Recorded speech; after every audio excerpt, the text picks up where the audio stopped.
Chapter 601. Everyone in the sparring session was stunned. Everyone in the sparring session was stunned. In the crowd, Yun Feng's face was also particularly gloomy. If he also challenged Yi Futian later and received the same reply, he would be stuck in an awkward situation and lose all his face. At the moment, Bai Zhe was precisely in an extremely embarrassing spot. He was left on the Zhonggong battle platform just like this. However, he actually could not refute Yi Futian's words. Everyone knew that he had lost to Yi Futian in the assessment battle. It's different today. We have both entered the Holy Ji Palace. This is the sparring session, Bai Zhe said coldly. Yi Futian was deliberately humiliating him. Yi Futian glanced at Bai Zhe with much contempt. Obviously, he knew that this would cause Bai Zhe to feel awkward time, but he couldn't care less about his feelings. In the past, Bai Zhe had been acting superior. He had ignored Yi Futian's presence and disgraced Yi Futian openly. Bai Zhe was actually correct in some sense. Today was indeed different. In the past, Bai Zhe was the second young lord of White Cloud City, a famous genius. He was the most probable candidate for the top performer in the Holy Ji Palace assessment, while Yi Futian was known to none. On the other hand, both of them were Holy Ji Palace disciples at the moment. Bai Zhe wanted to regain his glory, but Yi Futian was too busy to play with him. Precisely because it's the sparring session, I'm not playing such a game with you. Otherwise, you will not receive a second chance after losing again, Yi Futian said emotionlessly. If one day your ranking on the law rank is higher than or close to mine, maybe I will consider accepting your challenge. Today, you're far from being a worthy opponent for me. Yi Futian's cold and toneless voice slammed onto Bai Zhe's face like a violent slap. In particular, his last line caused Bai Zhe's aura to erupt uncontrollably. As the second young lord of White Cloud City, Bai Zhe had never been humiliated like this. Above all, he was being shamed before all the other disciples. Everyone present stared at Yi Futian, looking interested. The top performer of the assessment was indeed way too arrogant, and everyone was looking forward to his performance.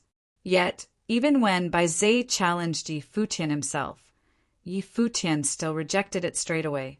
During the sparring session, when someone asks you to have a fight, even if your level is much higher, you should still accept the battle and guide your opponent. This is the whole point of the sparring session, someone from the direction suddenly said. It was a cultivator who had a sharp expression on his face.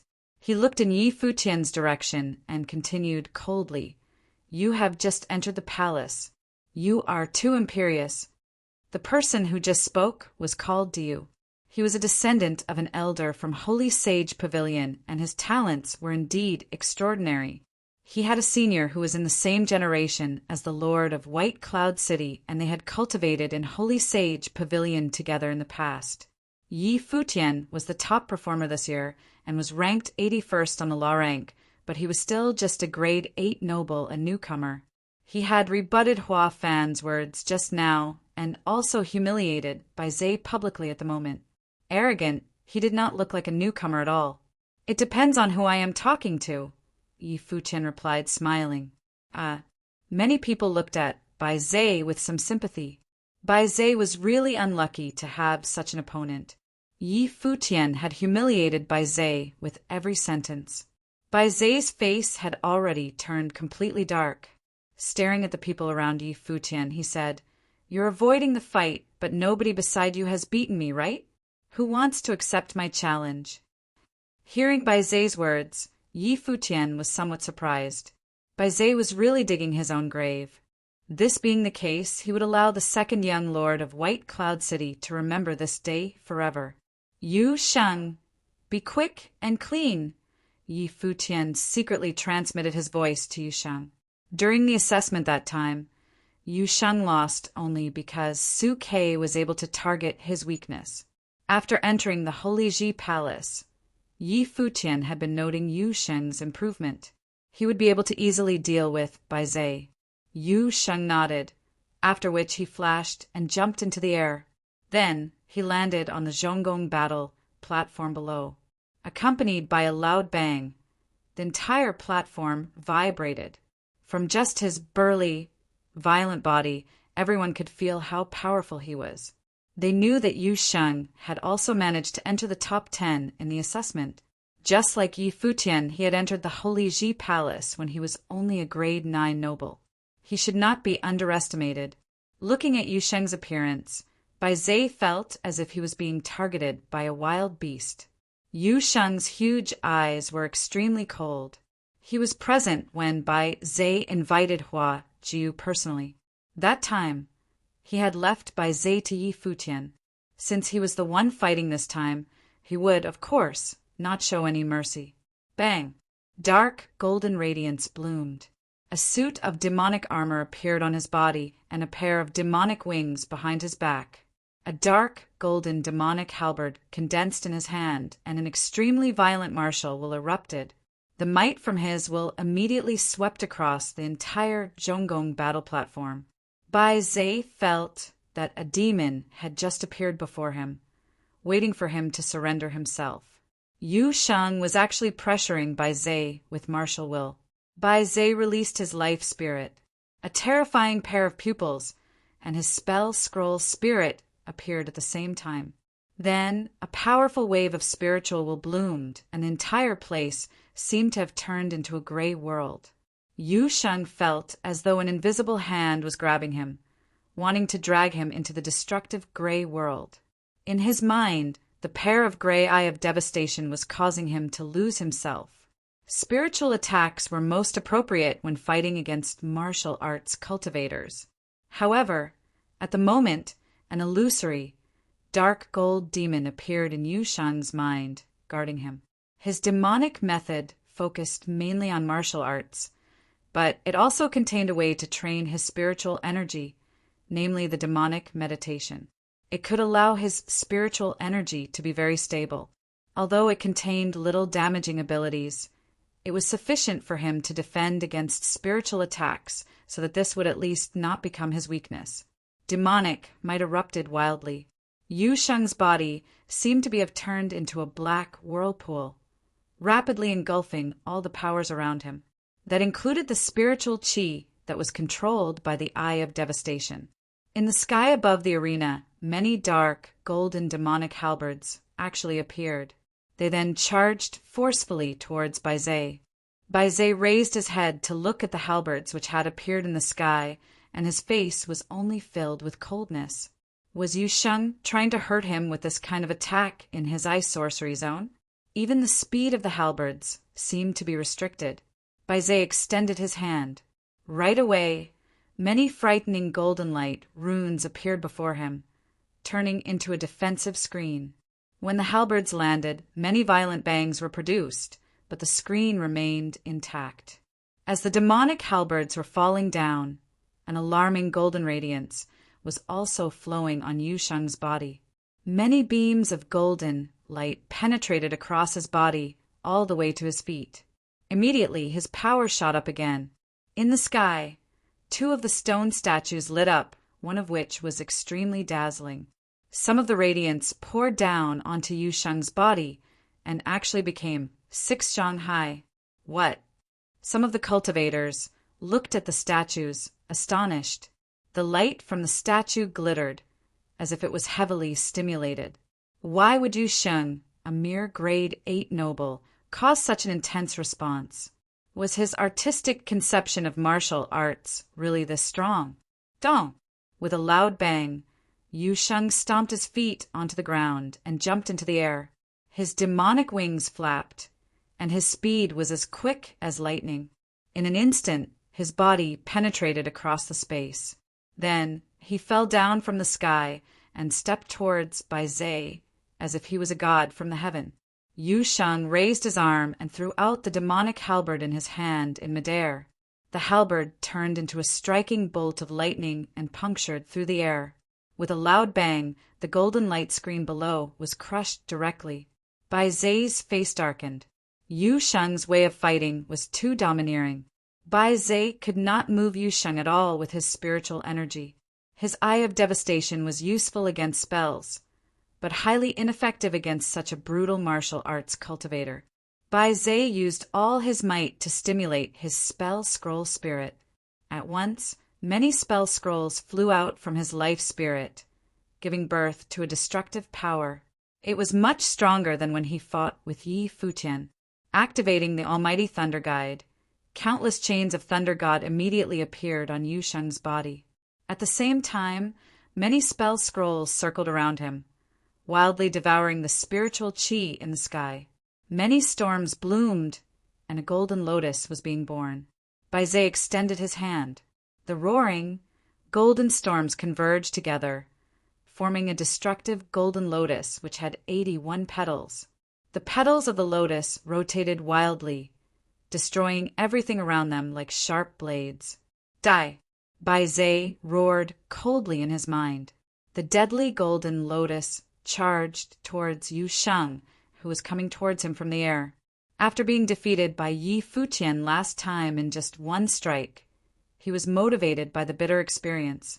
In the end, he finally managed to learn this combined spell whose power was simply calamitous. Bang! 2 brilliant beams of light erupted from Yu Sheng's feet as he continued coming down. His dark, golden, demonic body seemed to have become even more intimidating, and he stepped towards the destructive lotus. Is he mad? Many people were bewildered. Yu Sheng was trying to kill himself. Was he going to take such a horrifying spell with his body? Even if he had entered Battle Sage Palace and was learning body-enhancing techniques from Sage Dojan, he should not be so crazy. After all, Bai Zhe was powerful, and this particular spell was even more hair-raising. You're the one who's trying to kill yourself, Bai Zhe thought as he stared at Yu Sheng, who was in the air. Then, Yu Sheng stepped onto the destructive lotus directly. An ear-piercing noise erupted, followed by a loud bang. A godlike figure continued stamping down, and it was none other than Yu Sheng. Although the dark, golden armor on his body had already shattered, he had survived the attack from the golden lotus.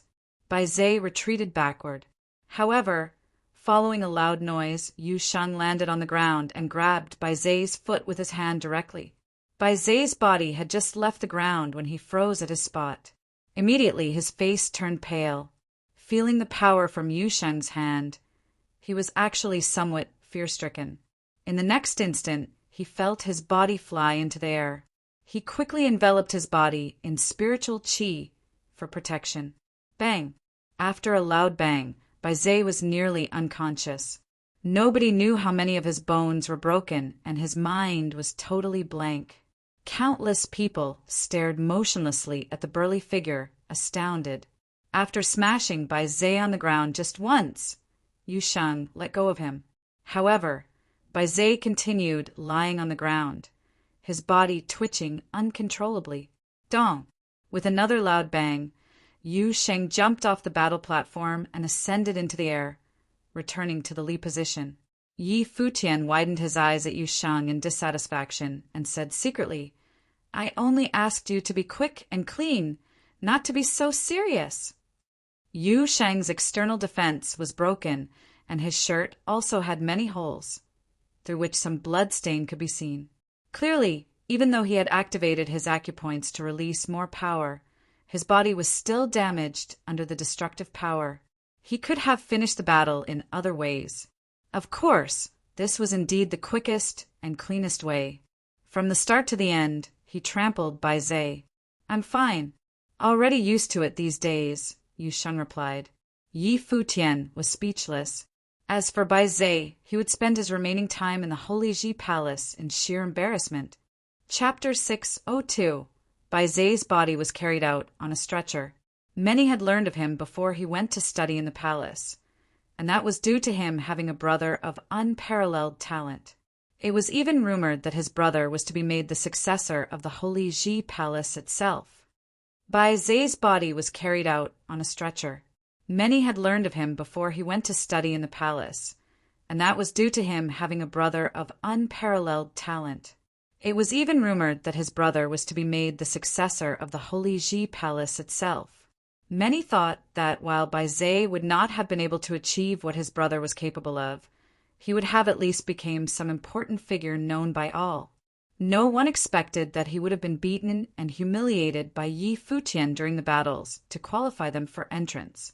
Worse still, he ended up being walked over by Yu Sheng in his sparring session in his very first year entering the palace. Bai Zai's reputation was practically in the gutter. Bai Zai found it difficult to live with dignity inside the Holy Ji Palace. Those two battles were simply too intense, especially the sparring session. He was practically being slaughtered. If Yu Sheng's plane was higher than Bai Zai's, that would have been seen simply as the natural course of things, as it was normal to be bullied by one of a higher level. There would have been nothing humiliating about his loss if not for the fact that Yu Sheng was the one with a lower plane. That battle was simply too brutal for Bai Zai in more ways than one.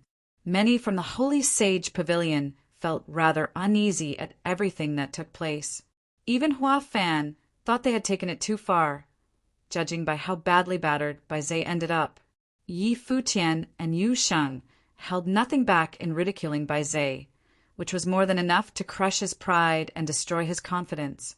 However one would have put it, Bai Zai was still Bai Luli's biological brother.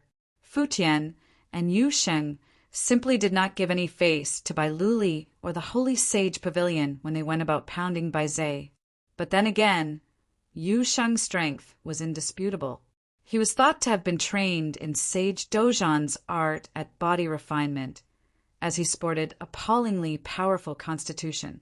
That, coupled with his own training in demonic arts, practically made him a devil. Many were astonished by what Yu Sheng was capable of.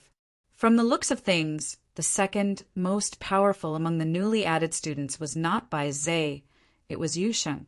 It was the first time that a disciple of the Holy Sage Pavilion ended up completely overwhelmed by a disciple of the Battle Sage Palace.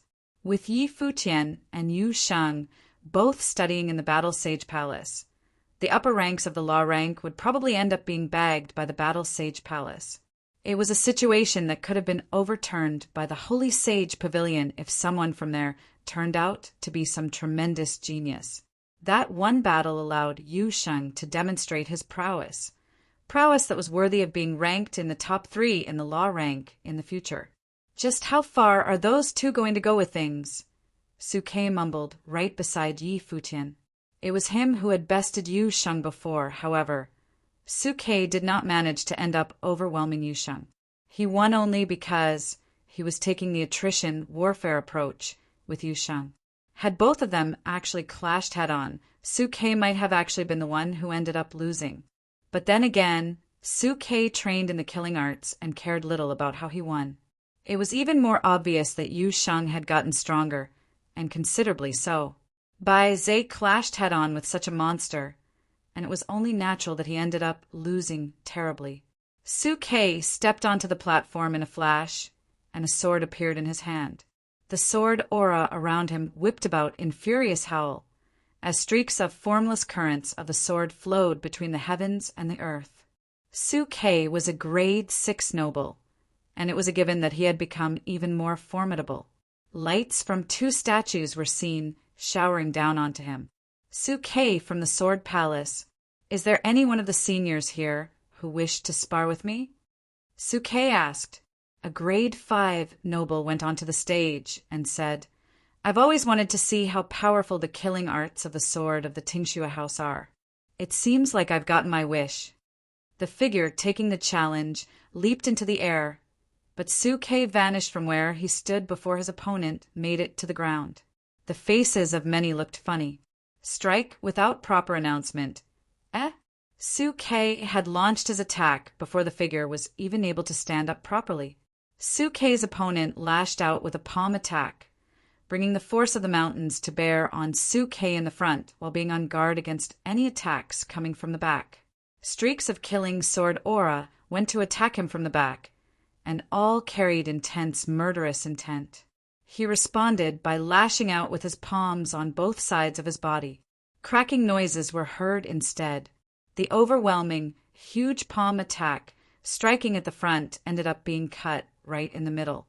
A sword went swooping by at tremendous speeds, as if it was something that came from the heavens, heading for the throat of its target.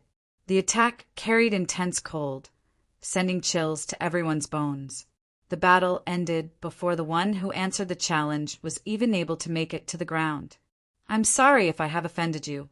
That was the sword technique of Tingxue House. No patterns, no rules, just seizing any opportunities there were to be seized. Su Kei sheathed his sword and backed away. Everyone was rendered speechless. It was the one who answered the challenge, who claimed to want to know what the sword techniques of Tingxue House were like. And as such, he could not have blamed Su Kei for striking so suddenly. Everything happened so quickly that he was unable to process anything. However, other than the element of surprise, it was still true that Su Kei was powerful as he ranked 5th in the battles for entry into the Holy Ji Palace. It was only natural for him to become one ranked in the upper ranks of the law rank in the future. He would at least be able to make it to the top 20. However, the one he fought was not one personally instructed by the palace lord, but one who advanced from the 1,000 holy islands. Even if he were to fight squarely with Su Kei, there was no certainty that he would have come out on top. That attack would have been even more ferocious if it came from the front, Yi Futian said to himself after watching Su Kei fight. Yi Futian was thinking that Su Kei had definitely merged the essence of the sword techniques of the master of Tingxue House with those learned from the sword demon. It seems like the little brothers who entered this time around all sport, incredible prowess. It would be wise to take them seriously, Hua Fan said. Many spectators looked amused. While the sparring session was definitely an opportunity for the newbies to show what they were capable of, the stage still belonged to the old-timers. Every time there were newbies to fight, everyone would allow the newbies to demonstrate their abilities for a bit before the old-timers went in to teach them a lesson. However, the newbies from that particular batch were interesting, especially those who had experienced sparring sessions 3 years ago. They felt the talents demonstrated by this particular batch were possibly higher than that of the last batch. At the very least, from the looks of things at the moment, Yi Futian, Yu Shang, and Su Kei performed admirably.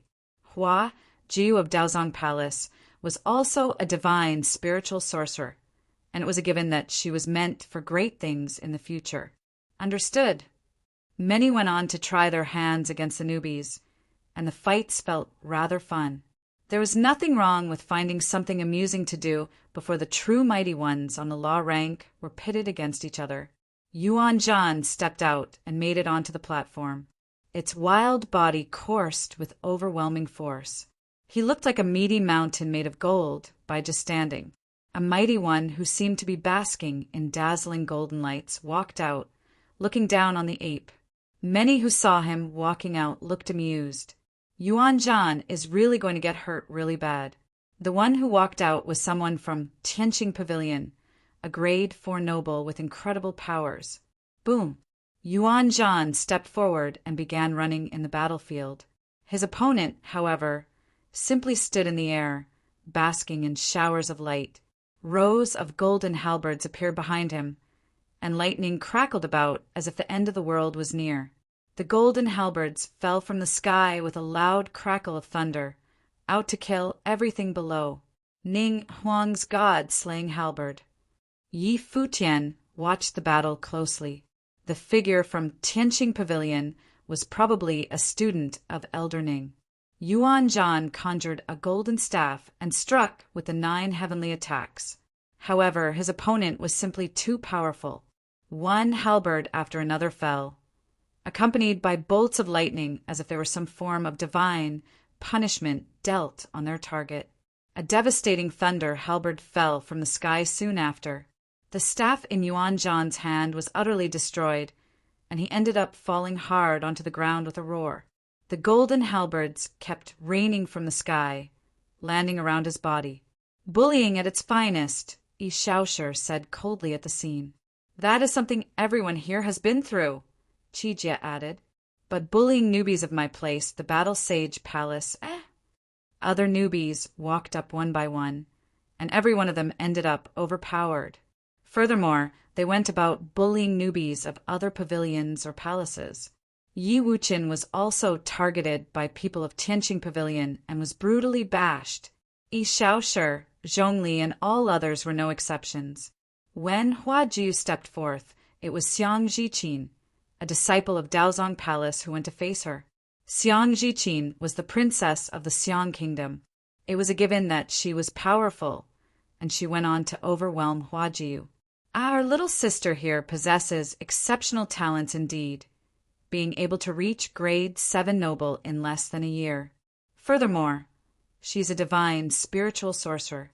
I would advise you to quiet yourself and train hard. Lian Yuqing of Daozong Palace stood at a corner, watching Hua Jiu on the platform, and commented. Hua Jiu smiled and said, "Thank you for guidance, seniors." She went to take her place beside Yi Futian as soon as she finished. Lian Yuqing looked in Futian's direction and said, "You are now the only one who has yet to step on to the Zhonggong battle platform among all the new students this year. It's better to not miss the chance to learn from this opportunity. Learn." Yi Futian smirked. No newbies after Su Kei managed to win, and their opponents were those who seemed to target each one of them specifically. They did well in teaching the newbies by pummeling them to the ground. "I don't see any meaning to all of this," Yi Futian said plainly. "All of you new little brothers and sisters were proud sons and daughters, and you all had an intense ego. This served as an opportunity to warn all of you to never be arrogant and keep your feet on the ground with your training. It is also an encouragement of sorts," Lian Yuqing elaborated. "Whatever you say, senior." Yi Futian smiled.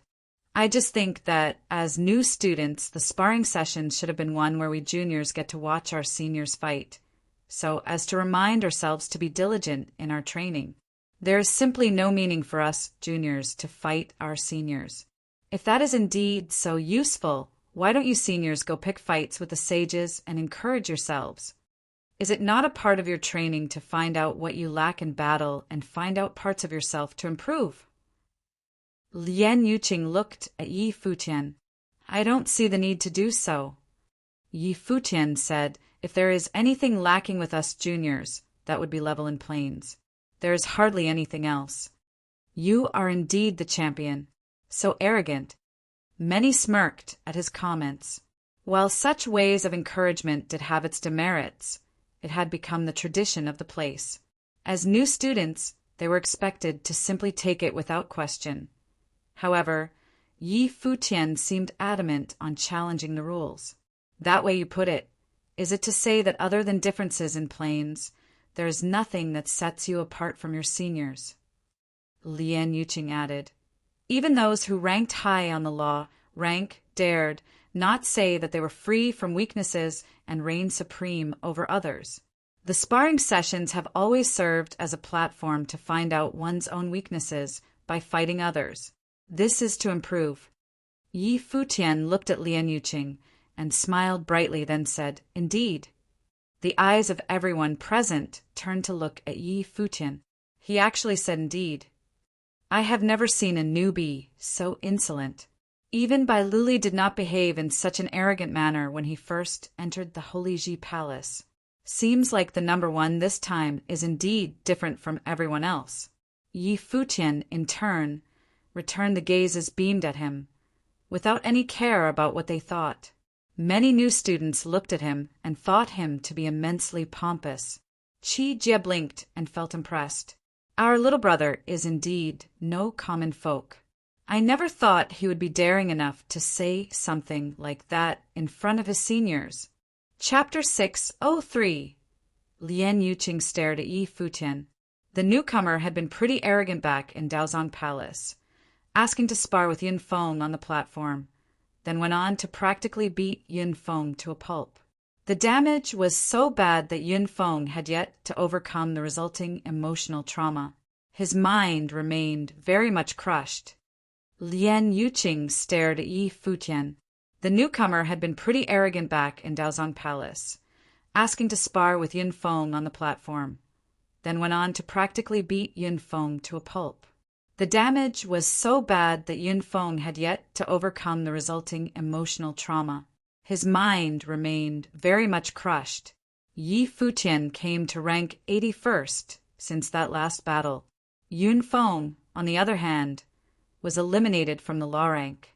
He had been in a deep depression since, and his training stagnated. As Yun Feng Sr., Lien Yuqing was very dissatisfied with Yi Futian, while Lien Yuqing acknowledged Yi Futian's talents and thought him to be one who would reach top 3 in law rank in the future. The new student was nonetheless little more than a junior who had just entered the Holy Ji Palace. The newbie, however, was incredibly rude and tremendously insolent. Lien Yuqing resented people with such personalities. The arrogant newbie even went so far as to say that he did not see any difference between the new students and their seniors, other than the difference in planes. Cultivation as a whole and the increase in planes came with the increase in one's awareness and comprehension. As a grade 1 noble, Lien Yuqing knew that very, very well. There were bound to be great differences of various sorts between those of lower planes and those of higher planes. The difference was far more vast than what Yi Futian had stated. If one with such arrogance and exceptional talent were to become powerful, it was a certain thing that they would have turned out to be nasty people who went about doing as they fancied. You are quite insolent indeed. Lien Yuqing looked at Yi Futian and said. He grew to dislike the newbie even more. Are you saying that none of the disciples of the Holy Ji Palace are better than you in any way but difference in planes? Shimin Hanjiang quipped. The way Yi Futian had put it was indeed too arrogant. Even he, the champion of the last batch, found Yi Futian insufferable. Shimin Hanjiang saw not even a single hint of humility in Yi Futian. All he saw was arrogance and rudeness. Hua Fan's gaze turned to Yi Futian as well. Yi Futian had never been one to follow rules, right from the very beginning. Hua Fan came to know that from the very moment Yi Futian was accepted into the Holy Ji Palace, he had not been paying much attention to the newbie at first and had only heard things about Yi Futian. The disciples of various palaces and pavilions took an increasing interest in the champion of this very batch of newbies. There were many rumors circulating about Yi Futian in the Holy Ji Palace. He was called pretentious, vile, horny, and shameless. It seemed that he had even behaved insolently around Yin Shuixing in front of everyone. His reputation was quite literally in the gutter. It was not until he stepped into Daozong Palace, made peace with Yin Shuixing, went on the battle platform, and beat Yun Feng that his reputation began to take a turn for the better. Hua Fan was finally able to see Yi Futian with his very own eyes, and everyone seemed to get to know Yi Futian in the flesh better. His flamboyant attitude, blatant disregard for rules, and even his handsome face, all seemed to speak volume about his pride and confidence. Such people were utter geniuses.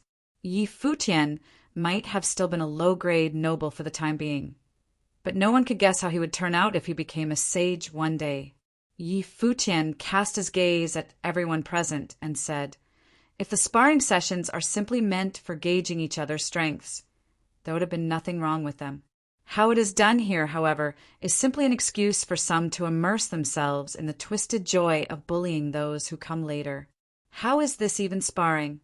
I participated with the intention to learn, to truly see the seniors spar against one another, and develop a comprehension about what I lacked personally. I believe most newbies felt like I did, but from the battles that have taken place before, I failed to see any meaning in them. Yi Futian went on to look at everyone present. If all here actually believe that being oppressed equals being encouraged, why don't you all get tortured by the elders of the place a time or two and encourage yourselves? During training, disciples at the top of the noble plane go looking for sages to evaluate their own progress. Do they have to spell it out for you? Lien Yuqing added plainly, while the sparring sessions were indeed a little bit too intense, doing so allowed for seniors to demonstrate their capabilities in front of the juniors, to test themselves out and to allow juniors develop an even deeper comprehension of many things. Yet, all you were able to see was how people of higher planes trampled over those of lower planes? Or rather, as you have said before, Do you think that none of the disciples of the Holy Ji Palace are better than you in any way? That it's just a mere difference in planes? A tinge of anger was heard within Lien Yuqing's words, and his usual composure was cracking. No matter how many times you ask, my answer remains the same. It is so indeed. Yi Futian looked at Lien Yuqing. Cultivation is something done in phases. One will develop some measure of comprehension when one reaches a certain plane. Cultivators themselves need to have absolute confidence in themselves, or they will fail to reach for greater heights. It isn't just me I'm talking about. I mean every single one of the new students who has been defeated today. I don't think any one of them is inferior to any one of you seniors. It is just a difference in planes, that is all. I believe they all feel the same. As soon as Yi Futian finished talking, the newbies who had their share of getting beaten up all turned to sport-sharp looks on their faces and went on to stand tall and proud, shooting their gaze at the likes of Lien Yuqing. The sessions had all of them feeling frustrated and deeply resentful. Yi Futian had simply spoken what was on their mind on their behalf. Lien Yuqing smirked at Yi Futian's words and said, "What you have just said is another matter altogether. You are indeed good with words. Is this your excuse of not stepping into the platform?" Yi Futian had claimed to speak for everyone, and it was only natural that his words were taken as truths. Here is where you are mistaken again. Yi Futian looked at Lien Yuqing. You said it yourself, if such sessions were meant to have the newbies be aware of their own shortcomings, I indeed believe that there is no need for me to battle. Many looked rather amused at the words he just uttered. Is he admitting that he was being arrogant before? So you mean to? Lien Yuqing looked at Yi Futian. What I meant was that I was not interested in battling before. Now it is the opposite. Yi Futian spared a glance at Lien Yuqing before flashing and leaping onto the Zhonggong battle platform beneath. All eyes were on him at that very moment. Yi Futian bowed at everyone present and went to look up at everyone, saying, "Since this is my chance to verify what was being said about the sparring sessions, I'd like to do it my way to prove what I have just said, and to let all seniors here see what I had in mind with such sessions. Is there any senior here willing to give me time to prove my words?" Many turned to look at Hua Fan, and he in turn turned to look at Yi Futian and said, "Very well." Hua Fan wanted to see for himself how Yi Futian would go about proving anything. Yi Futian nodded. He looked at everyone again and spoke. "My plane is low, as I'm but a grade 8 noble. If any of the seniors were to come spar with me, there would be no doubt that I would end up losing. Since this is a sparring session, and the seniors think there is more to it than just being of a higher plane compared to the newbies, I'd like seniors who have fought the juniors before to come spar with me." He cast his glance at the ones from Tianqing Pavilion as soon as he was done talking, and added, "Are you the one who fought against Yuan Zhan earlier, senior? I would like to know, in what ways are you better than me, other than being of a higher plane?" Everyone within earshot looked bemused and came to somehow understand what he was trying to pull. This is one unbridled asshole indeed. He went pointing out individuals and asked how they were better than he was. How is anyone supposed to answer such a question? If the ones asked were unable to answer his question, it would have simply verified what he said before, that other than the difference in plane, they were no better than the juniors they had just bullied. Ishaosher looked at the scene, dumbfounded before looking rather amused. He knew that little brother of his well, after all. That little shit isn't trying to prove anything about the sparring sessions. He was simply trying to find a logical excuse to exact his revenge. Ishaosher felt very astonished, thinking that his little brother was indeed the little brother he knew, one who stood tall and proud exacting his revenge. He had not, however, expected so many to have fallen into his little brother's trap. That disciple of Tianqing Pavilion glared at Yi Futian with cold eyes, then said with an equally cold tone, "I specialize in martial arts attacks, blending my will into the situation of things. We can't fight here due to our differences in planes. How are you going to prove anything?" "Of course I can. Yi Futian said and leaped into the air. His speed was frightening as he gathered terrifying aura about him. Overwhelming martial arts will burst from his body. The martial arts statue shone the most brightly among all the 8 statues, which appeared within an instant. The force gathered became increasingly powerful. Yi Futian lashed out with his hand and conjured a staff in his hand. He stepped forward and dealt a strike with the staff. The air was shaken, yet there was no stopping the growth of his aura. The force gathering about him became more terrifying. The shinning statue's light grew increasingly bright and blinding. Yi Futian made consecutive attacks with his staff, and every strike felt like a thunderstorm, fearsome and unyielding. When he dealt his 5th attack, shadows of the staff were seen everywhere on the platform. The tremendous force went about pounding away at the air as the shinning statue glowed with blinding light. He did not lash out with the 6th attack, but stood in the air after dealing 5 blows. Many felt themselves trembling after seeing how he moved.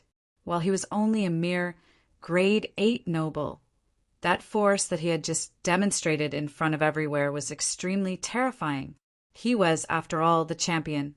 Yun Feng's face went pale. He knew that even if he were to ask for a rematch, there was simply no way he would be able to beat Yi Futian. Yi Futian turned to look at that Tianqing Pavilion disciple and said, "I now ask for your guidance." He excused himself after he was done saying that. Yi Futian's techniques with the staff, his bearing, power of the body, and martial arts will all seem to have blended perfectly. That Tianqing Pavilion disciple looked incredibly troubled. While his plane was indeed far higher than Yi Futian's, and there was no doubt that his power would have been able to overwhelm what was demonstrated by Yi Futian, none of the spectators were blind. As soon as he made his move, everyone could tell who was better in terms of mastery of the art. Yi Futian seemed to be telling everyone with his actions that was the sparring sessions that he had in mind. "Senior," Yi Futian said. The person he addressed was now looking immensely troubled, as there was no way he could finish this without making a fool of himself. "I admit defeat," the disciple of Tianqing Pavilion said, causing an uproar from everyone present. It was to say that other than being of higher plane, he had admitted that the art that he was best at proved inferior compared to Yi Futian. His actions, in turn, verified what Yi Futian said before. "What about you, senior?" Yi Futian looked at the one who had bested Yi Wuchen before, also a disciple of Tianqing Pavilion. That person looked troubled as well, as he specialized in martial arts just like the one Yi Futian challenged. "So, even you seem to think that you only have the advantage in terms of the difference in planes," Yi Futian quipped with a smirk at the other party's utter silence. He went on to look at Xiang Zhiqin. "How about you?" Xiang Zhiqin had beaten Hua Ji before. Resonance of wills blending into spells. "How will you prove your superiority?" Xiang Zhiqin glared at Yi Futian with cold eyes. Yi Futian stood silently. Fearsome spiritual qi circulated about him in an instant. Many were able to feel intensely dangerous martial arts will power, and then streaks of white flames danced in the air. The flames grew increasingly intense around him, and many were able to feel the eerie fires from above the Zhonggong battle platform. Fires which felt incredibly cold.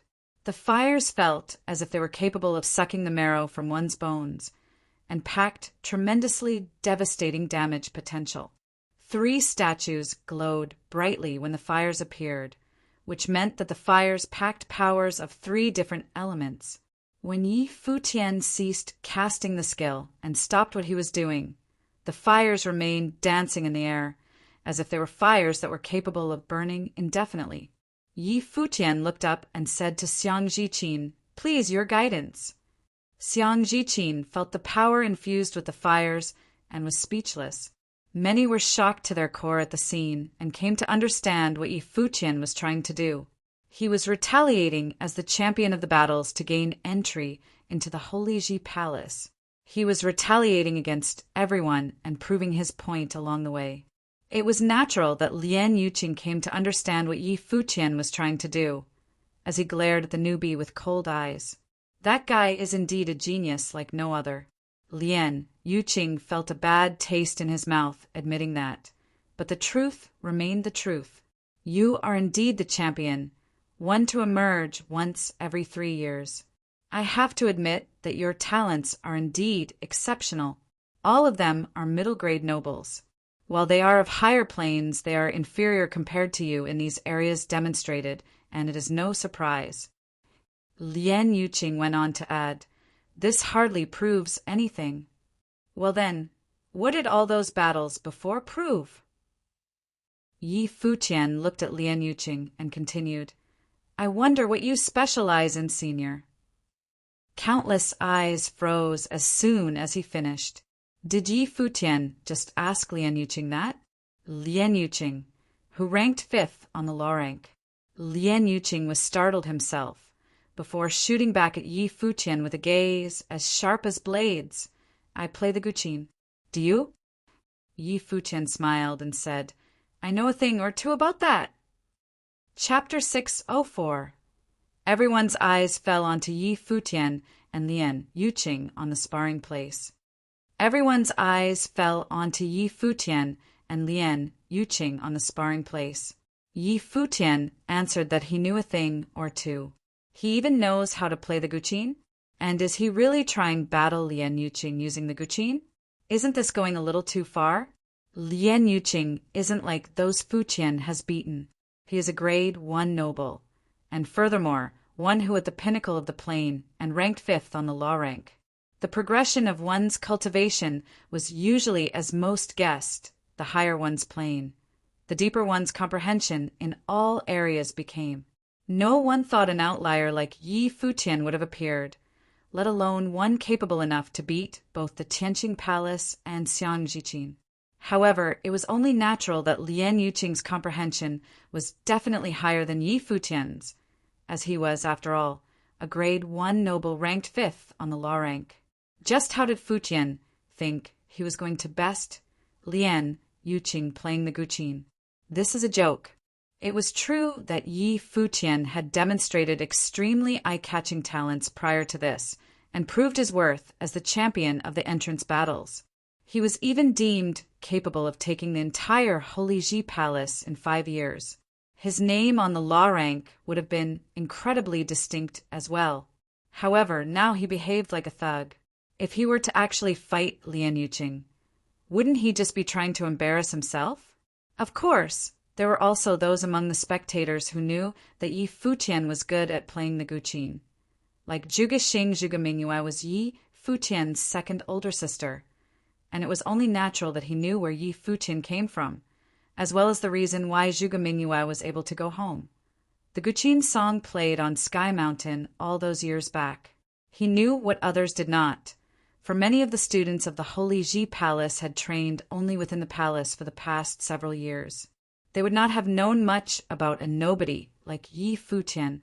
If Yi Futian had been unable to make it into the Holy Ji Palace, those senior students probably would not have even learned of his existence. But Zhuge was nonetheless curious. Even though Yi Futian inherited the scores of the Ukiyo song passed down by the 2 emperors, is he actually capable of playing the subtleties of the song as intended? Just how does Yi Futian compare to one like Lien Yuqing in the art of the guqin?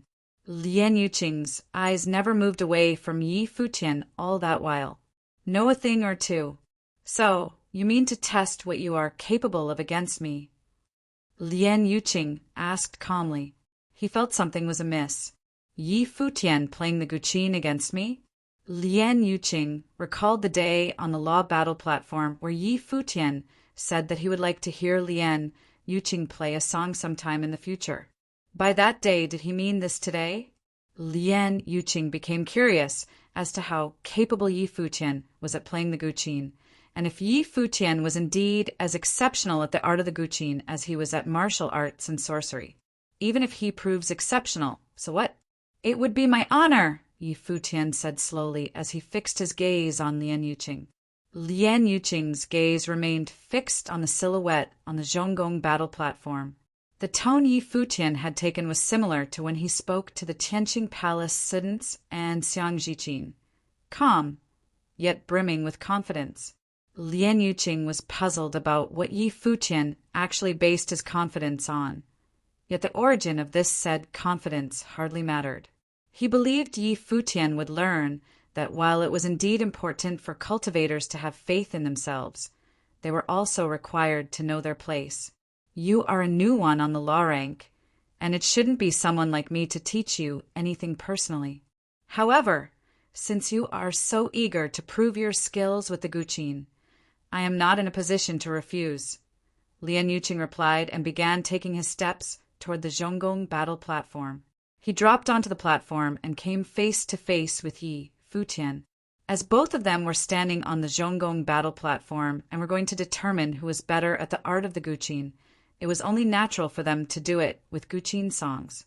Yi Futian wanted to verify the validity of his idea about the sparring sessions, and as such, he was forbidden from fighting directly. There was, after all, little meaning for a grade 8 noble fight a grade 1 noble. How do you want to go about it?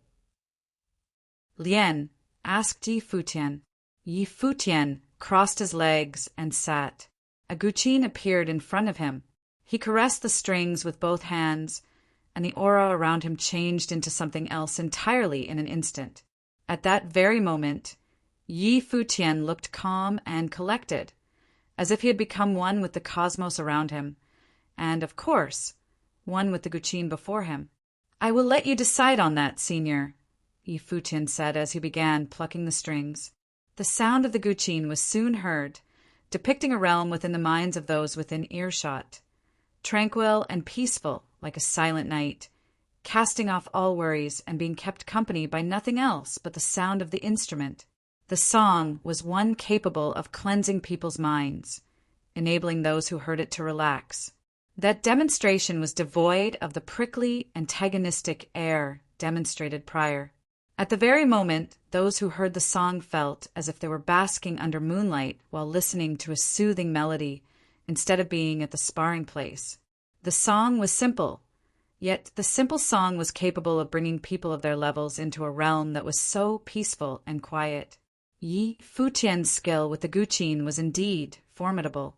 Yi Futian's mastery of the Guqin apparently was far more than what he had described himself, knowing a thing or two, and he was definitely a master at it. Seeing that tranquil and handsome young man playing the Guqin made everyone feel as if they were watching someone else altogether, as the one playing the instrument was devoid of any hint of obnoxiousness that he so happily demonstrated before.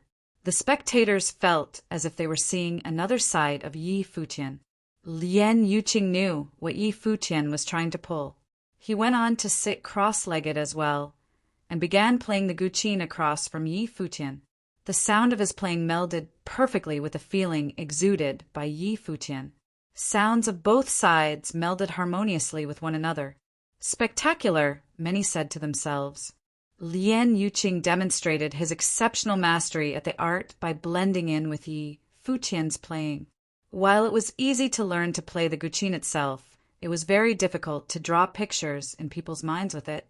Blending one's thoughts playing the Guqin with that exuded from the Guqin songs of others proved even more difficult. They seemed to clash and spar, using their own ways. Yi Futian's Guqin sounds went smoothly as intended, growing increasingly intense. It was as if a scroll painting was being unfolded gradually, being laid before the eyes of everyone. Yi Futian was not disturbed in any way by Lian Yuqing's playing. He kept playing his tune. The painting seemed to depict a young man learning to play the Guqin from a master. One simple Guqin song after another was blended seamlessly by Yi Futian into one song, as if every song had actually been a part of one long one. With the painting unfolded, the Guqin's sound spread out as well. The melody of the white feathers garment was heard, and many felt as if they saw a palace before them. The young man was playing his Guqin there for amusement, yet he also seemed to have been fighting and arguing with someone else. Lian Yuqing was still playing. His style changed continuously, following Yi Futian's changes, and went on to stick closely to Yi Futian's tempo, blending his tune into the illustration.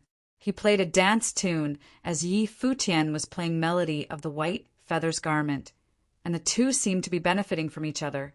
Lian Yuqing's playing hardly affected Yi Futian's sounds. The illustration of the songs was still in Yi Futian's control. The World, a song depicting the grace and glory of the world, was soon quickly replaced by a chaotic nation, singing about the sorrows and bloody, noble sacrifices of the world in chaos. As the intensity of the Guqin's sounds grew, many were swept off their feet and taken into the realm illustrated by the Guqin sounds. Many saw Yi Futian's expression change, blending many simple tunes and making one perfect tune out of them. He even infused the song with his own emotions. The resulting image depicted was rich and vivid. Is this what you'd call knowing a thing or two? However, what Lian Yuqing was capable of seemed even more out of this world.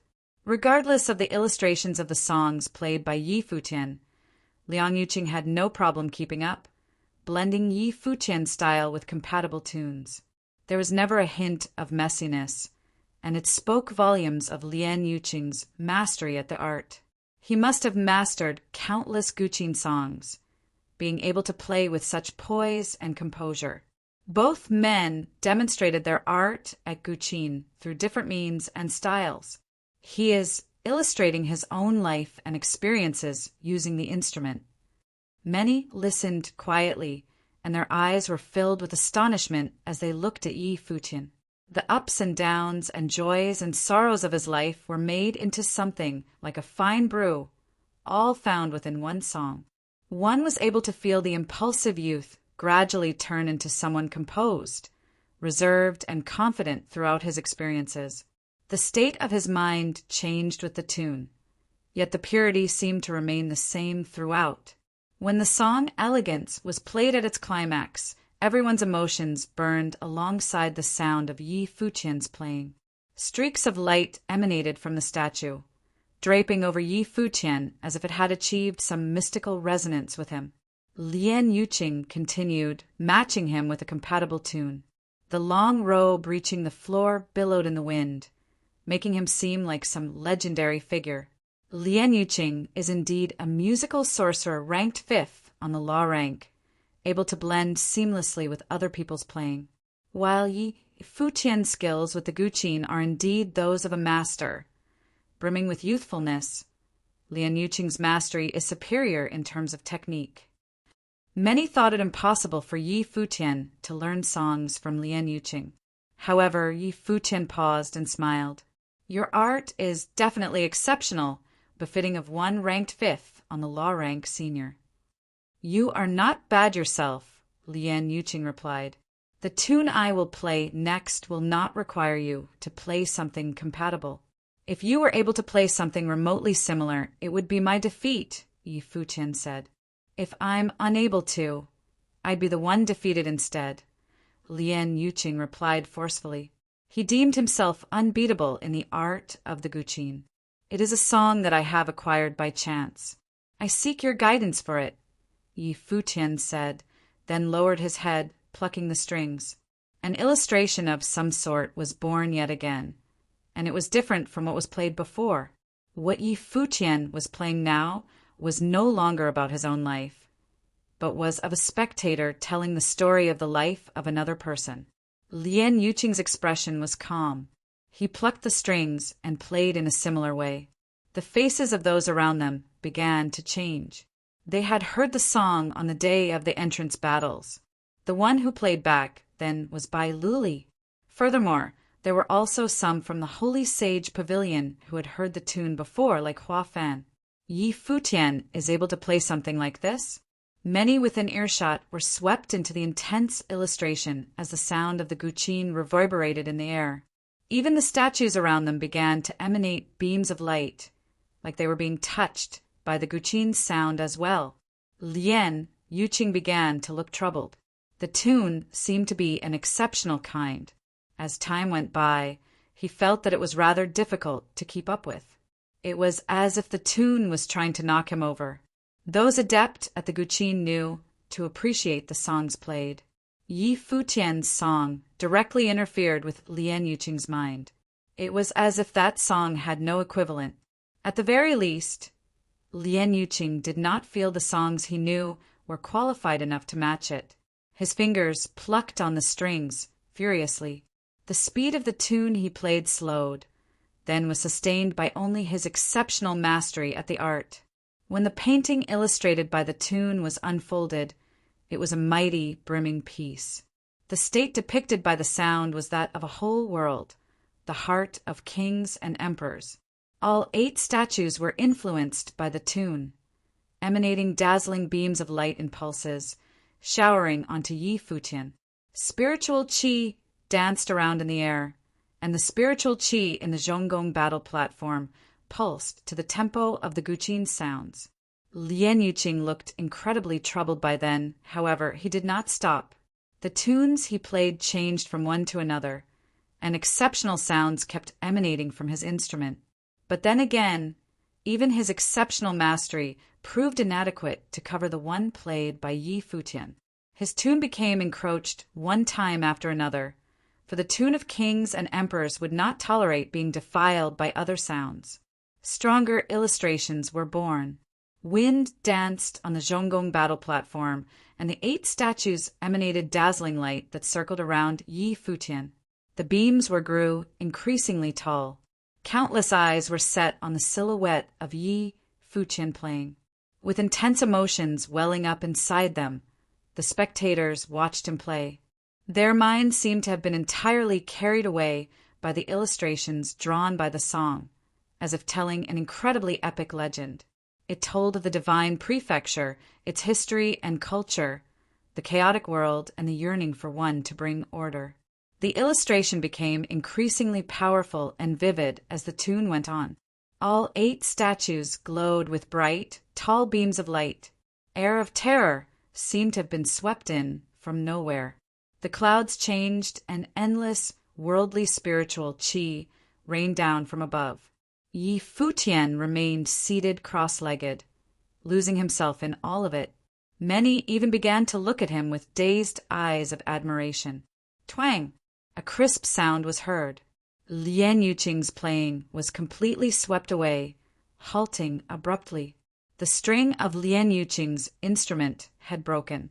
The Guqin was smeared with the blood spewed from his mouth. Chapter 605. Lian Yuqing lost. Lian Yuqing lost. A grade 1 noble ranked 5th on law rank and possessed unparalleled skill in the art of the Guqin. Yet he lost to another playing the instrument. He lost to Yi Futian, a grade 8 noble. If the competition had been one where the musical spells were used for fights, it would have been pointless, as the victor would have been apparent. However, that competition was based on Yi Futian's ideas about sparring, where one's mastery of the art of the Guqin was considered. Lian Yuqing had immense pride, especially when it came to the art of the Guqin. It was unthinkable for him to attack Yi Futian.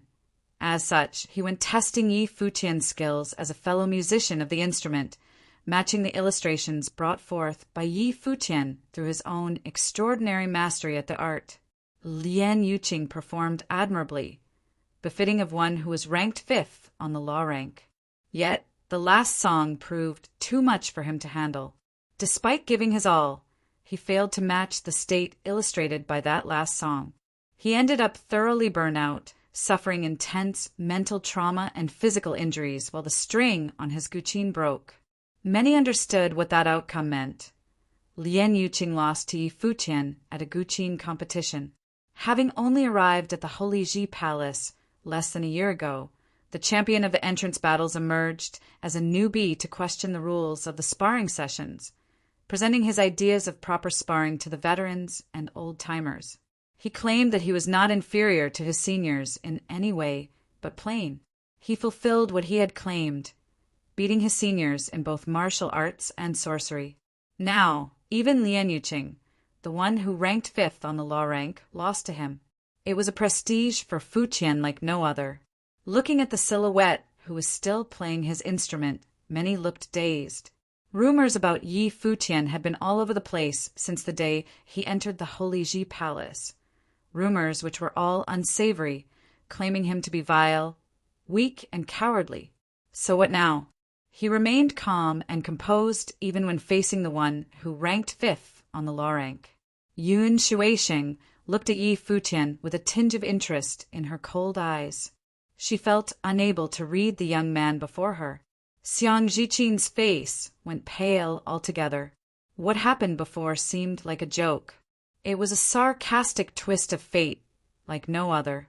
Even the number one noble in the Daozong Palace lost, which meant that she had no place disparaging Yi Futian or doubting the one Hua Jiu deemed worthy.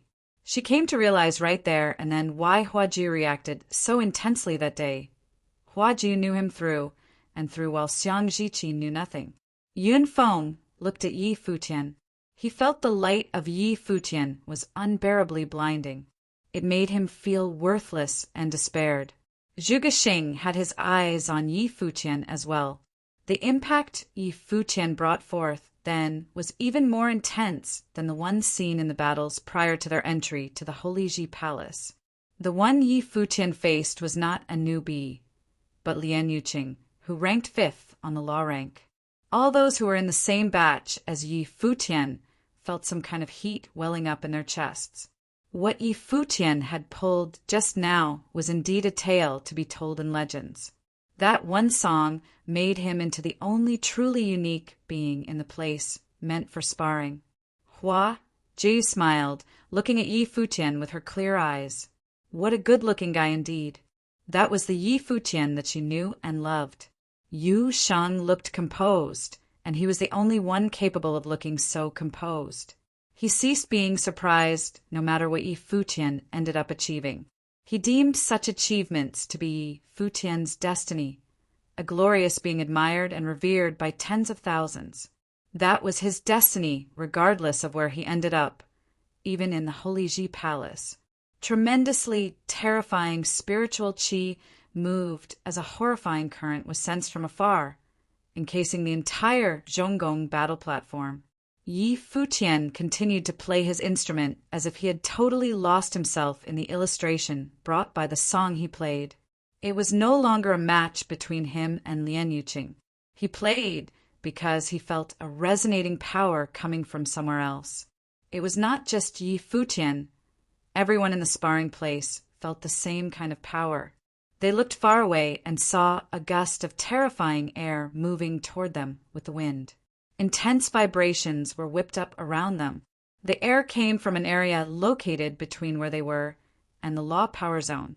The area was incredibly vast, with many secret sites and ruins strewn about the place, as well as blessed sites for training left by the predecessors of the Holy Ji Palace for those who succeeded them.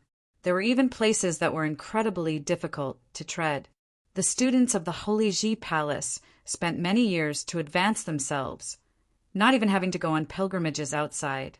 The reason for that lied within the tremendously rich resources for training in the Holy Ji Palace.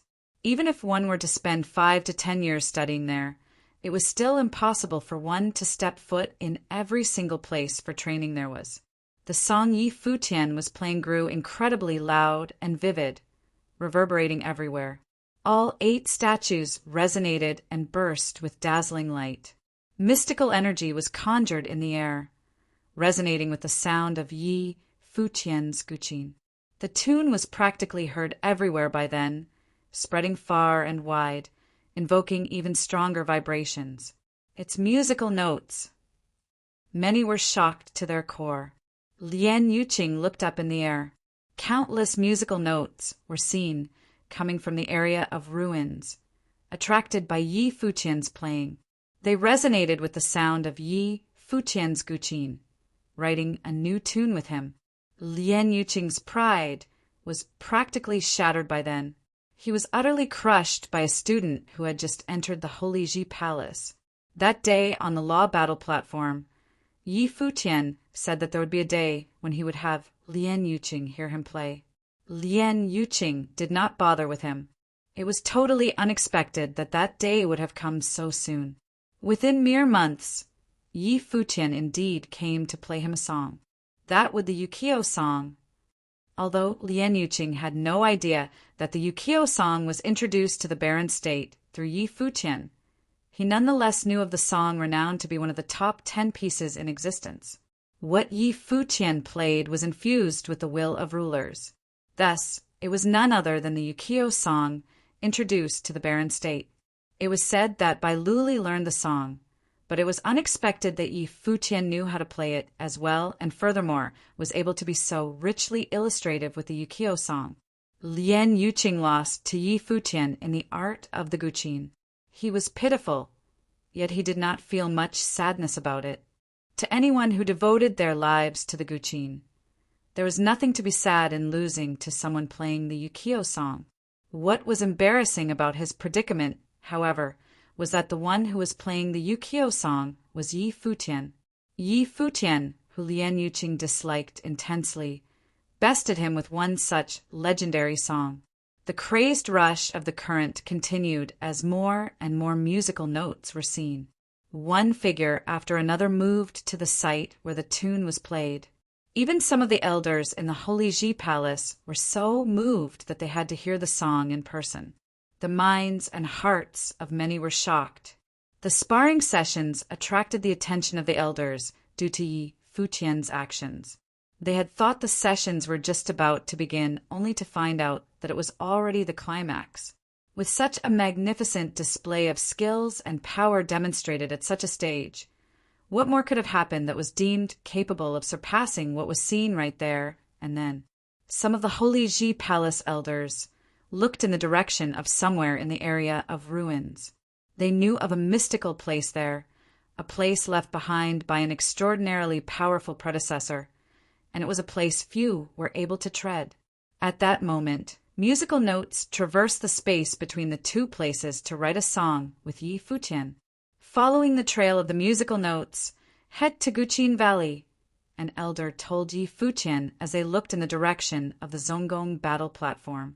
A spark was seen in Yi Futian's eyes, and he leaped up from where he sat, playing his instrument as he headed for the place where the musical notes came from.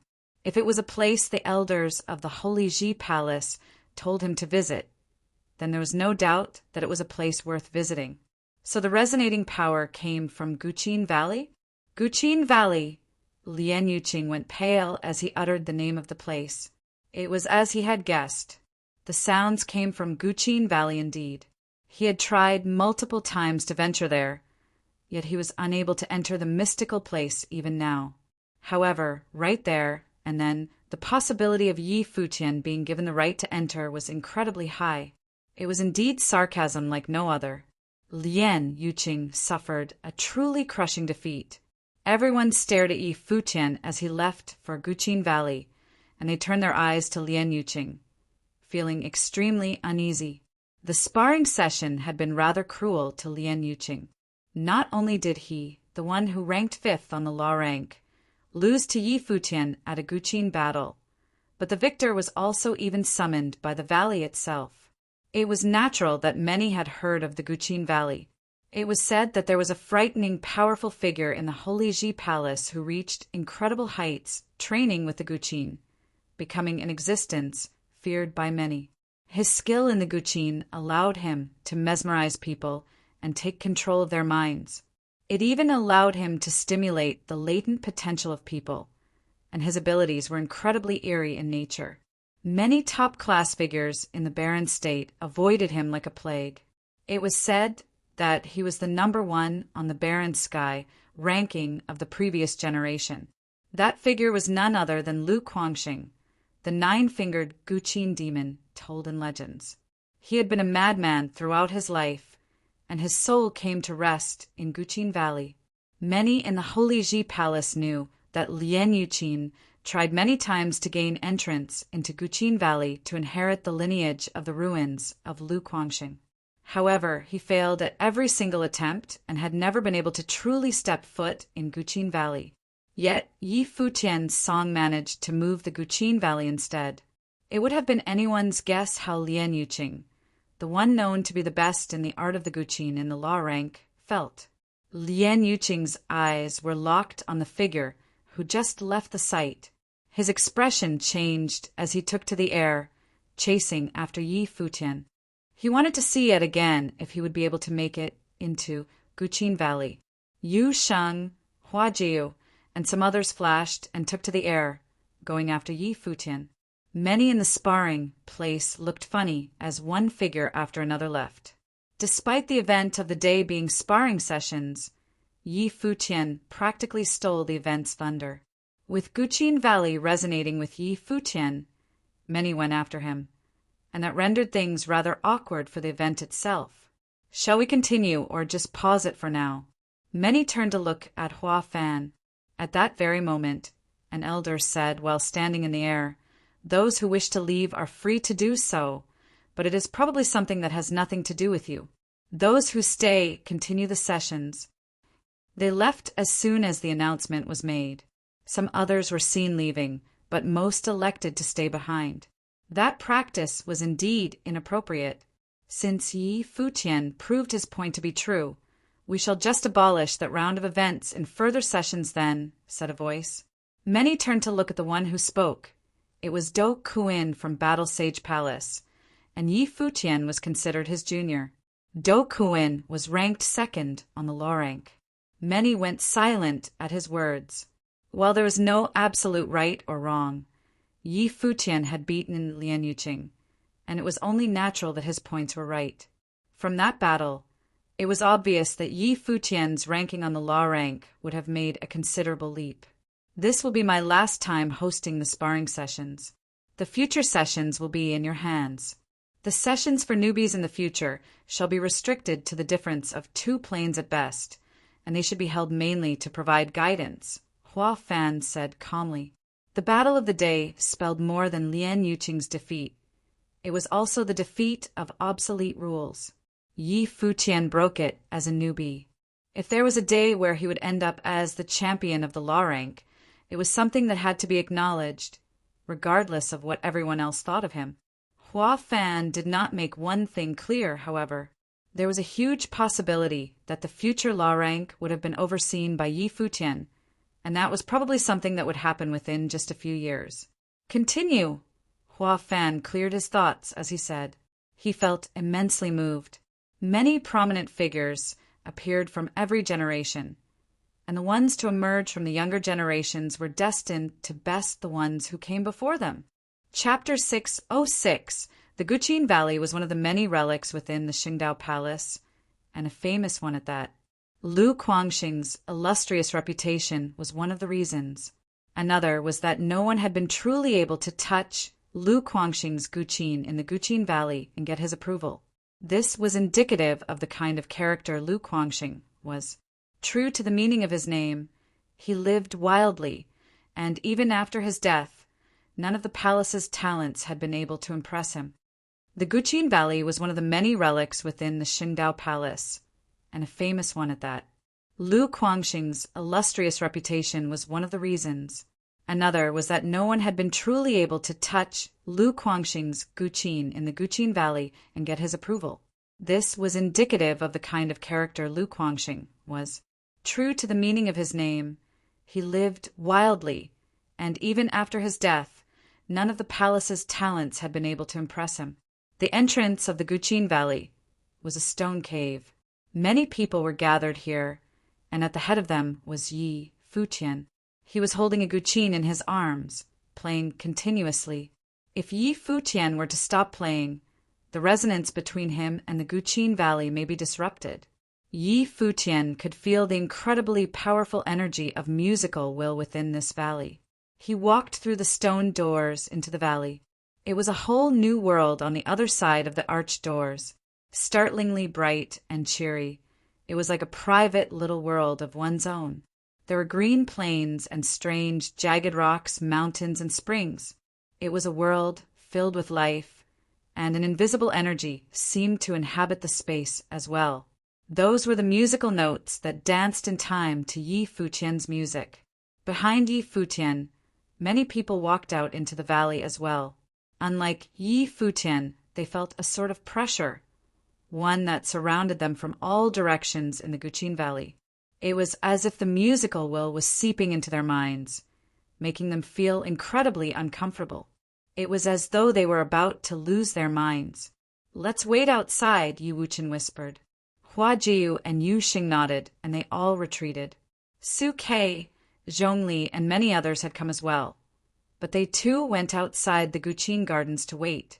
Only Lien Yuqing followed Yi Futian in, similarly holding a Guqin in his arms and playing.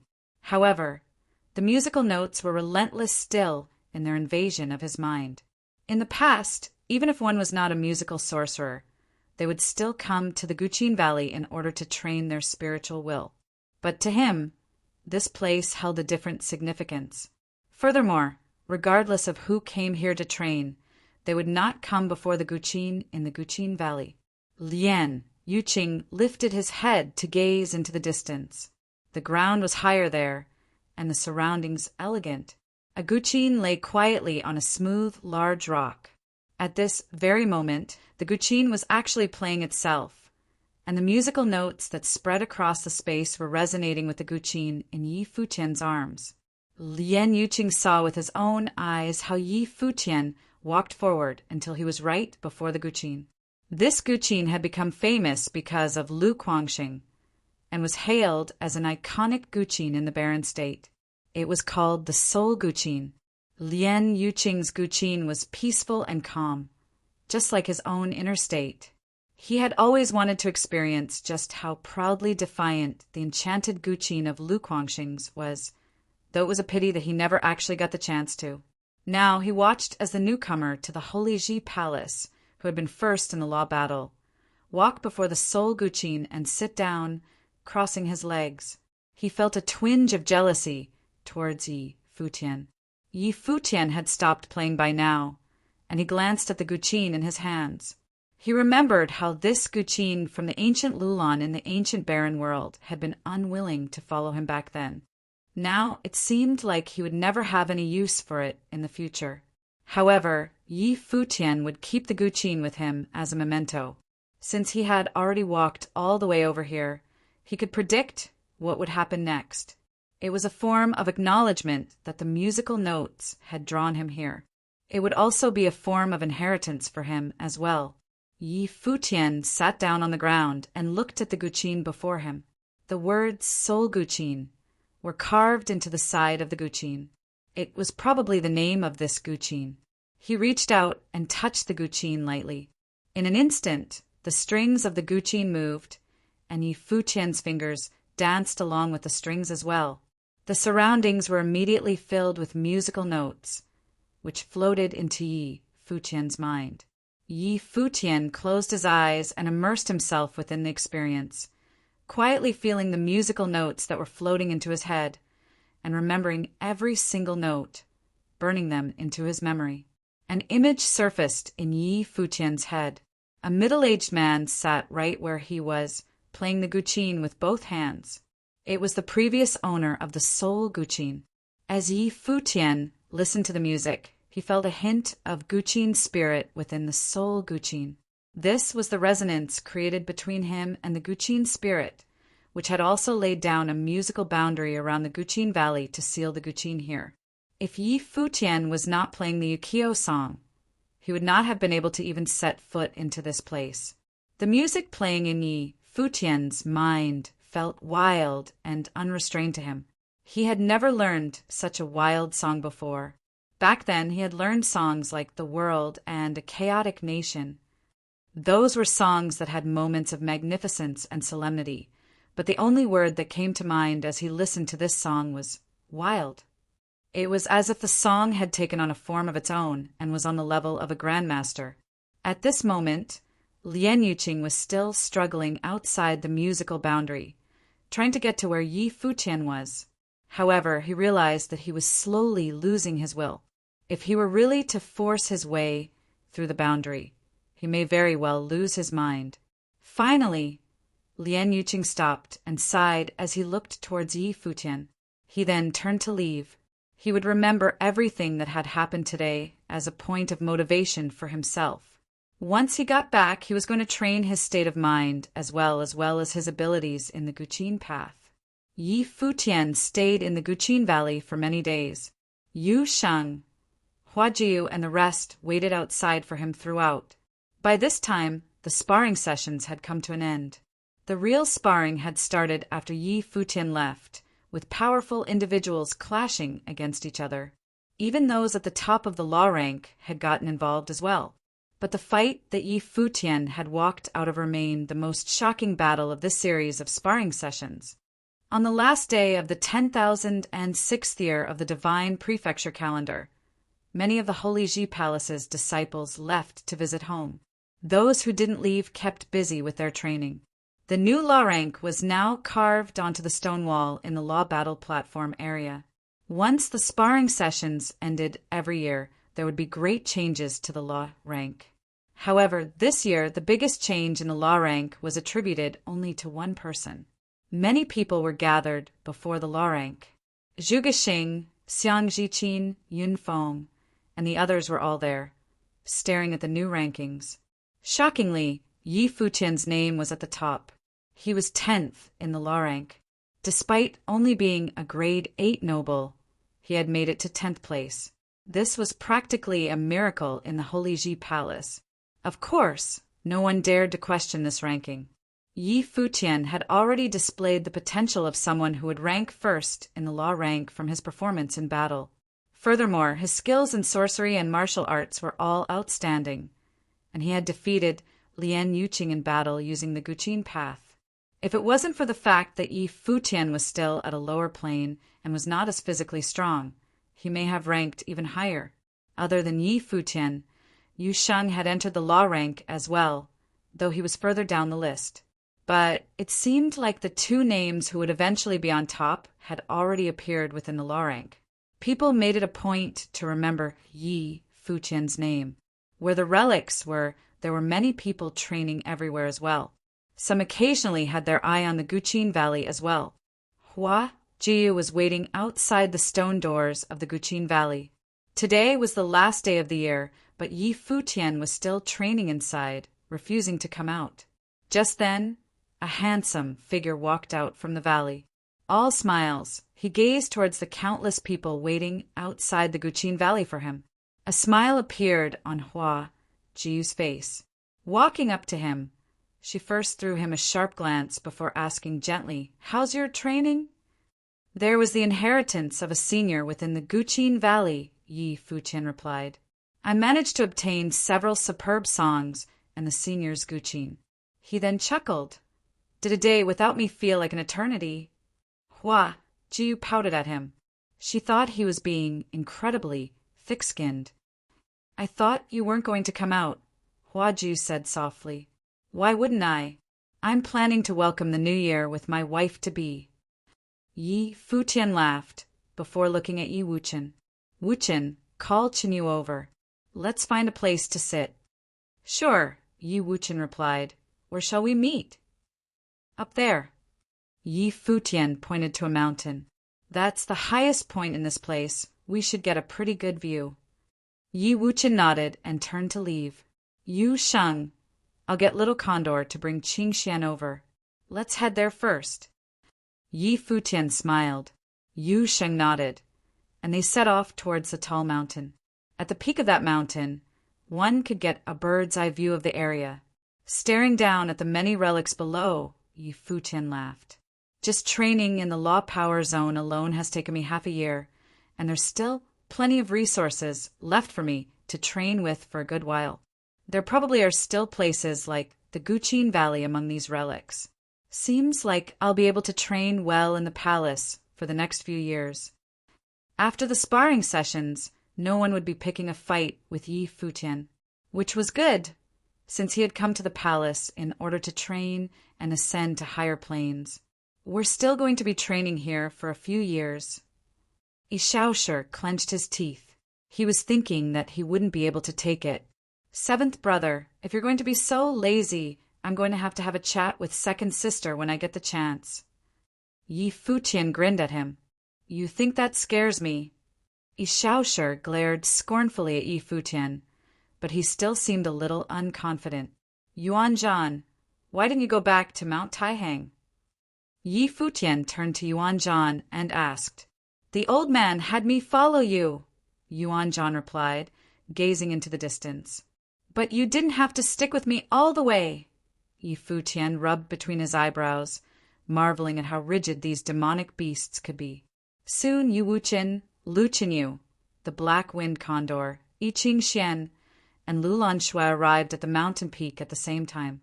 Yi Futian smiled at Lu Chenyu. Chenyu, you've become prettier. Looks like our Wuchen has done a good job taking care of you. Lu Chenyu had been training in the palace as well. As she transcended to a higher plane, her aura became even more outstanding as well. Who is Yun Shueixing, and why have I been hearing things about her even at the Sword Pavilion? Lu Chenyu looked towards Yi Futian, seeming to ask in all seriousness. Yi Futian blinked and looked at the stunning figure before him. I was in the wrong. This woman is ruthless, he thought to himself. It's the last day of the year already. Let's not argue today. Yi Qingxian walked up to them, smiling gently. Qingshuan's right. Yi Futian nodded. Why does it feel like we're missing something, like roasted meat or whatnot? As he spoke, Yi Futian's gaze landed on the black wind condor, and the condor jumped up hurriedly, speaking up woefully. Boss, if there's anything you want, just give the order and I'll go get it done. The condor was wary of the others having any funny ideas about it. It spooked him. Does anyone want alcohol? A voice rang out. Yi Futian turned to look and saw Zui Qianzhou walking over with Su Kei, carrying a pot of wine with him. Sure. Yi Futian smiled and nodded. This situation was perfect for drinking. Looks like I have no choice but to bring out the good stuff. Zui Qianzhou seemed a little pained. From a storage ring, he took out many wine cups. There was a great variety of cups, with some made of gold and others of jade. Yi Futian was dumbfounded at how exquisite Zui Qianzhou's taste was. Everyone sat together, and Zui Qianzhou poured them all a cup of wine, chuckling. Despite being alive for so long, I haven't actually had the chance to welcome the new year with people who aren't my master. To fate, which brought us all together. Su Kei chuckled, thinking to himself that life really was interesting. He had thought himself a person who did not get along with the rest, but after arriving at the Holy Ji Palace, he had discovered people he didn't mind, like Zui Qianzhou and Yi Wuchen. Yi Futian and Yu Sheng seemed like interesting people too. Perhaps this really was the workings of fate at play. To fate. Yi Futian laughed, and everyone raised their cups and drank. The sparring sessions a few days ago were really satisfying. Su Kei grinned. How long do you all think it will take for us to take over the law rank of the Holy Ji Palace? Most of those who would predictably be at the forefront of the rankings were here at this gathering. Probably 3 years, Zui Qianzhou replied. 3 years. Yi Futian looked towards the Holy Ji Palace. I've never thought about conquering the law rank. Zui Qianzhou and Su Kei were taken aback for a moment and glanced over at Yi Futian. Then they both chuckled. Indeed, they had forgotten that not everyone had their sights set on the law rank. The rankings meant little to Yi Futian. Then what about the barren sky ranking in the barren state? Su Kei looked towards Yi Futian. Yi Futian was still staring off into the distance. He thought about the barren sky ranking in the barren state. A smile then appeared on his face, but he did not reply. In years to come, when Su Kei recalled this memory again, he would finally understand the meaning behind Yi Futian's smile. Chapter 607. It was now the 10,009th year of the divine prefecture calendar. 3 years had passed, and now something big was happening within the vast barren state again. The assessment for admissions to the Holy Ji Palace, which was held once every 3 years, would be happening soon. The younger generation of the barren state had set foot onto the 9 divine roads and was preparing to conquer the roads and enter the Holy Ji Palace. It was now the 10,009th year of the divine prefecture calendar. 3 years had passed, and now something big was happening within the vast barren state again. The assessment for admissions to the Holy Ji Palace, which was held once every 3 years, would be happening soon. The younger generation of the barren state had set foot onto the 9 divine roads and was preparing to conquer the roads and enter the Holy Ji Palace. Just like 3 years ago, many young talents had gathered at the divine roads, heading towards the Holy Ji Palace. Powerful individuals from all across the land had also arrived in large groups at the foot of the palace, preparing to watch the final battle from there. Among them, there were many influential characters who had come in support of their disciples participating in the assessment.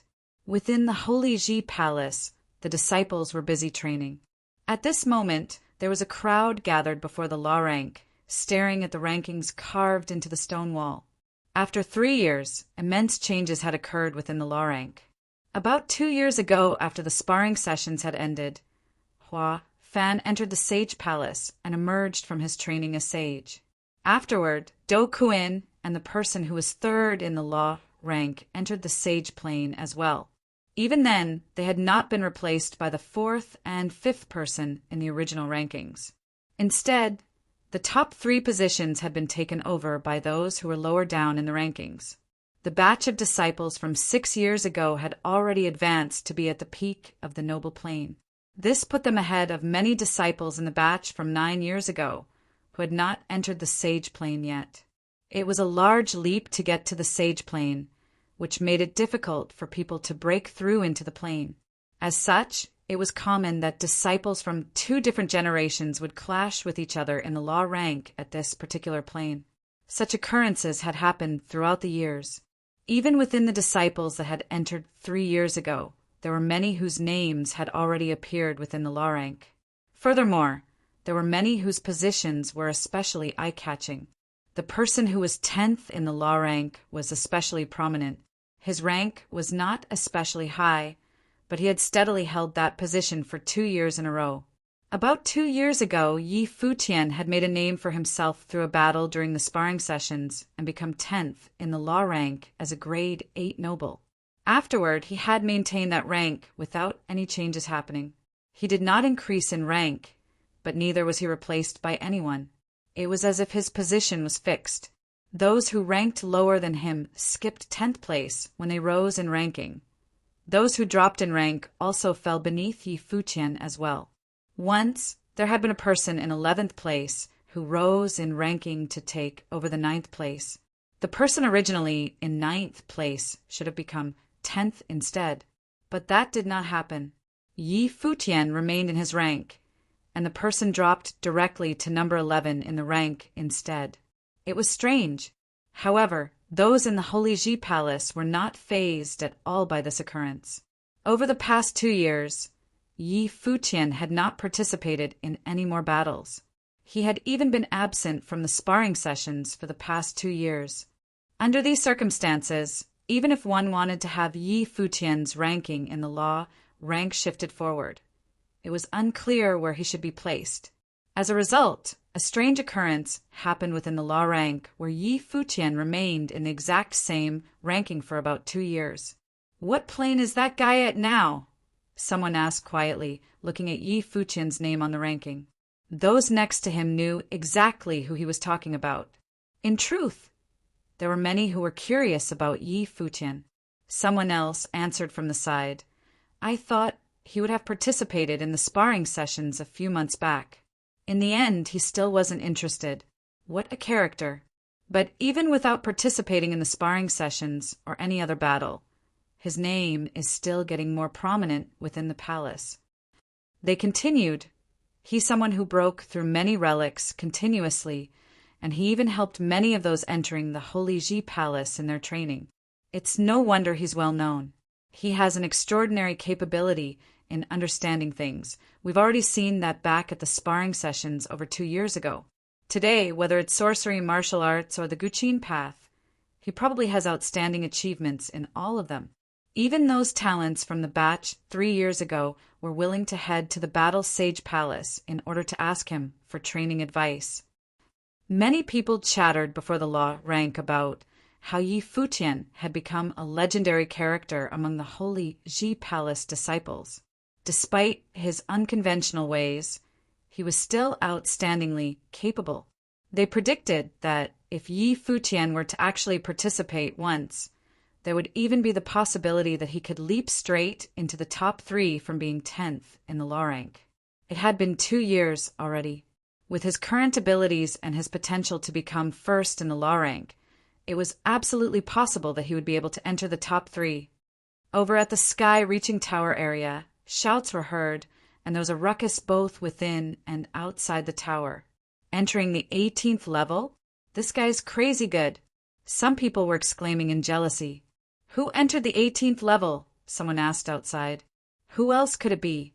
It's Yu Sheng, of course, someone replied, walking out of the tower. Many people headed for the sky-reaching tower in a blink, and they saw the hulking figure on the 18th floor of the tower. Many felt a twinge of jealousy in their hearts. Yu Sheng was probably only a grade 4 noble. Even if that was one of the peak states in the noble plane, there was still a ways to go before he would be considered a superior noble. However, one usually had to be a grade 1 noble in order to enter the 18th level of the sky-reaching tower. Even if one was physically powerful, they probably still had to be at least a grade 2 noble in order to enter successfully. Yu Sheng was only a grade 4 noble. What kind of body did he have in order to be able to enter the 18th floor? He was a monster. The batch from 3 years ago already had Yi Futian with his strange ways and Yu Sheng, who was an absolute monster. Many people wondered if these two would be the ones to fight over the top position in the law rank in the future, and if so, who would prevail? However, they also understood that these two fellows didn't seem to have any interest in the law rank at all. If not, they wouldn't have ignored all the opportunities to battle. They were only concerned with training and improving their own abilities quietly. They hadn't even participated in the sparring sessions. They wondered what those at the Holy Sage Pavilion would think if 2 disciples from the Battle Sage Palace were to become number 1 and 2 in the law rank in future. It would probably be humiliating for them as the top palace in the Holy Ji Palace. Throughout history, it had always been a disciple from the Holy Sage Pavilion who stably held the first position in the law rank. The current disciple at the top of the law rank was a disciple from the Holy Sage Pavilion as well. The Holy Sage Pavilion was the top palace of the Holy Ji Palace. Situated within the northern parts of the Holy Ji Palace, the Holy Sage Pavilion towered over the land. At this moment, a person walked out from an ancient hall within the Holy Sage Pavilion. While this person had absolutely no aura, the sight of him standing there gave one the impression of grandeur. He lifted his eyes to look at the skies, and his gaze seemed as though it could penetrate through the sky. Assistant Palace Lord, an elder from the Holy Sage Pavilion bowed and greeted him from aside. This person who had just walked out was the second most powerful man in the Holy Ji Palace, and was 3rd in the Barren Sky ranking. It's time for the next batch's assessment, isn't it? The Assistant Palace Lord spoke in a low tone. Yes. The other man nodded. Are there any good seedlings in this batch? He asked. There are a few, came the reply. They are pretty talented, but they may not be as strong as the disciples from the previous batch. Bai Zhe's already considered pretty good in terms of capability, yet in the previous assessment, he was crushed by 2 other participants. It was a huge emotional blow to him, and I don't think he's walked out of the shadow of that event yet. Training is an individual responsibility. When it comes to one's emotional state, no one else can help him but himself. If he can't let that event go, he's destined to remain average for life, the Assistant Palace Lord mused. Then he asked, what about those 2 from the Battle Sage Palace? How far have they come along in their training? They're both at the peak of the grade 4 noble plane, the elder answered. It's not clear how their battle abilities are at this moment, but with their performance so far, it seems like they'll be very powerful. They're both rare geniuses that you can only find once in a blue moon. Perhaps they'll be of great help to Luli in future. It's just that a senior of theirs from the eastern region of the Barren State seems to have some disagreements with Luli. As you cultivate, you train the heart as well. If Luli can disregard the animosity between Bai Zhe and himself, then hopefully he'll be able to look past these affairs between seniors the assistant palace lord said. The battle sage palace will nurture them properly. When they reach the peak of the noble plane in the future, then we'll gather the pavilion lords for a discussion to permit their entry into the sage palace to train. The man at his side nodded in response. Many of the disciples in the Holy Ji Palace thought that the Holy Sage Pavilion would be concerned that Yi Futian was becoming so prominent. This was but an underestimation of how gracious the elders in the Holy Sage Pavilion could be. They were not concerned with the internal competition between the 6 palaces. The competition between disciples was a way to motivate them in their training, and the palaces would not interfere in that. Time's beginning to run out. It's about time to put the marriage between Luli and Zhuge Mingyue on the agenda, the assistant palace lord whispered. The barren state had to have a saint. Many top individuals had failed in the past. Even their senior had failed. Bai Luli was to be their new hope. At the Battle Sage Palace, a few people had appeared by the Golden Cliffs. Yi Futian was there as well and was sitting opposite an incredibly beautiful woman. That woman was Phoenix from the Daozong Palace. Next to her, white flames hid her figure from sight. A strange area of awe fell upon her, making it feel as though she couldn't even move her body. Sage Daozong once mentioned in his lecture that when we reach the plane we're in right now, integrated energy should come from areas of will. Since everyone has a different perception of energy, the new areas of will created would all be different as well. This is the area of will that I've perceived, Yi Futian said, looking at Phoenix. He then took back his energy. Thank you. Phoenix nodded at Yi Futian in gratitude. Over the past 2 years, Yi Futian had entered many of the relic's secret realms. This had not escaped the notice of people, and many came to him for training advice. It was just surprising to Yi Futian that Phoenix, who was reticent in nature, would come to him for advice today as well. Phoenix's plane was higher than his. No problem, we can help each other to become better. Yi Futian smiled. I'll take my leave now. If the chance arises, I'll come seek your advice again. Phoenix stood up and turned to leave. Her sleeves fluttered as she moved, adding to her loveliness. Brother Yi, seems like you've got pretty good luck with the ladies. At this moment, a figure moved through the sky towards him. It was Zhong Li, another talent who had entered the Holy Ji Palace at the same time as him. Don't talk nonsense. Yi Futian chuckled and shook his head. Yeah, I'm talking nonsense here. Zhong Li laughed and threw a glance at the beautiful woman next to Yi Futian. In Yi Futian's second year at the Holy Ji Palace, Mu Jiqiu had come to the Holy Ji Palace's core island from the 1,000 holy islands through a selections process. Since then, she would often meet Yi Futian to discuss their training in the celestial way. They come here for the same purpose as you do, Yi Futian explained. Over the past 2 years, he had also gotten closer to Zhong Li. Got it. Zhong Li chuckled before coming to Yi Futian's side to seek his opinion on problems he had faced during training. Though they could turn to the elders for guidance should they meet with issues during their own training, they found that sometimes hearing about Yi Futian's own experiences in training could inspire them, given that Yi Futian was a peer whose plane was not far from theirs. At the side, Mu Jiqiu watched Yi Futian and Zhong Li quietly. After 3 years in the Holy Ji Palace, the young man who had once come to the Zhaixing house in order to claim the divine destruction polearm had now become someone who had an incredibly high standing among the disciples of the palace. She knew that within the palace, there were many disciples who declared that Yi Futian would indisputably become first in the law rank in the future. Younger brother, Qi Jie called out, walking towards Yi Futian. Yi Futian looked up at him and responded, Older brother, is anything the matter? It's now the assessment period for admissions to the Holy Ji Palace. Qi Jie smiled. Those going through the assessment have already stepped out of the divine roads, and many of them are outside the Holy Ji Palace now. Someone asked me to convey a message to you. Who? Yi Futian asked. Your older sister, Qi Jie replied. A smile twinkled in Yi Futian's eyes, and he asked, What did older sister ask you to say to me? She said to tell you that you were a rascal for not thinking about her for the past 3 years, and that you better go and see her tomorrow.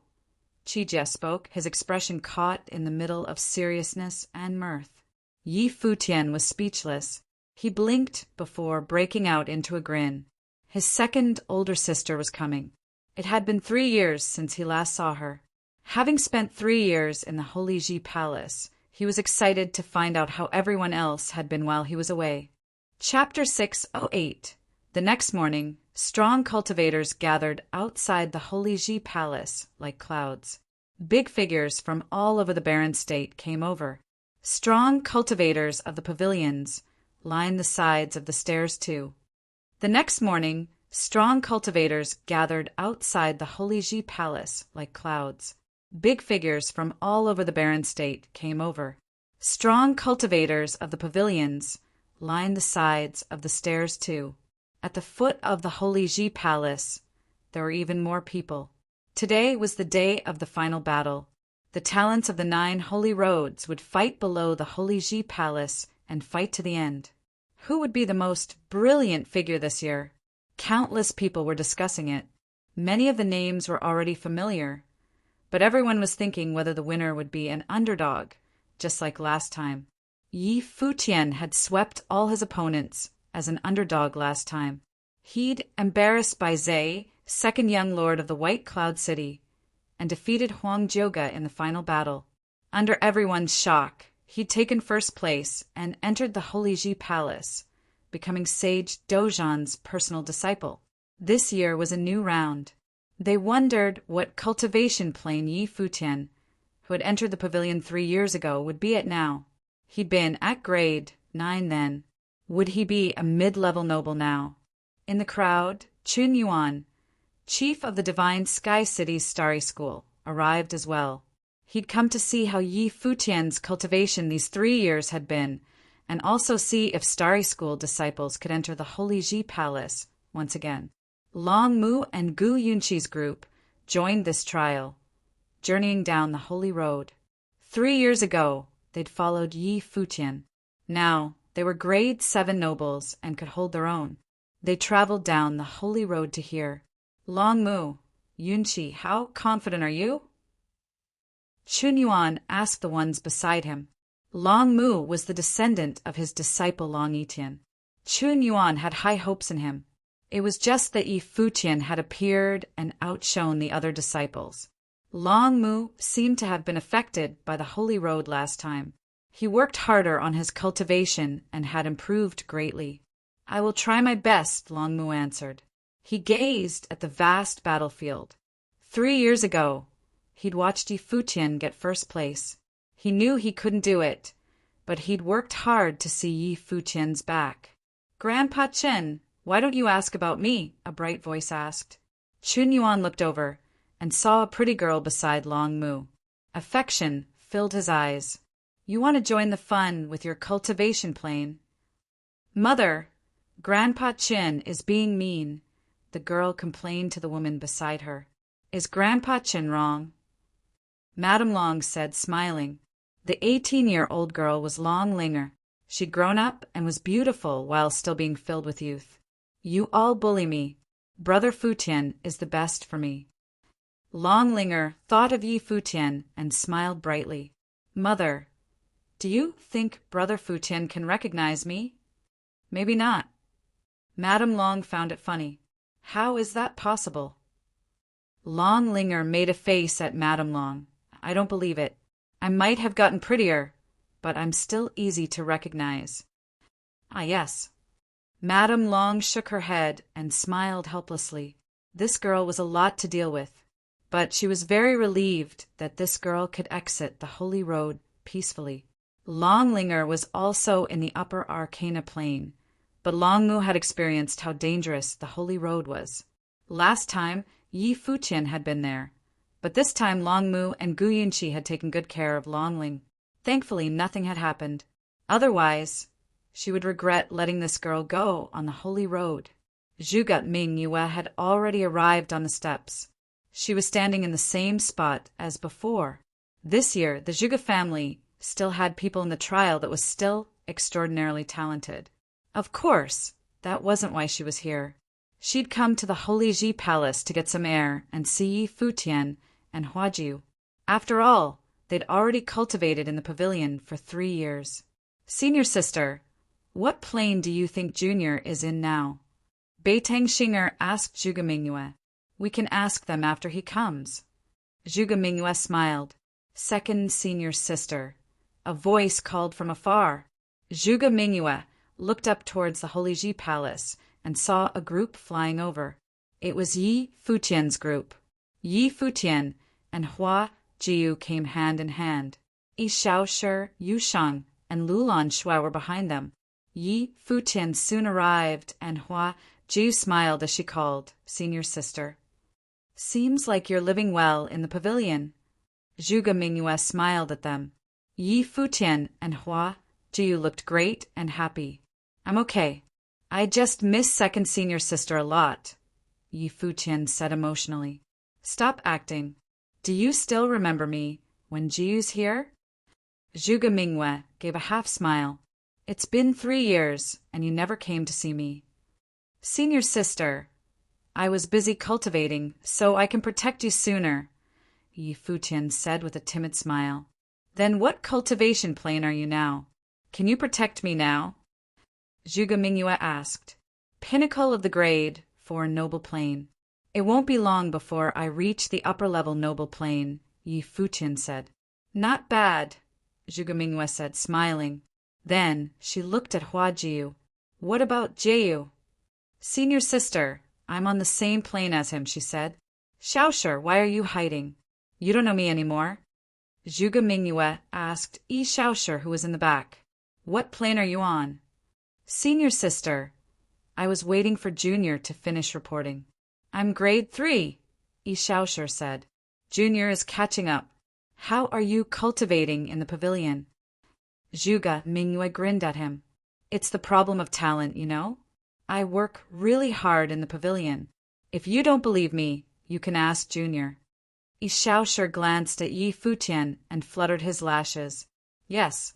7th senior brother works really hard, Yi Futian said, nodding. Yi Xiaoshi let out a relieved breath.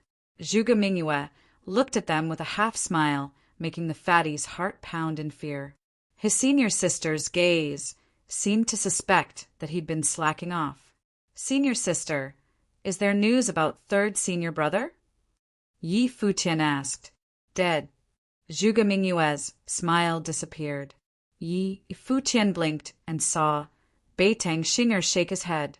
Yi Futian felt awkward and resentful. Had 3rd senior brother really disappeared for 3 or 4 years? Or if he hadn't contacted 2nd senior sister ever since he left the Eastern Barren Territory, how many years had it been? How could Zhuge Mingyue not be resentful then? 3rd senior brother must be cultivating crazily so he can go to the Zhuge family with honor. Maybe it's really dangerous outside, Yi Futian said weakly while studying Zhuge Mingyue's expression timidly. As expected, Zhuge Mingyue's expression softened a bit, but she said softly, don't mind him. Cultivate well and don't be like Shui Yi and Luo Fan. What happened to 4th and 5th senior brother? Yi Futian asked. Don't mention them, Zhuge Mingyue said. Yi Futian became much more confused. What had happened to them? Futian, a voice said below them. Yi Futian looked down and saw Qin Yuan's group. Senior sister, I'll go see Chief Qin now. Jiu can stay with you, Yi Futian said. Zhuge Mingyue nodded and Yi Futian walked out. Lulan Shui also followed. She saw an extremely familiar figure behind Qin Yuan. Chief Qin, madam, Yi Futian called while walking over. Yunqi, you're also here for the trial? Yes. Gu Yunqi nodded and smiled brilliantly at Yi Futian. Long time no see. Long time no see, Yi Futian said. Then he looked to the pretty figure on the side. He studied her and asked, Who is this? You can't recognize me? Long Linger fluttered her lashes. Her clear eyes seemed a bit nervous. PSH. Yi Futian knocked against Long Linger's head. Little girl, you've grown up and gotten prettier. Ah, you tricked me. Long Linger jumped up and rushed into Yi Futian's arms. Brother Futian, did you miss me? Hey, you're an adult now. Aren't you embarrassed? Yi Futian stared speechlessly at Long Linger. The girl was 18 years old now. She was a slim and graceful girl. Linger, you still make trouble even after growing up, Madame Long said, glaring at Longling. This is my brother. It's okay, Long Linger said, upset.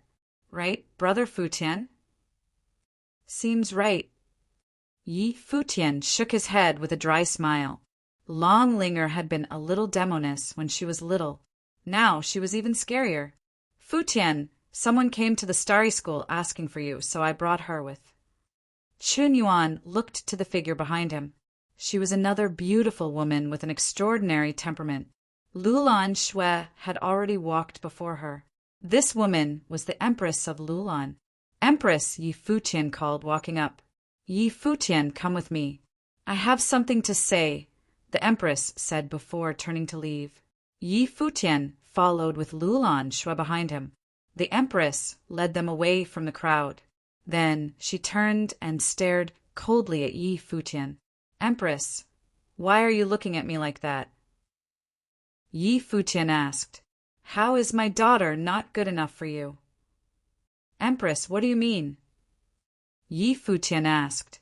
You have a girlfriend, but when I sent Lulan Shui to Book Mountain, I'd already said that you can even take her in as a mistress. Now, she's been by your side for so many years. How come she's still lonely on the side? Have you really ordered her around like a maid? Why are you humiliating her like this? The Empress asked coldly. She was the Empress of Lulan, and Lulan Shui had the high status of a princess. She could give Lulan Shui as a mistress, but Yi Futian still didn't think she was enough. This was definitely humiliation. Yi Futian looked at the Empress, confused and speechless. What kind of mother was this? Thinking of this, he became more upset. You forced Lulan Shui into Book Mountain back then, but I'm the one who mistreated her? Hearing this, the Empress became even more furious. Coldness radiated from her and enveloped Yi Futian. Don't get angry. If we really want to fight, you're not my match anymore, Yi Futian said coldly. Everyone had a temper. You, the Empress roared. A cold storm arrived instantly. A frightening cold spear shot towards Yi Futian. Yi Futian stood there quietly, allowing the icy spear to pierce him without moving. Now his physical body was very strong. Even if the Empress was a grade 2 noble, he wasn't afraid. However, ancient Lulan's nobles were much weaker than the Holy Ji Palace's nobles, even if she was the Empress. If you keep attacking, I won't be polite anymore, Yi Futian said coolly. The Empress shook in anger, her chest rising and falling. This bastard, she thought. Lulan Shui, come back, the Empress said in anger. Don't serve him anymore. Looking at her mother, Lulan Shui shook her head. What do you mean? The Empress stared at her. He's humiliating you like this, and you'll still follow him? You're the Princess of Lulan. He's really treating you like a servant, and you throw yourself onto him? Mother, I'm doing this willingly. It has nothing to do with him, Lulan Shui said softly. The Empress looked at her, speechless from anger. Then she said coldly, Then I won't have a failure like you as a daughter. With that, she really turned to leave. Lulan Shui ran over, but the Empress waved her hand. Don't run after me. Just follow him. Lulan Shui stopped. She stood in her spot, eyes a bit wet. The Empress' body flashed and quickly disappeared. Her eyes were also damp. She'd asked for Yi Futian's news in Book Mountain and learned about the Divine Sky City Starry School, so she went there. Then she came all the way to the Holy Ji Palace and learned about Yi Futian's achievements over the years. She didn't bear to do this to her daughter, but she was clear about Yi Futian. He would only go further and higher. In this case, she would just let her daughter go. She could only help Lulan Shui to this point, and she hoped the girl would understand her intentions. Chapter 609. After the Empress left, Lulan Shui remained in her spot, staring at her back. They hadn't seen each other in years. Would she just leave after scolding her? After the Empress left, Lulan Shui remained in her spot, staring at her back. They hadn't seen each other in years. Would she just leave after scolding her? Lulan, don't think too much. It's not how you think, Yi Futian said. The Empress isn't as heartless as you think. She did all that for you. Lulan Shui froze and looked at Yi Futian with her silver eyes. For her? I've truly been ordering you around these years, and I've gotten used to it. I'm sorry. If you want to leave someday, you don't have to worry about me. Yi Futian sighed and turned to leave. He knew how calculating the Empress was. He could obviously see through her intentions. The Empress had already planned to make him feel guilty about Lulan Shui, so he would treat her well. She wanted Lulan Shui to keep journeying with Yi Futian. This way, she could see a bigger world. Her current cultivation plane was catching up to the Empress. The Empress obviously knew about this.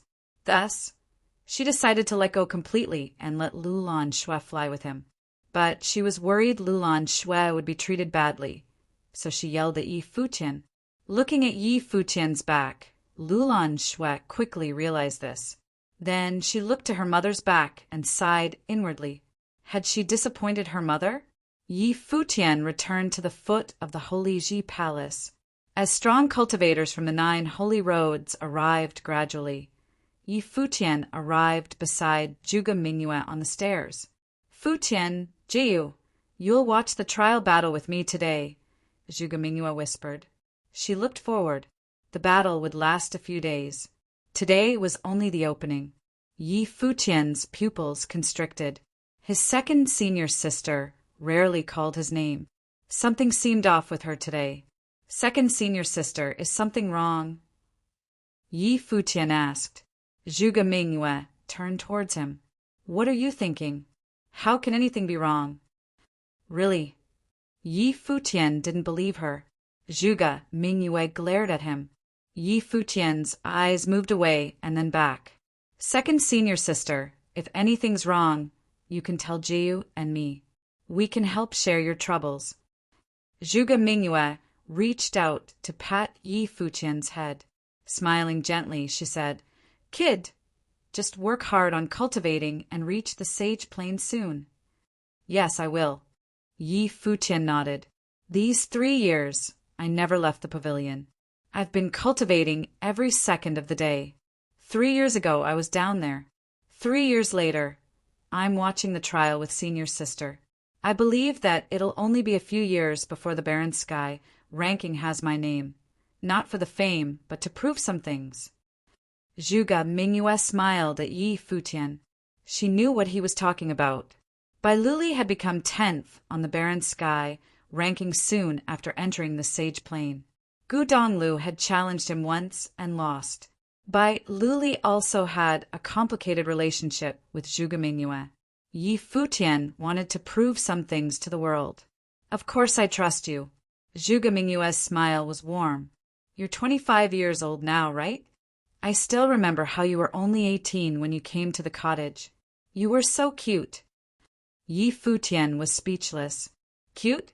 So Zhuge Mingyue had thought he was cute when they first met? Yes, I'm 25.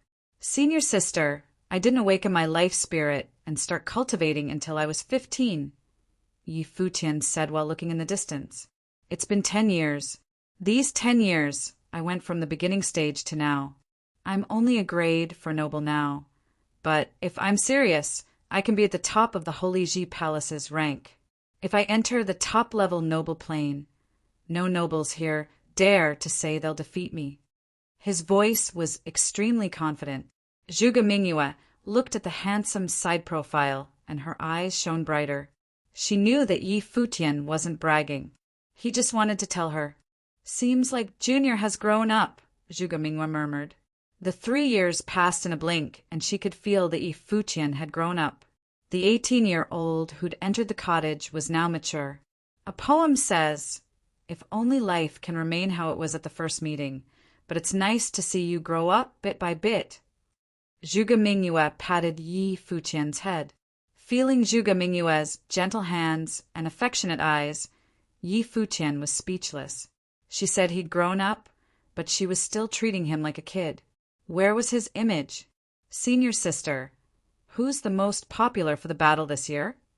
Yi Futian's gaze moved to the examination grounds. There were countless people now. Most of them would be eliminated. Zhongzhou City's large forces all have talented figures in every generation. It's the same this time. Amongst them, the Shimin clan and the Thunder Courtyard both have one very talented figure. People have high expectations. Other than that, the Yanjiu that you defeated last time has a sister. She's even more talented than Yanjiu, and she's here. The Zhuge family and White Cloud City also have powerful figures. Zhuge Mingyue smiled and continued. But no matter how talented they are, they can't surpass the last round. Of course, Yi Futian said, smiling. Look at who was in the last round. Zhuge Mingyue smiled at Yi Futian with pride. She left after the first day. Yi Futian and Hua Jiu stayed beside her the whole time, and Yi Futian felt keen that something was wrong. He said many things to her. Some of them seemed arrogant, but Zhuge Mingyue must have understood his intentions. Yi Futian continued watching the other battles because Long Linger was there, along with Long Mu and Gu Yunxi. Long Mu had truly improved greatly these past 3 years, perhaps motivated by Yi Futian. Long Linger was only 18 years old, but she'd already shown her shocking talent as a dragon master. She was even more talented than Long Mu. The battles this year were still spectacular. There weren't any underdogs like Yi Futian and Yu Shang who reached the end, but many talents were still very shocking. Shimin Gu of the Shimin clan was first, while Yan Qingyan of the Sword Saint Mansion was second. She was Yan Jiu's sister. Her swordsmanship was precise and graceful. She'd added her own thoughts to the 9 swords of the Celestials. Third was a pride from the Thunder Courtyard. Last time, neither the Shimin clan nor the Thunder Courtyard had been able to enter the top 10. This time was a boost to their ego. Shimin Gu entered the Holy Sage Pavilion and Yan Qinggu entered the Sword Pavilion. 3 years ago, the Sword Demon hadn't wanted Yanjiu, but he was impressed by Yan Qinggu. When the strong cultivator on the steps announced the end of the battle, the vast space fell into an uproar. Some were happy, while others were upset. Yi Futian walked down to Qin Yuan's group. He looked at Long Linger and saw her grinning. "Brother Futian, how was I?" "Yes, the Daozong Pavilion made an exception for you. Seems like little Linger has grown up." Yi Futian patted Long Linger's head. At 18 years old, she was only in the upper Arcana plane, but Sage Daozong had personally made an exception to accept her. Clearly, her talent had been very impressive. Sage Daozong also knew Long Yitian. Coming from the divine sky city of the Eastern Baron State, Long Yitian had been on the Baron Sky ranking. He'd been incredible and shone for a while before passing like a shooting star. He saw yet another dragon master in Long Ling. Of course, Long Linger was a bit proud. Qin Yuan and Madame Long were also happy. They'd thought Long Linger wouldn't achieve anything and never thought the Daozong Pavilion would make an exception for her. It was a great surprise. "Long Mu, you did well," Yi Futian said to Long Mu. He'd entered an island on the 1,000 Holy Islands. This counted as entering the Holy Ji Palace too. "I'll catch up to you." Long Mu looked at Yi Futian. The disdain still existed, but it had become his motivation to keep improving. He was especially affected when he saw Yi Futian get first place 3 years ago and had cultivated crazily. "Then you better work hard," Yi Futian said, chuckling. He'd moved on from the past conflicts. Madame Long smiled at these juniors. Her smile was just as beautiful as when she was young. She was obviously happy seeing the juniors like this. Long Mu had finally grown up. In the future, he could be a good and reliable man like her brother, Long Yitian. "Are you going back with me or entering the palace directly?" Madam Long, I'm not going back. Mother, tell father that I didn't disappoint him this time, Long Linger said. Okay. Madam Long nodded. Your father's strictness was for the best of you. Now that you and Long Mu have entered the Holy Ji Palace, you must cultivate well. I will, Long Linger said. Mother, don't worry. I have brother Futian and sister Ju here. Futian, you'll have to take care of this girl, Madam Long said. Madam, don't worry. I won't let anything happen to Linger, Yi Futian said. I obviously don't worry with you. All right, go on now, Madam Long said. Yi Futian nodded and looked to Gu Yunqi. Yunqi, don't be disappointed. You can cultivate well in the Starry School too. Yes, I will. Gu Yunqi nodded.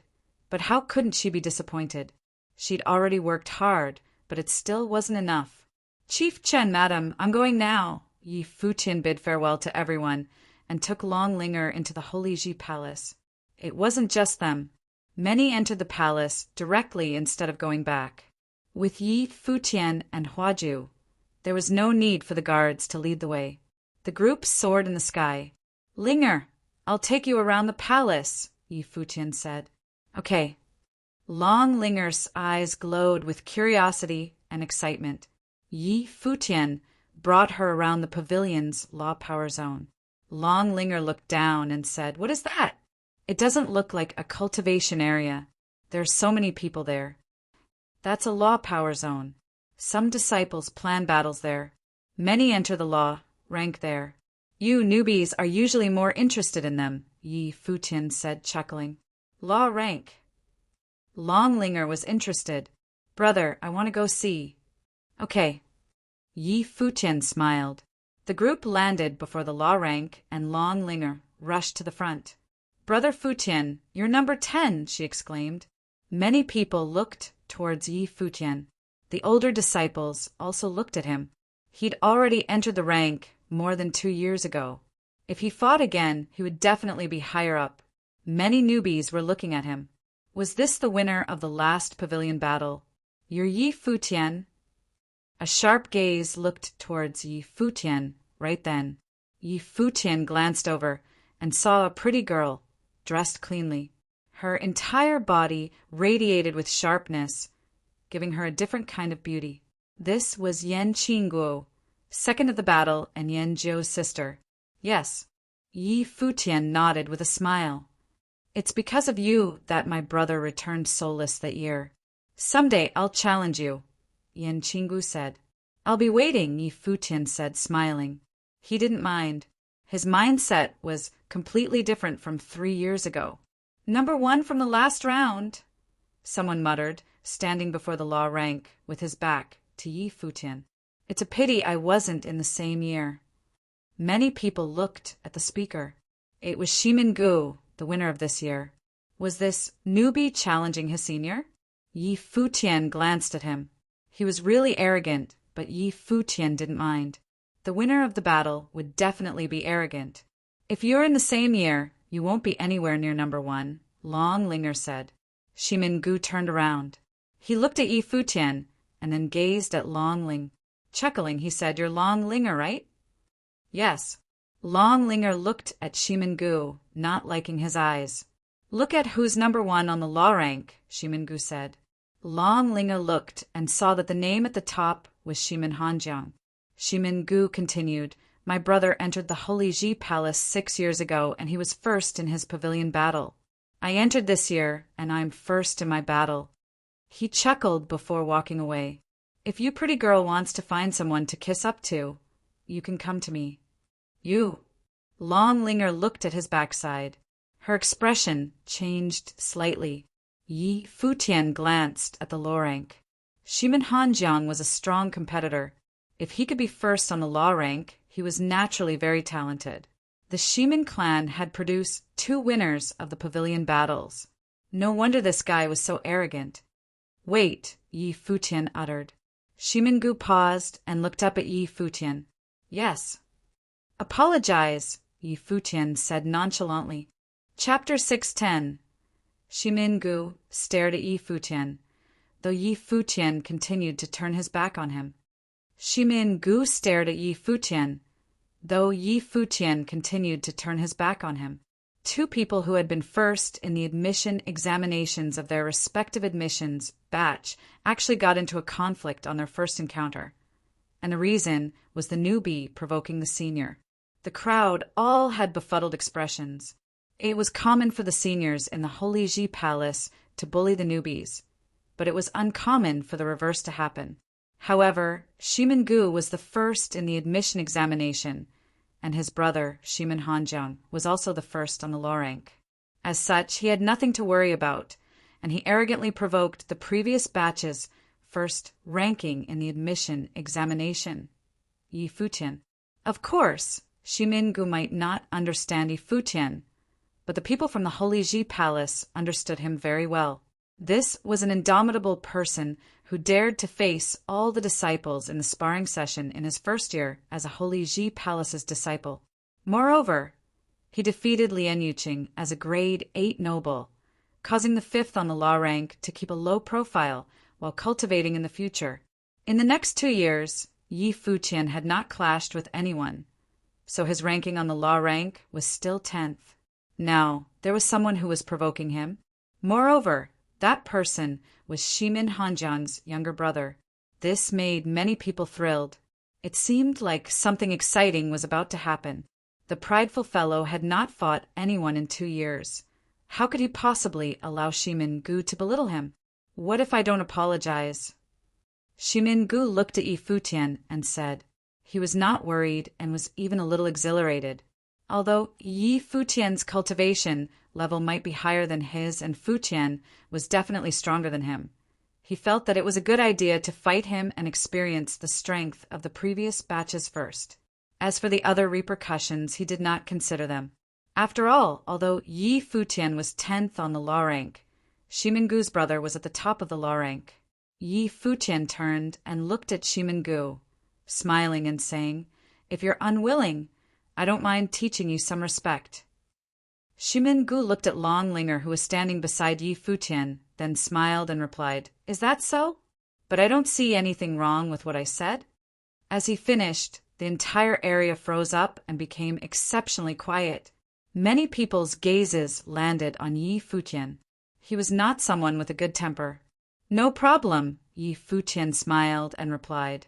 He then raised his hand and stretched it out in Shimin Gu's direction. In an instant, an exceptionally violent aura descended upon him. It was the strength of combined wills. The heavens rumbled and a spiritual chi storm started brewing, sand flying around Shimin Gu's body. Shimin Gu immediately released his spiritual will, but in the next moment he felt a horrifying will descending upon him. His body hardened and he was unable to move. Shimin Gu's expression became panicky, and he attempted to break free from the spiritual will. However hard he tried, he was unable to do so. It was as though the area around him had completely frozen and his body was completely suppressed. Yi Futian stepped towards Shimin Gu gradually. Although his speed was slow, the crowd behind him was all startled.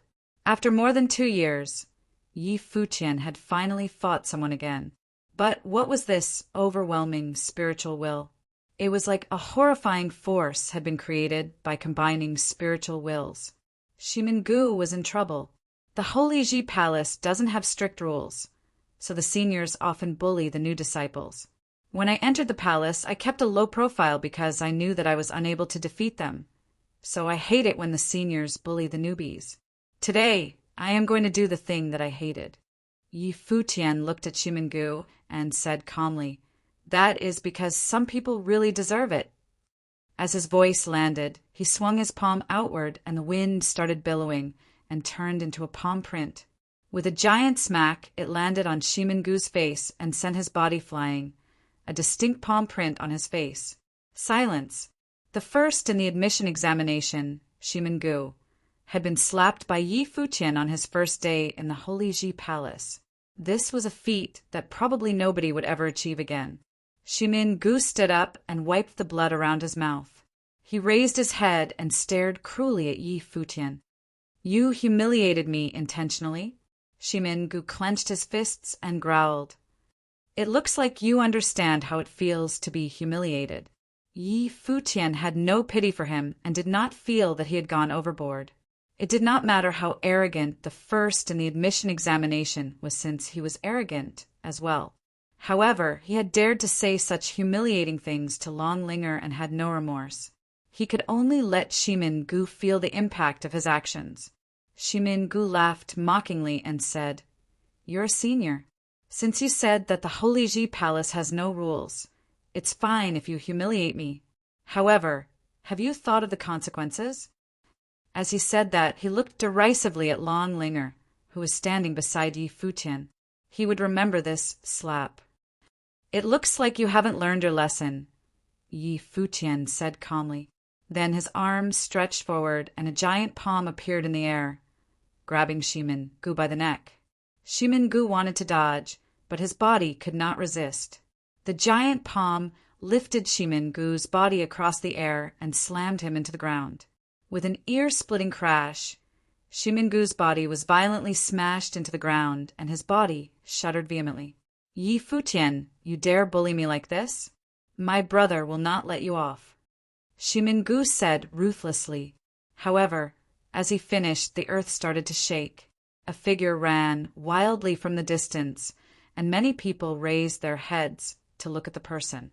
They saw a burly figure land beside Shimin Gu and grab him by his shirt. Shimin Gu lowered his head and saw a pair of emotionless eyes with beastly rage in them. The expression in those eyes was as though they were looking at a dead person. Shimin Gu felt his body go cold. What kind of eyes were those? However, this was the Holy Ji Palace. Who would dare treat him like this? When they saw the figure appear, many people grieved for Shimin Gu. He had just entered the palace and had not understood Yi Futian before provoking him. What a tragedy! In the next moment, Shimin Gu felt his body being flung, and with a giant crash, his organs felt as though they had shattered as he was crushed vigorously into the ground. Moreover, the other party did not stop and smashed him into the ground repeatedly. Many people could not bear to continue watching. Shimin Gu was probably the most tragic first in the admission examination in the history of the Holy Ji Palace. He had barely been in the palace for a couple of hours, and he had already been brutally defeated. Blood streamed from Shimin Gu's mouth, and his brain stopped functioning. On his first day in the Holy Ji Palace, his views had been flipped upside down. How could this be? He was the first in the admission examination, the most outstanding among this batch's disciples. His brother was the first on the law rank. How could the other party humiliate him with no reservations? He did not understand. "You Shang," Yi Futian shouted. If that fellow continued, he might really disable Shimin Gu. Yu Sheng heard his voice and stopped, then threw Shimin Gu on the ground and walked over to Yi Futian. He did not mention Shimin Gu, but said, "Teacher wants us to go over." "Okay." Yi Futian nodded and then said to Hua Jiu, "Jiu, you bring Linger to the Daozong Palace. I won't be sending her." "Okay." Hua Ji smiled and nodded. Yi Futian walked over to Shimin Gu's side and said softly, "You can go and tell your brother about today's incident. If he wants to look for me, that's fine. I'm just going to remind you, if you dare to insult Linger again like you did today, I will make sure that you are unable to stay in the palace." After saying that, he looked towards Long Linger and said, "Linger, your cultivation is the weakest in the palace. If anyone bullies you, come look for me." Long Linger nodded her head solemnly. Big Brother Futian was more handsome than before Big Brother Yusheng as well. She had not noticed that he was this handsome in the past. She would have another idol from now on. Yi Futian left with Yusheng, and Huajiu also flew off with Long Linger. The surrounding crowd looked at the figure lying on the ground. After 2 years, they had finally seen Yi Futian and Yusheng in action again. How overbearing! That tone, it was as if. Many people reeled in shock. Did Yi Futian's words mean that he did not fear Shimin Hanjiang? Now, Shimin Gu was probably doubting his entire life. Tough luck! He had provoked Yi Futian. In the crowd, Yan Qinggu watched the incident with an equally stunned expression. Was this how things were in the palace? Was that the Yi Futian who defeated her brother back then? What a deep impression he left. In the Battle Sage Palace, Yi Futian and Yu Sheng made their way to the Battle Sage Hall. "Master!" the two of them shouted as they saw Sage Dojan. 3 years, not bad. Sage Dojan looked at the two of them and smiled. He then asked, "Yu Sheng has already made it to the 18th level of the sky-reaching tower. Which level can you reach now, Yi Futian?" "The 17th level," Yi Futian replied. "How many acupoints can you open from the incomplete Heavenly Manual's 7-star acupoints?" Sage Dojan continued asking. "The same as Yu Sheng for acupoints," Yi Futian replied. "That's more than me." Sage Dojan smiled and looked at his two disciples. He then said, "Teaching disciples is not my specialty. Although I've taken you two in as disciples, the truth is that all your cultivation is your own effort. Now, I will teach you two a body-enhancing technique for battle. It is extremely strong, so make sure to learn it properly. Yi Futian, I've heard that you specialize in all elements. However, Yu Sheng, you will have a chance to enter the saint plane with body refining. Don't waste your potential." Yu Sheng nodded. He also knew that his physique was superior to others and was a natural warrior. Body refining was indeed very suitable for him. "Prepare yourselves." The eye in between Sage Dojan's brow chakra opened again, and a gleaming light emitted from it, heading straight towards Yi Futian and Yu Sheng's brow chakras. Following that, images flooded into their brains. In their heads, they saw what looked like a god. Sage Dojan stood in the air naked. His frame appeared to be bigger, like an ancient god. What was even scarier was the gleaming light around his body. An unparalleled shadow appeared. It was an imposing golden figure. The Dojan body can create a martial arts body and provide astonishing power. It is an unstoppable offensive ability. A voice sounded in their heads. Next, the cultivation method and things to look out for were all imprinted into their brains. Yi Futian and Yu Sheng closed their eyes, taking it in silently. The incomplete Heavenly Manual combined with the Dojan body created Sage Dojan, who is 7th on the Barren Sky ranking. Your potentials are both higher than mine, so your achievements will definitely surpass the 7th on the Barren Sky ranking. Sage Dojan looked at the two of them and said softly. He had high hopes for both of them. Chapter 611. The Holy Ji Palace was refreshed by the addition of new students.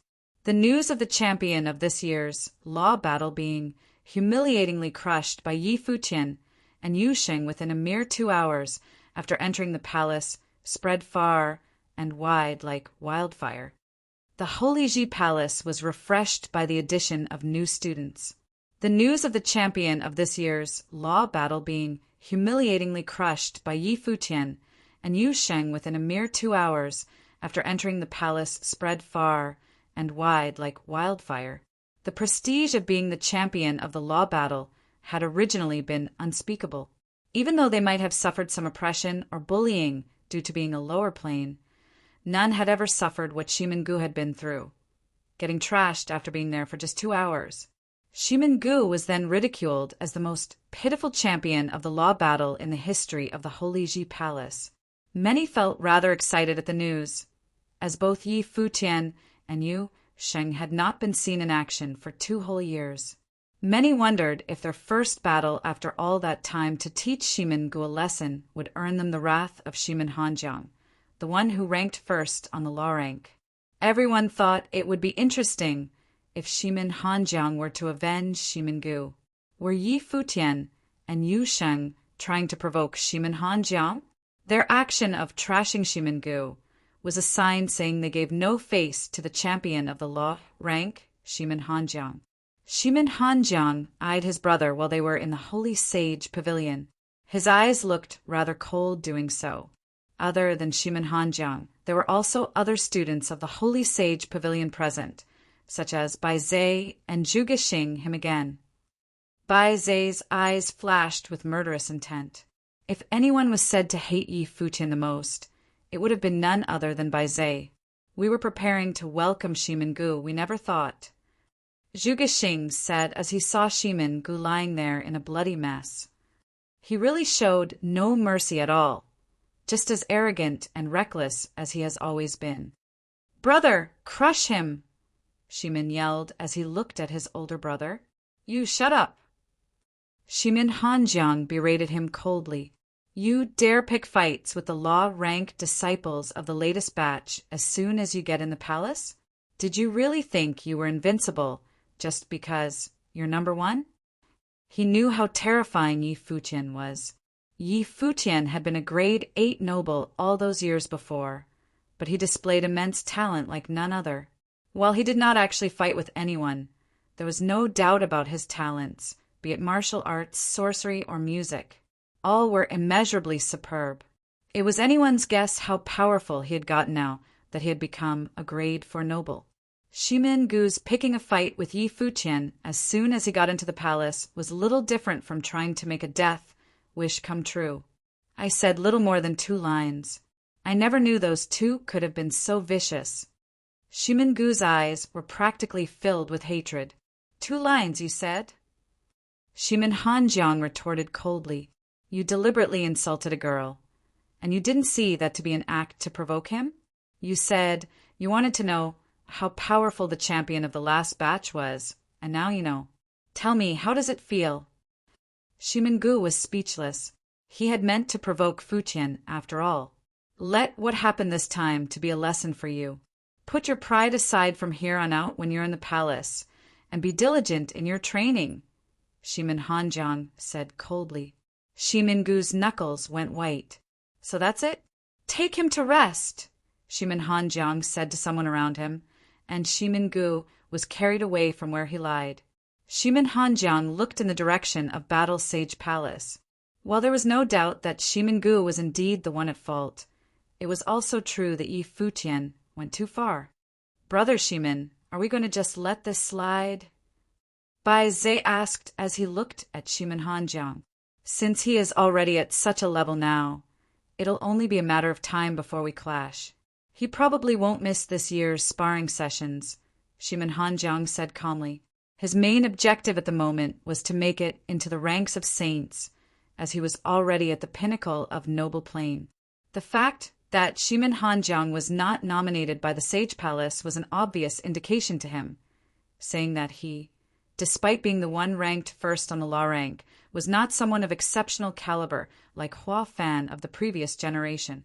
He failed to prove himself worthy of entering the Sage Palace. No one else said much after that, but Zhuge Xing quipped, Alchemy City is inviting forces from all over Barren State to witness their ceremony. Are any of you, seniors, interested in going? I'm preparing to train behind closed doors. As such, I won't be going. In the case of all of you, however, this would prove a great chance for you to train and get exposed, as mighty ones of all kinds will gather in Alchemy City, Shimin Hanjiang said. The Holy Ji Palace was a comprehensive, self-sufficient place in itself. Most nobles simply trained within the palace and rarely made contact with the outside world. However, if an opportunity presented itself, the Holy Ji Palace's members were free to venture outside. Alchemy City was highly renowned and held an important status in the Barren State. The city never participated in the Holy Ji Palace's selections, and the city served as the symbol of the southwestern region of Barren State. Many nodded lightly. The trip to Alchemy City this time was indeed seen as one worth making. Mighty ones from all sorts of places in the Barren State, other than the Holy Ji Palace and the Ice Temple in the southernmost regions, would probably gather in Alchemy City.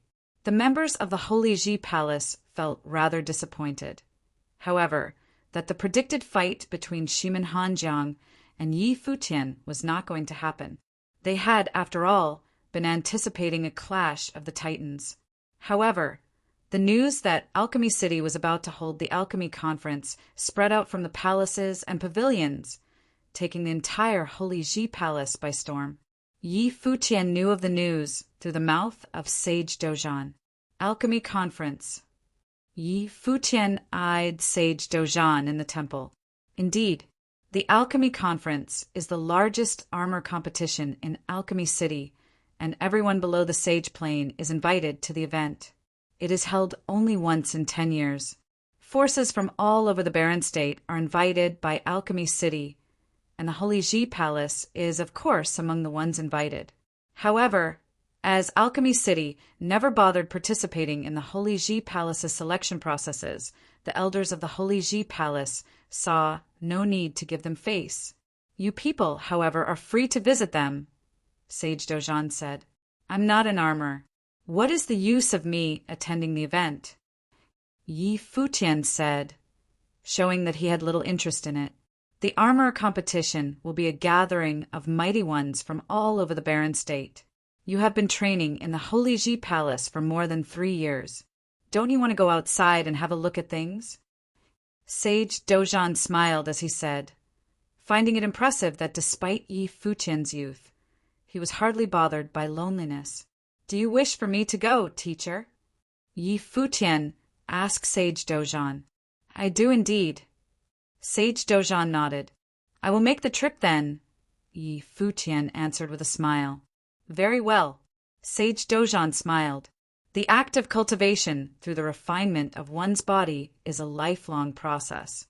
This isn't to say that one stops developing their physical body upon becoming a sage.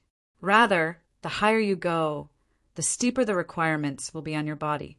By then, even the resources the Holy Ji Palace are able to provide will not necessarily fulfill your needs. Furthermore, it isn't possible for you to just keep staying in the Holy Ji Palace. Alchemy City has the finest armors in all of the Barren State. You will be able to find powerful body-refining implements in Alchemy City, and so it will do you good to make friendly relations with the people of Alchemy City. It was obvious at that point that Sage Dojan had other intentions. Yi Futian felt rather speechless at his teacher's blatant intentions and plans for Alchemy City. Teacher, I heard that the City Lord of Alchemy City is ranked 8th on the Barren Sky ranking. But why is it that Alchemy City has such a prestigious status in Barren State? Yi Futian asked out of curiosity. First of all, that would be attributed to their prowess as armors. Forces everywhere probably have needs that can only be fulfilled by the city. Second, it would probably due to the city itself housing many super ritual implements. While the city lord of that place might only be ranked 8th on Barren Sky ranking, the additional kick provided by ritual implements might have just made them someone few dare touch. Needless to say, no one dares invade the city's territory. Alchemy City is where it is today due to all of those reasons, Sage Dojan elaborated. I can find holy ritual implements there. Yi Futian's eyes sparkled with an unusual sheen. There had been saints throughout the Barren State, and the 3 great schools were of the lineage of a saint. The Holy Ji Palace's Sage Palace was probably no exception. You will indeed. Sage Dojan nodded. Yi Futian came to understand why Alchemy City's status was so prestigious. Besides, as Alchemy City has invited the Holy Ji Palace to participate in the event, all 6 palaces and pavilions have informed their students about it. Many of our students will probably head there, Sage Dojan added. All right. Yi Futian nodded. I'll ask around and see if anyone wants to make the trip with me. Yes, you should, Sage Dojan said. The news of the armor competition from Alchemy City spread far and wide in the Holy Ji Palace. Many came asking about Yi Futian, and the news of Yi Futian's participation of the event soon reached everyone's ears. Many mighty ones gathered at the Battle Sage Palace that day. Yi Futian, Yu Sheng, Yi Wuchen, Yi Shaoshi, Yuan Zhan, Su Kei, and Zui Qianqiu were all present. The silhouette of 3 girls made their way through the air, and everyone's eyes sparkled. All 3 were top-class beauties, and they were none other than the 3 beauties from Daozong Palace. Hua, Ju, Yun Shuisheng, and Phoenix, with the exception of Xiang Jiqin. 3 out of the 4 were present. So, it seems like Sister Yun and Phoenix will be going to Alchemy City as well, Huaju said with a smile to Yi Futian. As fellow students of Sage Daozong, it was natural that all three of them had become familiar with each other over the past 3 years. Welcome, Yi Futian said with a smile. While he and Yun Shuixing had a rocky start, their feud was long over. Yun Shuixing was still unable to break into Sage Plain even after working at it for 2 years, and it was only natural that she had wanted to go outside for a bit. Wait up, Brother Yi. A few more figures were seen coming through the air. It was Zhong Li and the others, fellow students who entered the Holy Ji Palace with Yi Futian. All of them had been helped by Yi Futian one way or another in their training over the past 2 years, and they all gathered at Battle Sage Palace. Are you going, Zhongli? Yi Futian asked. Yes, indeed. My place is near Alchemy City, and I'm rather familiar with the area, Zhongli answered with a smile. Zhongli came from the Zhong clan of the Separation Road, which was near Alchemy City. Let's head out together then, Yi Futian answered with a smile. Yi Futian was among the ones of the lower rank in their current party. He was the one with the lowest plane when he entered as a grade 9 noble. 3 years had passed and he became a grade 4 noble, but the others were training as well.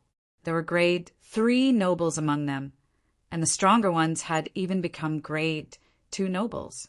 Yun Shuixing had been at the pinnacle of the noble plane all that while.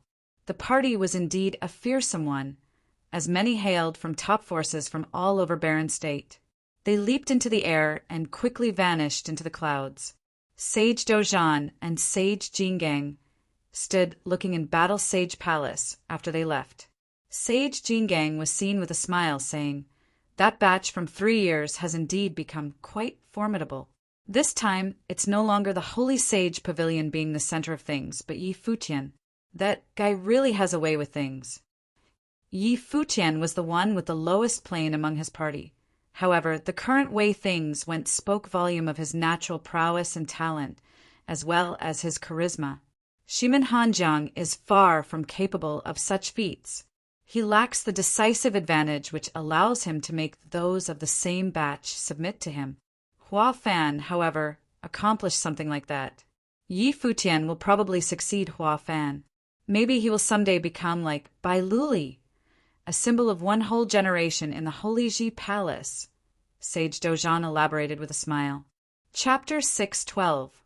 The western region of the Barren State looked vast and endless.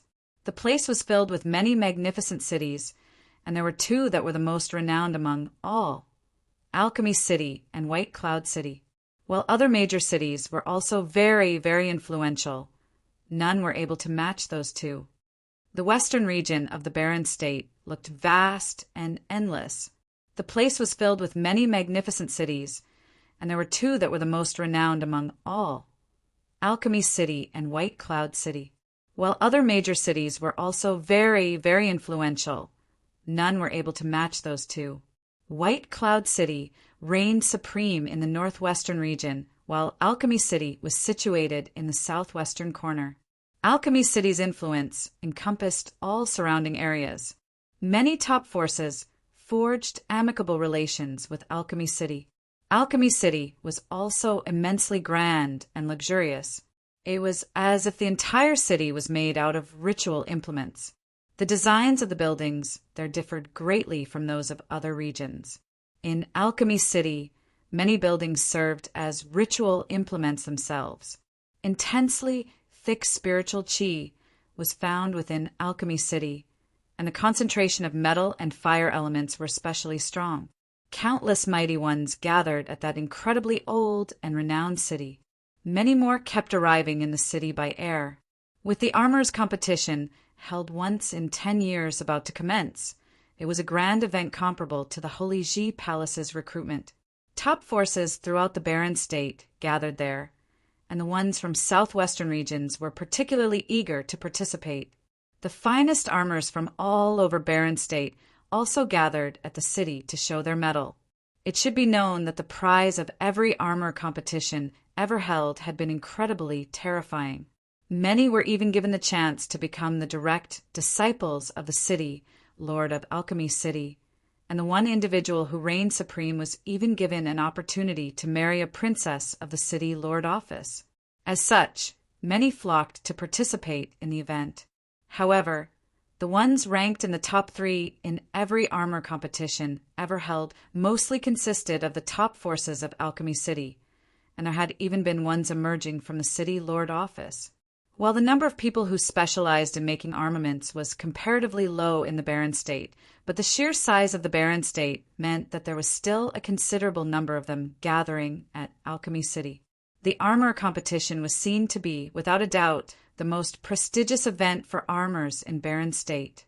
There was simply no other event comparable.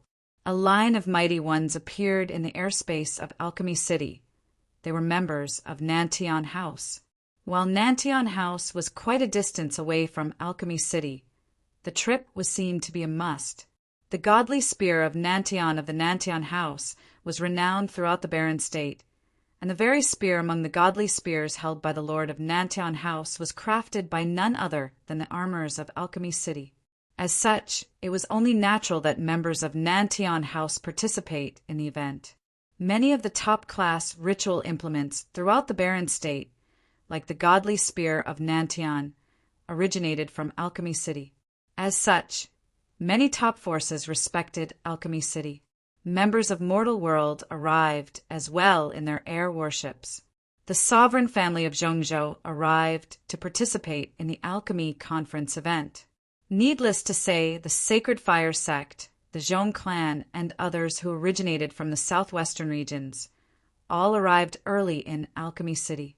Many mighty ones also came for another reason, to see if there were useful divine arms and ritual implements to be traded in Alchemy City.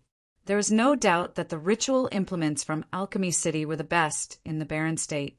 2 more figures were seen flying into the city in the air. Both of those figures were at the pinnacle of the noble plane. One looked dashing and handsome, and the other exuded a rather pompous aura. "Fourth brother, are you really planning to participate in the competition?" one of them asked. "Not me, us," the other answered. "But we can't make stuff." The one who started the conversation shrugged. "But you are good with fire, aren't you?" "There is little difference between cooking and making things. I have read a lot of books and tried to catch up. I will know what to do," the one called Fourth Brother answered. "Are you messing with me?" "How can that work, Fourth Brother?" "We have come so far and there is nothing else I can do. We'll have to participate whether we like it or not." "But you're the one pulling all this, not me." "Fourth Brother, you can't just rope me into this." "Luo Fan, if you weren't the one egging me on, I wouldn't have made such a huge mistake. Are you really trying to sit around and do nothing?" These 2 were of the Eastern Barren Territory Cottage, the 4th disciple, Shui, and the 5th disciple, Luo Fan. "Shui, how can you say that?" Luo Fan glared at Shui. "Well then, why don't we just go beg second sister then?" "To hell with that." Shui glared at Luo Fan. "I don't have the gall to do that. And besides, what good would that do? If you're not going to participate, I'll smack you down right here, right now." "Fourth Brother, you're too much," Luo Fan said rather dejectedly. "How can you bully someone like that? We are brothers, no? We share the credit and blame, and we sink or swim together." Shui Yi tapped Luo Fan at the shoulder as a consoling gesture. Luo Fan turned and looked at Shui Yi dejectedly, saying, "But you sure didn't have me around where there was credit to be had." "Credit, hell no." Shui Yi cursed at Luo Fan. Luo Fan sighed and lamented at his fate. Yi Futian's party had arrived at Alchemy City, flying in Alchemy City's airspace, tall and proud. "Zhong Li, does all of Alchemy City fall under the influence of the City Lord Office?" Yi Futian asked. He knew little about Alchemy City and was able to see so far that it was a city of magnificent prestige and influence. "No, other than the City Lord Office, there is another powerful force with substantial influence in this most renowned place in the southwestern region. The Emperor family," Zhong Li elaborated. "They call themselves that." Yi Futian looked rather funny as he asked, The emperor family of Alchemy City has influence on par with that of the sovereign family of Zhongzhou City. Zhong Li added, "It's said that in ancient times the ancestor of the Yu family, which is the city lord clan, was best friends with the emperor family. They were both saints and armorers when they came to Alchemy City. In later days, the Yu family retained the armorer lineage and talents of the ancestors, while the emperor family emphasized the cultivation of their own powers, leaving their armorer lineage behind. Both forces maintained very good relations and completed with each other, ruling the renowned city in the barren state together. Their relations stayed amicable, even to this day, and it was common for members of both families to marry. The city lord of Alchemy City ranked 8th on the barren sky ranking, while the head of the emperor family ranked 12th. Both forces never bothered participating in the Holy Ji Palace's selection processes. They made it out solely on their own. Zhong Li continued, furthermore, exceptionally talented individuals emerged frequently from both forces, and it was said that one of the exceptional talents capable of going against the heavens has emerged. Rumors sat that person rivals the likes of Bai Luli, and the emperor family has pinned great hopes on them, hoping that they will one day to become a saint." Yi Futian nodded. The barren state was a vast place, and while the Holy Ji Palace was a sacred ground in the barren state, it was not the only one. Huang Zhouge of the sovereign family refused to train in the Holy Ji Palace. The likes of Alchemy City and the Ice Temple made it on their own as well, and mighty ones emerged one after another from their ranks. They thought themselves to be able to meet many excellent armors participating in the event this time. Will many forces from barren state come? Yi Futian asked. Many will. Zhong Li nodded. The armor competition is a festival for armorers of the noble plane like none other.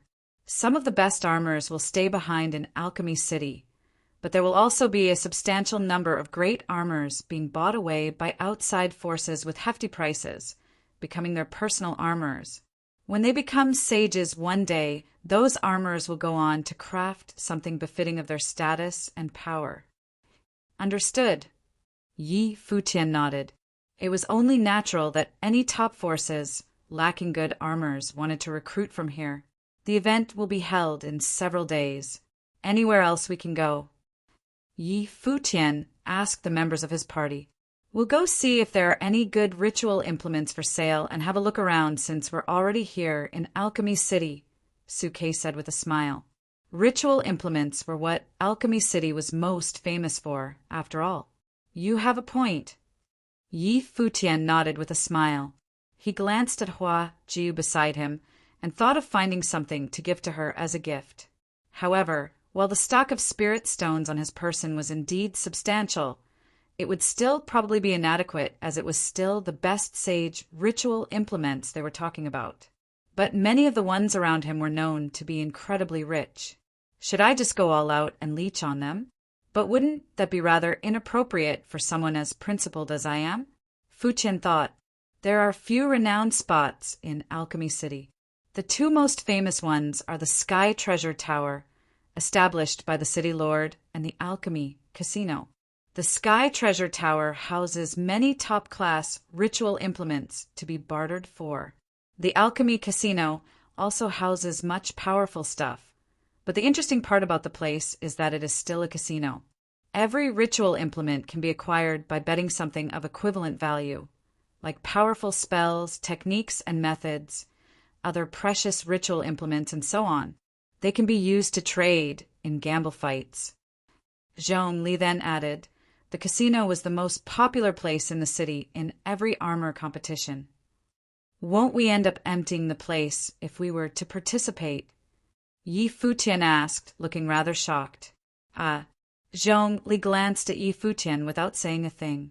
Just what is with this guy? Easy for you to say. The rules of gamble fights are determined by the casino, as they are the house, after all. As such, they almost always end up being the winner. But those who gathered here for the event were all incredibly confident people, Zhong Li said with a smile. Yi Futian nodded in acknowledgement. Looks interesting. Yi Futian looked at everyone around him, and some looked interested. The casino it is then. Very well. Li nodded with a smile before taking the entire party there. The Alchemy Casino was located at the center of Alchemy City. It was indeed the most popular place in the city, and it was said to have very powerful backing. The city lord office and the emperor family, as well as many clans and forces, were rumored to be the ones backing the place. As such, no one ever dared kicking up a fuss with the casino, as it was no ordinary casino. The Alchemy Casino was incredibly lavish, grand, and magnificent. One step into the place, and one was able to tell it exuded the bearing of a royal palace, flocked to by countless people. They kept moving forward and saw many flocked to their left side. There were 3 ritual implements placed on a piece of rockery seemingly made of jade, a short sword, armor, and a long whip. All 3 exuded aura of sage ranks. All ritual implements found in the Alchemy Casino are sage ones. Futian asked with a rather shocked expression. Indeed. Li nodded. Noble ritual implements have no appeal to truly mighty ones, and anything of equal value is nothing the casino would bother forking out. As such, everything found here are sage ritual implements. Futian felt rather interested. The sage ritual implements were simply placed where they were without any concern about them being stolen. That fact alone spoke volume about the casino's confidence, and that in turn meant that their backing was very terrifying. Everything found as they moved forward was tremendously precious. They were not even allowed to go near them, as there were matrices to keep them aloft. Futian saw a fearsome golden spear before him, which seemed to have whipped up an appalling storm. The tip of the golden spear emanated light of destruction, where one could somehow see a terrifying black hole. No one dared go near the weapon. Many gathered around the spear, and everyone lifted their heads to look at the weapon that exuded destructive powers. Their eyes burned with a tinge of passion, and it was obvious that the spear was an incredibly precious ritual implement. There is a magical bell. In another corner, a large magical bell was levitating in the air. The light spilled out of it contained terrifyingly destructive powers, and many gathered around the magical bell as well. Futian swept his gaze around and found the place littered with powerful ritual implements. His eyes sparkled. What a nice place to be. Jiu, if you see anything you like, just pick it out. Wuchen needs a sword as well. Qingxian and Chenyuan don't lack anything, so there is nothing for them here. Futian's eyes continued shining. Everyone's eyes froze, and they stared at him speechless. Is this guy actually behaving like he owns the place? Futian, I see that you've come to Alchemy City. A group of people arrived in the air, staring down at Futian's party. They were members of Nantian House. Nan Hao, Nan Feng, Nan Yu, and all the others were there. Let's go. Futian kept going forward without paying them any attention. Can't you hear what I said? Nan Yu's expression turned rather sour, seeing Futian ignore them. Futian spared a glance at Nan Yu and said plainly, Who do you think you are, talking down at me like that, and what not? Chapter 613. You! Nan Yu pointed at Futian, his face livid, never expecting to be insulted in front of everyone. He was, after all, still a member of the Nantian House, and was of the noble plane. He never thought Futian would have grown even more arrogant and contemptuous. You. Nan Yu pointed at Futian, his face livid, never expecting to be insulted in front of everyone. He was, after all, still a member of the Nantian House, and was of the noble plane. He never thought Futian would have grown even more arrogant and contemptuous. Nan Hao and Nan Feng eyed Futian coldly, thinking that the law battle champion had indeed grown increasingly arrogant. He deliberately refrained from making a move against Futian on the Holy Road, due to wanting to see where Futian would end up with Hua Jiu after they made it out of the Holy Road. Nan Yu had never expected him to defeat Zhuge Xing and crush Bai Zhe, emerging as the ultimate dark horse by becoming the champion. Yi Futian then entered the Holy Ji Palace and became a couple with Huajiu. Furthermore, many who entered along with Yi Futian were by his side, even Su Yu who had defeated him. Yi Futian spared a glance at Nanyu and saw that the elders of Nantian House were there as well. However, he did not care about their presence and continued to eye Nanyu sarcastically. Nanyu was all high and mighty, as he deemed others to be below him, and now Yi Futian thought it best to have Nanyu taste his own medicine, humiliation and ridicule. Yi Futian, the law battle champion, to enter the Holy Ji Palace 3 years ago. Many turned their eyes to look at them, mainly Yi Futian. They were guessing if the incredibly handsome young man was Yi Futian or not. He was able to beat Bai Zhe and Huang Zhouge 3 years ago, earning his place as the law battle champion. 3 years had passed since, and he should have grown even stronger. Many mighty ones who were browsing ritual implements far away came near them, and Yi Futian expectedly found many familiar faces among those people. There were Bing Yi and Chu Shang from the mortal world, Yan Jiu and his entourage of Sword Saint Villa, and even Xie Ji from the Sacred Fire sect. All of them had participated in the battle to enter the Holy Ji Palace, and many came to the Alchemy Casino that day. The air turned rather peculiar in an instant with their presence. Bing Yi, Xie Ji, and Yan Jiu, after all, lost to Yi Futian once. The students of the Holy Ji Palace are here. Many more came and laid eyes on Yi Futian's party. The eyes of the spectators all burned with brimming brilliance, speaking of their extraordinary bearing. The Holy Ji Palace was considered sacred ground in the barren state. While many top forces did not participate in the examination battles of the palace, the students of the Holy Ji Palace proved to be quite an attraction no matter where they went. Yi Futian scanned the crowd and smirked before taking his steps forward again. Everyone around walked with them. The only reason the students of the Holy Ji Palace are here is definitely because of the ritual implements and to get the prizes in the Alchemy Casino. These students need to do battle. With that said, will we all be getting to see the Holy Ji Palace students fight? Many wondered. Yi Futian kept walking around for a bit before stopping somewhere. Yi Wuchen had his eyes on a short sword floating in the air before him. The weapon felt like a shadow, shimmering in and out of existence and emitting dazzling light. It was a ritual implement capable of containing a life spirit. Yi Wuchen's life spirit was none other than a small silver sword, and it was only natural for him to halt there. I want that sword. How do I go about with the gamble fights? Yi Futian pointed at the sword and said. A group of people came by. They were all in golden attire, and the leader was an elder of immeasurable strength. His eyes turned to look in another corner, seeing a swordsman from the Sword Saint Villa standing right there, exuding terrifying will of sharpness all over. The Sword Saint Villa intended to take the sword as well. If you want to go on with the gamble fight, one of you needs to do battle with the one from the Sword Saint Villa. So who is up for this? The elder explained with a smile. A battle between the Holy Ji Palace and the Sword Saint Villa would surely bring a crowd.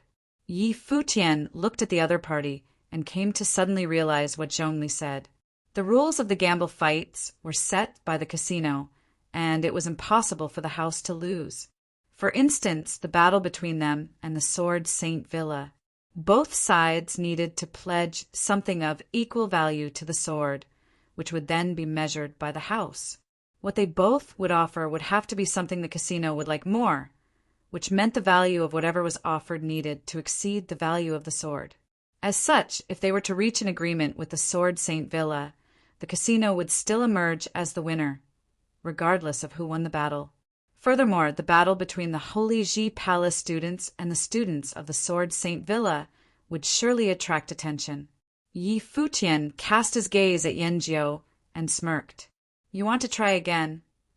Yan Jiu eyed Yi Futian with eyes as sharp as a sword. While Yan Jiu had improved a lot over the past 3 years, there was no way Yi Futian would have been sitting around doing nothing. Yan Jiu was not sure of his chances of winning. Both disciples of the Tingxue swordsman and the Wuji swordsman were unable to fight previously. How about? The elder opened his mouth with a smile as he eyed on Su Ke and Yanjiu. Yi Futian glanced at the elder. A cunning old fox indeed. If those two disciples of the great swordsman were to fight here, it would surely cause quite a fuss. I'm fine with anything. Su Ke shrugged. Yanjiu eyed Su Quebec. He looking for a sure win in gamble fights like these, and there was no certainty he would emerge as victor if he was to be pitted against Su Quebec. How about you pick between me, Su Ke and Yu Sheng? Yi Futian intervened. He did not bother asking about Yanjiu's plane level. He resorted to make his own measurements with things. As the heir of Sword Saint Villa, Yanjiu's results from training for 3 years would be formidable. Yi Wuchen's chances would be slim if he were to fight, as Yi Wuchen's plane was definitely lower than Yanjiu's. I'll pick Yu Sheng, Yanjiu said as he pointed his finger at Yu Sheng. He lost to Yi Futian back then, and Yu Sheng lost to Su Quebec. Yu Sheng's combat capacity was utterly terrifying. But Su Ke had been able to fight Yu Sheng and win by combining his speed with sword techniques. Yanjiu's sword attacks were as fast as lightning, and he deemed himself of being able to accomplish what Su Ke did back then. Deal. Yi Futian smirked. Yu Sheng glanced at Yanjiu plainly, his eyes colored with a tinge of ridicule. The sword was something forged by a sage, a high-class sage ritual implement. What do you offer as a bet? The elder looked at Yi Futian's party. The Guqin score of Lu Guangxing, the 9-fingered Guqin devil. Mesmerize, Yi Futian said. That will do. The elder nodded with a smile. The 9-fingered Guqin devil was a senior from the previous generation.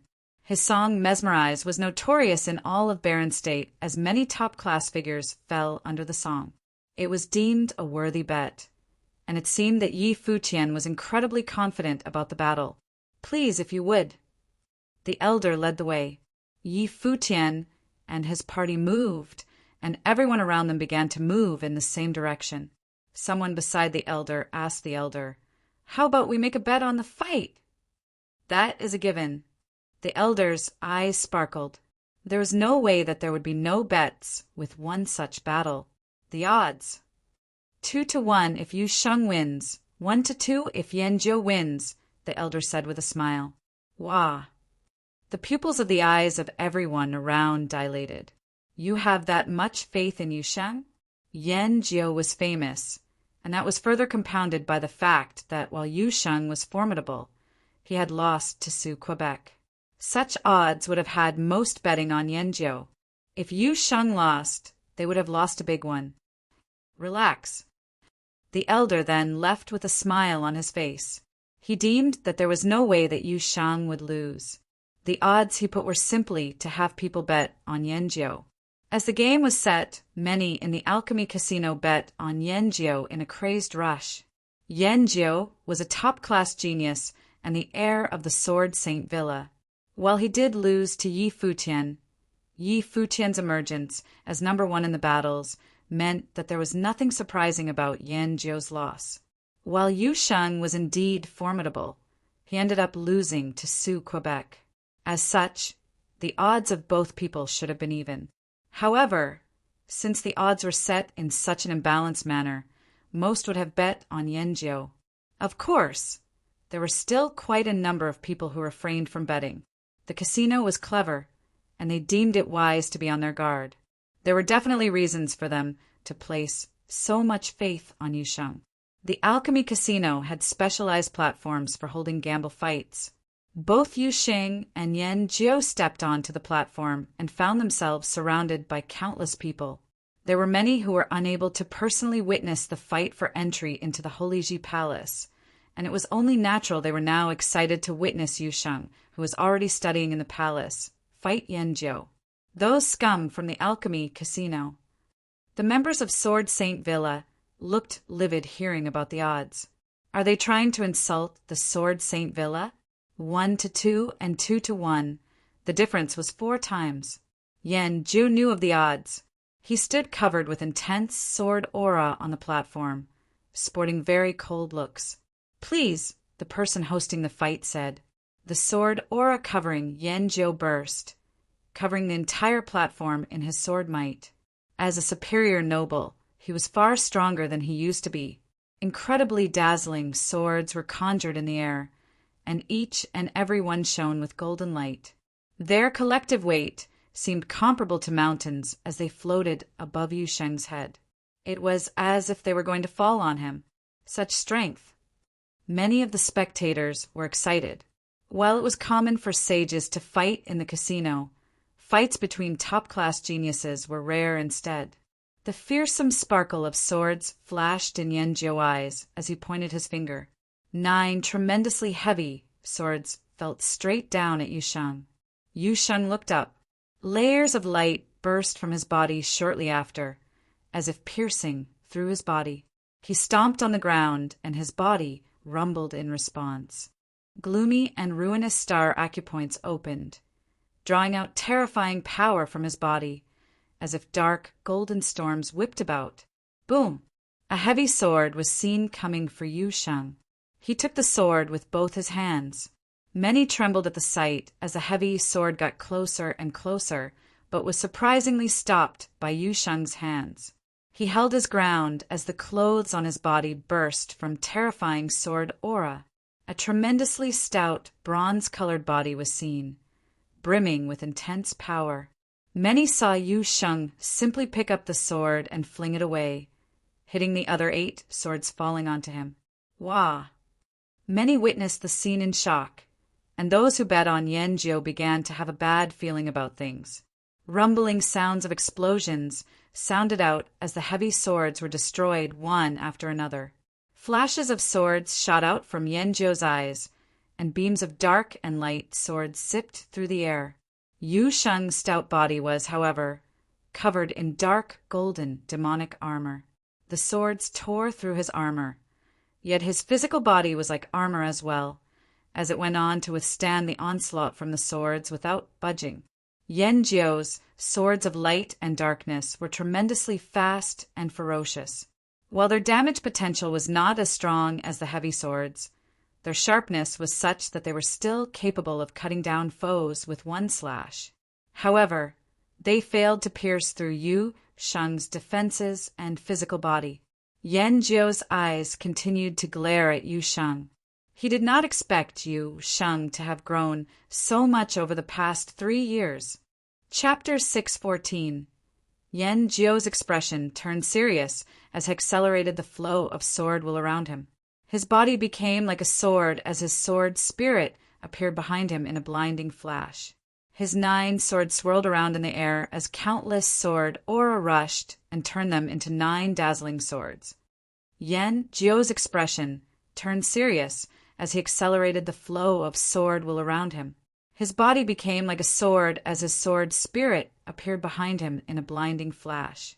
His 9 swords swirled around in the air as countless sword aura rushed and turned them into 9 dazzling swords. The swords hummed as Yanjiu took to the air and pointed his finger forward. 9 extremely blinding flashes of swords zipped through the air in an instant, heading for Yu Sheng. The sword aura flowed like a great river, completely covering the space between them.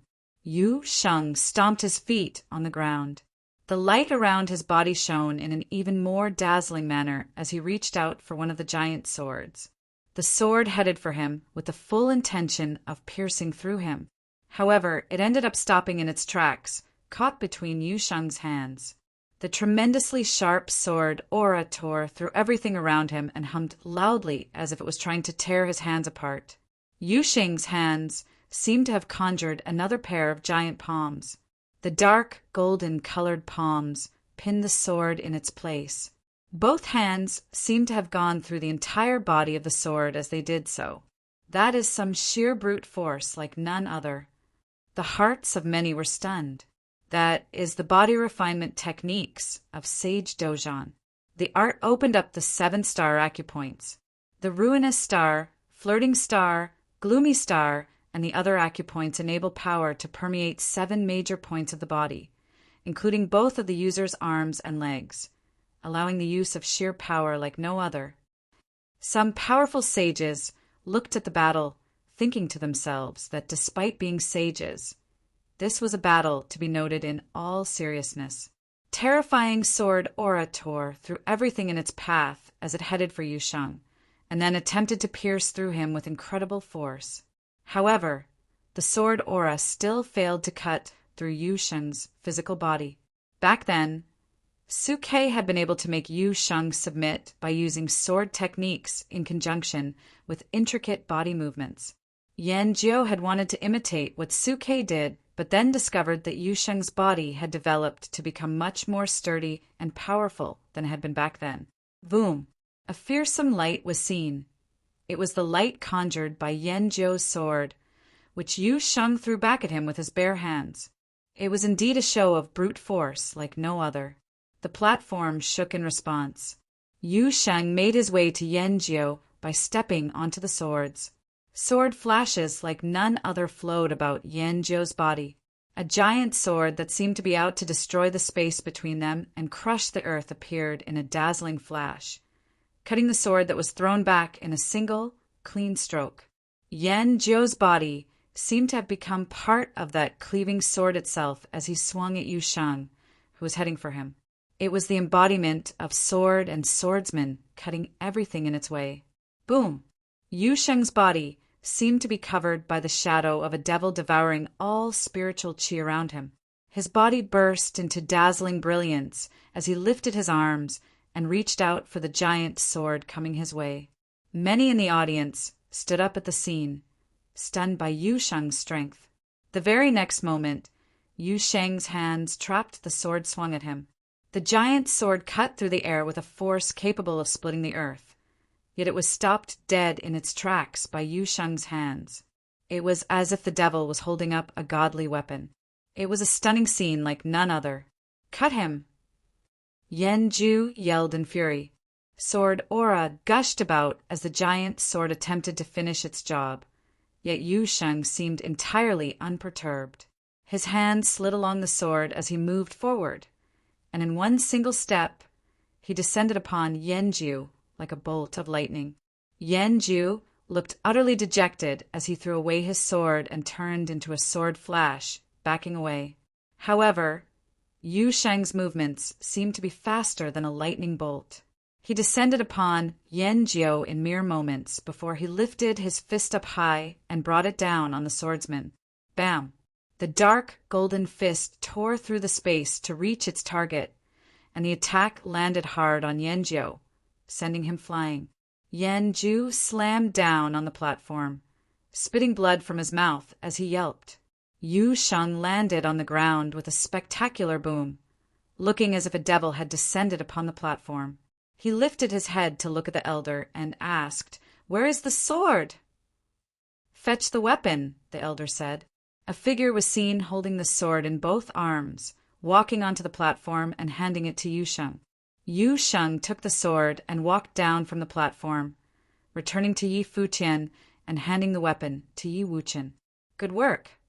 Yi Wuchen took the weapon without any hesitation. "You are indeed giving away ritual implements." Zhong Li, who was standing nearby, was rendered speechless. It was no wonder why Yi Futian had been so confident. What Yan Jiu did was no different from handing them their prize indeed. However, many eyes coldly looked in the party's direction, especially those from the Sword Saint Villa and those who had bet against Yu Sheng. How is it possible for that asshole to be so powerful? He became even more terrifying, the mighty ones from Mortal World and Nantian House noted to themselves as they looked at Yu Sheng. The young man's mastery of the demonic arts had made him a formidable being 3 years ago. That, coupled with the newly learned body-refining techniques, allowed Yu Sheng to simply take Yan Jiu's sword head-on. Ha ha ha. A laugh came from the elder from the alchemy casino. He looked very pleased with himself at the moment, smiling from ear to ear. The one who benefited the most from that battle was not the victor, Yu Sheng, but the elder's casino. While the sword that was traded away was a high-class sage ritual implement, the price the Sword Saint Villa paid was just as valuable. The gamble that he set up with the spectators earlier also made him quite a lot of money. That was spectacular, a battle truly befitting of the status of the students of Sage, Dojan, and Wuji swordsmen. While Mr. Yen lost the match, the strength that was demonstrated definitely held up well to the reputation of the Sword Saint Villa, the elder said in an attempt to make the outcome seem less embarrassing for the Sword Saint Villa. The alchemy conference is about to begin, and many mighty ones will come, even cultivators from the Holy Ji Palace. Shouldn't the casino show a token of appreciation or something? Someone from the crowd quipped. The elder smiled and replied, "There are still many top-class sage ritual implements in the casino. Would you all like to have a look?" "Well, bring them out already." The eyes of many sparkled. "Just wait for a moment. I will make the trip myself." The elder flashed and left the place, returning after a while. Several other elders followed him, all of whom had an incredibly fearsome aura. One walked onto the platform and waved, conjuring a ritual implement in the air above the gamble fight platform. It was a scepter of coldness. When the ritual implement was unveiled, a terrifying wall of coldness swept through the air, covering the entire platform in a cold, white frost. The currents of cold continued to emanate from the scepter, making their way into everyone's bodies. Yi Futian's body was seen covered with a layer of frost, and he was able to feel the coldness seeping into his mind. The Hail Scepter, a ritual implement capable of assaulting one's mind and obstructing the casting of spells. It is also an item with very potent control abilities. The elder introduced the weapon, and the eyes of many burned with excitement. The ritual implement showcased on the platform was then put away, before another walked onto the platform and unveiled another ritual implement. It was an article of clothing as thin as the wing of cicada. It was a clear, dazzling, and brilliant. A girl who was dressed skimpily went up and put the ritual implement on.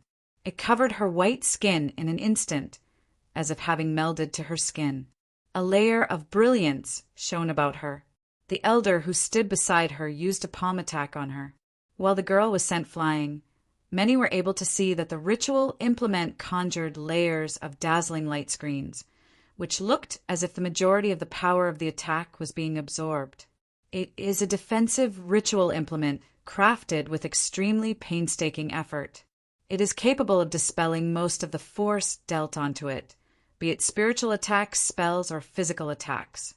Many looked on with excitement, especially with the girl showcasing it. It was a defensive ritual implement with very high practical value. The third ritual implement was unveiled later, incredibly dazzling green bead.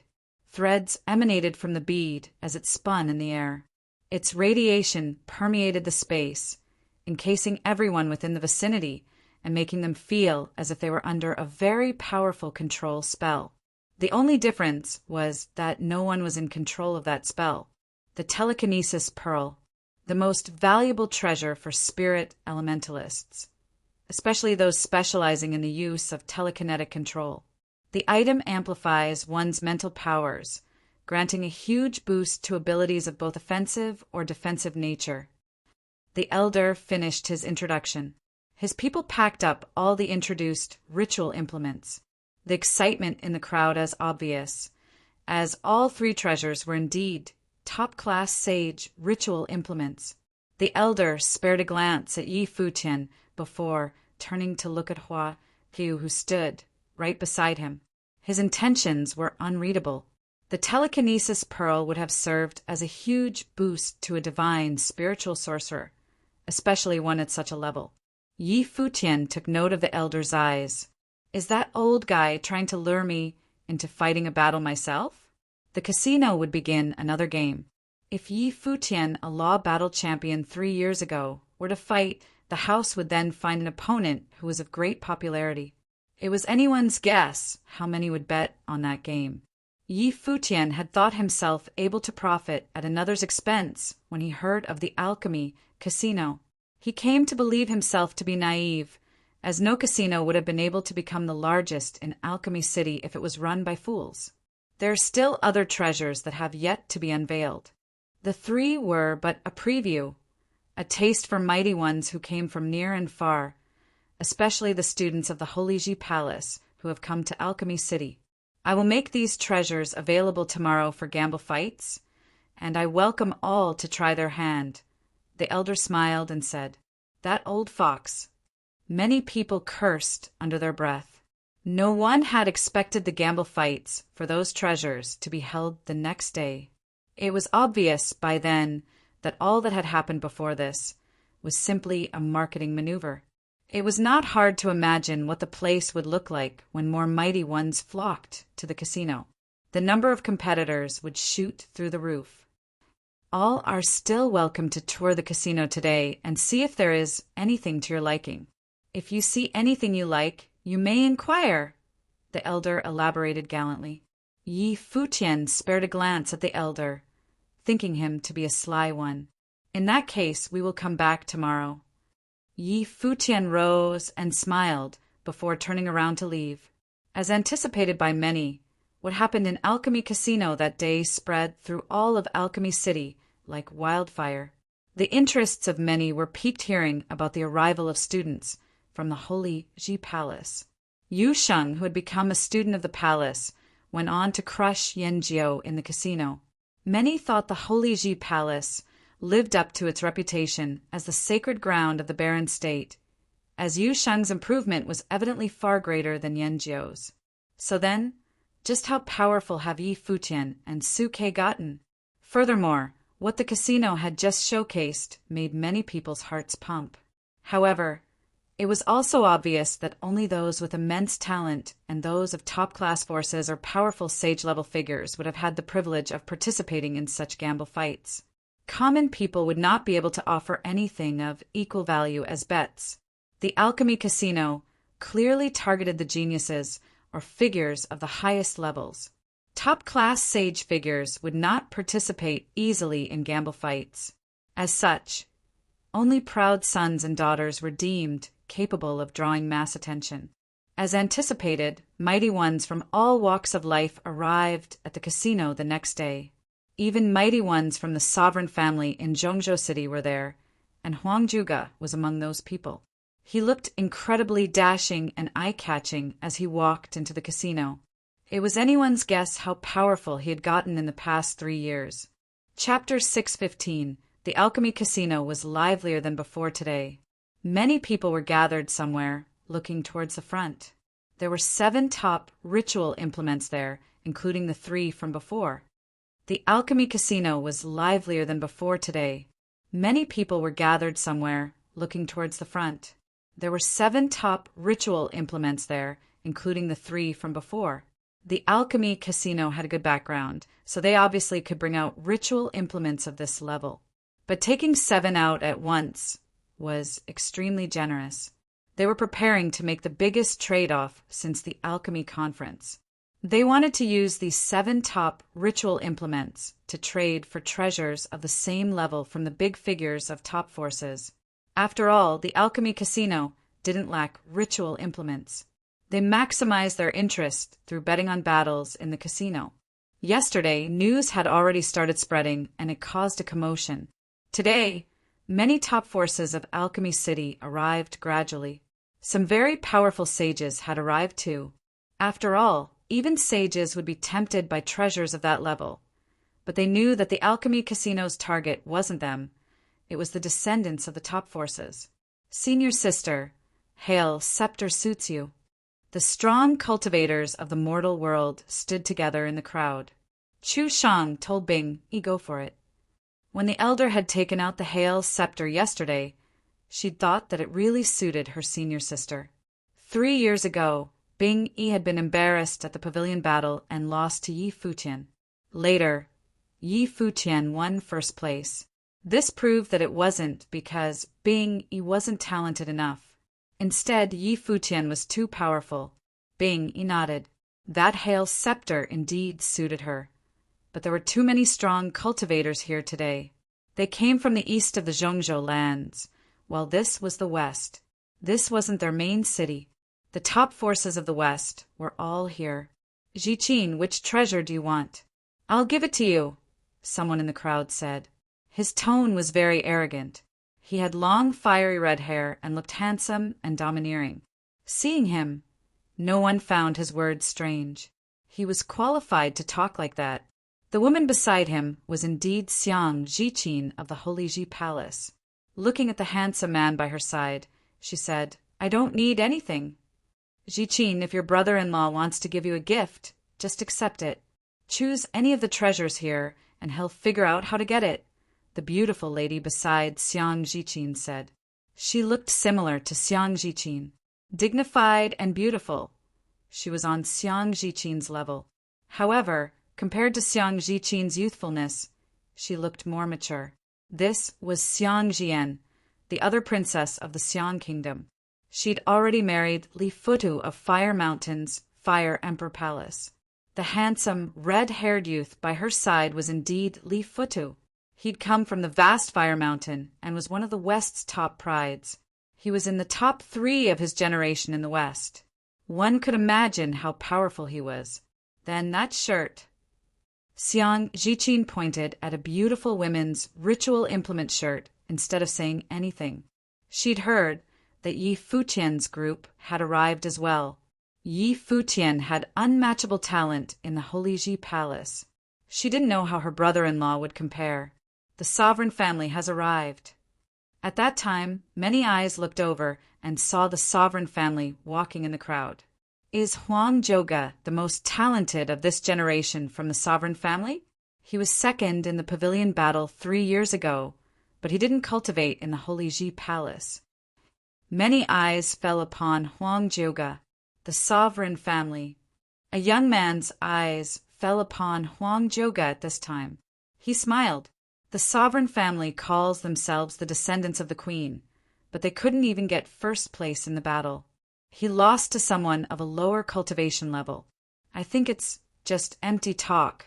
Everyone turned to focus on him. Who was brash enough to mock someone from the sovereign family of Zhongzhou City? But when they saw the speaker, it made sense. It was Di Zhou of the emperor family. They were the emperor family, while the Huangs were the sovereign family. Thus, many in the barren state would compare the two. The emperors were famous in the west, the sovereigns in the central region. Huang Zhouge gazed at the youth and asked indifferently, "Who are you?" "Di Zhou," the youth replied. "Never heard of you," Huang Zhouge replied arrogantly. Di Zhou didn't mind. He just smiled and said, "You've at least heard of the emperor family's Di Gang, right? The one who's known as the once-in-a-century genius of the emperor family." Huang Zhouge said nonchalantly. Di Gang was known as #1 of the alchemy city. Even Li Futu of the Fire Emperor Palace shone dimmer compared to him. "Seems like you know him." Di Zhou chuckled. "Yes, but we haven't fought before. I don't know if his talents meet his reputation." Huang Zhouge replied coolly. He was a descendant of royalty, and they were both proud. So what if Di Gang was famous? "You're probably not enough," Di Zhou said nonchalantly. "If my brother participated in the pavilion battle, no one else can be first. I heard that Shimin Hanjiang of the Shimin clan is first on the law rank. I wonder if he'll come to Alchemy City." He used big words, but Di Gang was indeed an extraordinary figure. Everyone in Alchemy City knew him. This was also the emperor family's territory. Right then, commotion sounded at the back of the crowd. Many people turned around and saw a group walking over. It was Yi Futian's group. Even with the emperor and sovereign families, the Holy Ji Palace was the true mecca of cultivation in the barren state. It gathered the top prides to cultivate together. Yi Futian's group were the geniuses of the Holy Ji Palace. They would obviously be the center of attention. Even Di Zhou and Li Futu couldn't steal their spotlight. Only Di Gang could if he came. The winner of the battle 3 years ago has come too. Interesting. Many people looked at Huang Zhouge. With Yi Futian here, the first and second place of the battle were both here. Yi Futian walked into the crowd, and he also saw Huang Zhouge. Smiling, Huang Zhouge said, "It's been 3 years. How's your cultivation?" "Grade 4 noble," Yi Futian said. "What about you?" "I entered grade two not long ago. You won't be able to win against me any more, Huang Zhouge said, smiling. He seemed extremely confident. Really? Yi Futian said nonchalantly. That's not definite. Many people came from the Holy Ji Palace. Di Zhou gazed at Yi Futian's group. Other than Yi Futian, who are the others? Someone beside him said. Yu Sheng, Huaju, Yu Wuchen, Suke, Yuanzhan, Yi Shaoshi Huang. That one might be Yin Shuisheng. They all entered 3 years ago. Yi Futian glanced at the other. This man knew them quite well and could recognize them all. How are their abilities? Xiang Jian asked Xiang Jiqin. All very strong, Xiang Jiqin said. Yi Futian hasn't fought in a long time, but 2 years ago, he defeated everyone at the Holy Sage Pavilion's battle podium. After that, he only cultivated. He's only a grade 4 noble, but his true fighting abilities might be at the top of grade 2. I heard that Yu Sheng defeated Yan Jiu yesterday. He hasn't fought in 2 years either, and he can't be weaker than Yi Futian. The Holy Ji Palace is the Mecca of the Baron State, Xiangjin said. They're all very powerful. This group entered 3 years ago, and they seem to have all matured. But it's okay if they don't take the treasures we want. Li Fudu had his eyes on 2. One was for himself. The other, he wanted to give to his sister Xiang Jiqin. He didn't care about himself, but his sister was cultivating in the Holy Ji Palace. There were tons of talents, and the pressure must be high. At that time, Yi Futian scanned the treasures with a hot gaze. These were all sage ritual implements. This trip wouldn't be a waste of time. Alchemy City was the top armory city in the Baron State. Which do you want? Huang Zhouge asked from the side. All of them, Yi Futian said, smiling. These were all top sage ritual implements. There wasn't one that he didn't like. He picked up a brilliant pearl and said, Gee, this telekinesis pearl will suit you well. And this defense shirt too. The Hail Scepter too. Everyone stared at him in shock. Was he really spoiling his girlfriend like this? This was crazy. These were top sage ritual implements. Of course, they all suited her. Which one wouldn't if he just chose randomly? But was he going to give it all to his girlfriend? Even the ones from the Holy Ji Palace stared at him, speechless. Was this possible? Hua Jiu fluttered her lashes, seeing everyone looking at her. She couldn't help but get shy and kick Yi Futian. This guy. Many people were dazed. This must be divine spiritual sorcerer, Hua Jiu. She was just as shockingly beautiful as rumored. Beside her, Huang and Yun Shuisheng were all beauties of different styles. There were also the Xiang siblings and the group of girls in the other direction. Today, the Alchemy Casino was a battle of the prides and a competition of the beauties. And if Yi Futian wanted everything, what did he make of the other prides here? Many top figures were present, such as Li Futu, Dizhou, and Yu Ming, who was extremely talented in armory. There was also a group of strong cultivators from the West and figures from all over. It was difficult for someone to take even one ritual implement with the current setup of the Alchemy Casino, let alone take them all. It was basically a fantasy. The telekinesis pearl must be very helpful for those who cultivate spiritual energy. I like it too, a gentle voice said right then. Many people looked over to see a beautiful girl. She seemed as gentle as water and was movingly beautiful. People could be mesmerized by one smile. This was Su Hongxiu, the virgin of the goddess pavilion. I'll give it to you, a voice said. The speaker was Yu Ming, the top armor. He would attend the alchemy conference and was known as one of the top 3 competitors. His abilities were evident.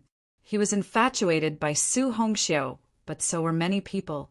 The girls of the goddess pavilion were all so beautiful and powerful. Many prides had fallen for them, not just Yu Ming. Li Fudu wants to give a ritual implement to Xiang Jiqin, his wife's sister. Yu Ming wants to use the telekinesis pearl to win over the beauty. Yi Futian wants everything, and there are top figures from other places as well. This will definitely be a good show. Many people were impressed by the Alchemy Casino's tactics. Chapter 6:16. Yi Futian looked around. Other than the top forces that he'd seen before, there were many that he didn't know. They were most likely from the western region. Yi Futian looked around. Other than the top forces that he'd seen before, there were many that he didn't know. They were most likely from the western region. In the southwest, Alchemy City was the largest city. Other than that, there was the powerful Inferno City. Fire Mountain was in the west, and its influence reached outward. So many fire elemental forces arose in that area. The armorers of Alchemy City, the people of the main houses, the Sacred Fire Sect, and the Fire Emperor Palace were all skilled in the fire element. On the other hand, the Southern Ice Temple was obviously more skilled in water and ice. It would be hard to take away these top ritual implements. Ha! Bright laughter sounded right then. The elder from before brought people over again. Seeing all the strong cultivators gathered here, his eyes smiled. Just as he'd predicted, these people would definitely come here to compete if he prepared 7 top sage ritual implements. The people of the top forces were all very confident. They also clashed with each other rarely. Thus, they wouldn't miss a chance like the alchemy conference that gathered them all in Alchemy City. He had to exchange his ritual implements for the treasures of the top forces. Plus, they'd also gathered a lot of information and had judged these people beforehand. Setting up the bet like this, they could earn a lot. You are all top prides. Gathered in my alchemy casino, I am so honored, the elder said with a smile. Yesterday, I already introduced 3 ritual implements. There are 4 more today. This sword is the Ghost Shadow Sword. It's the sword that Ghost Sword used.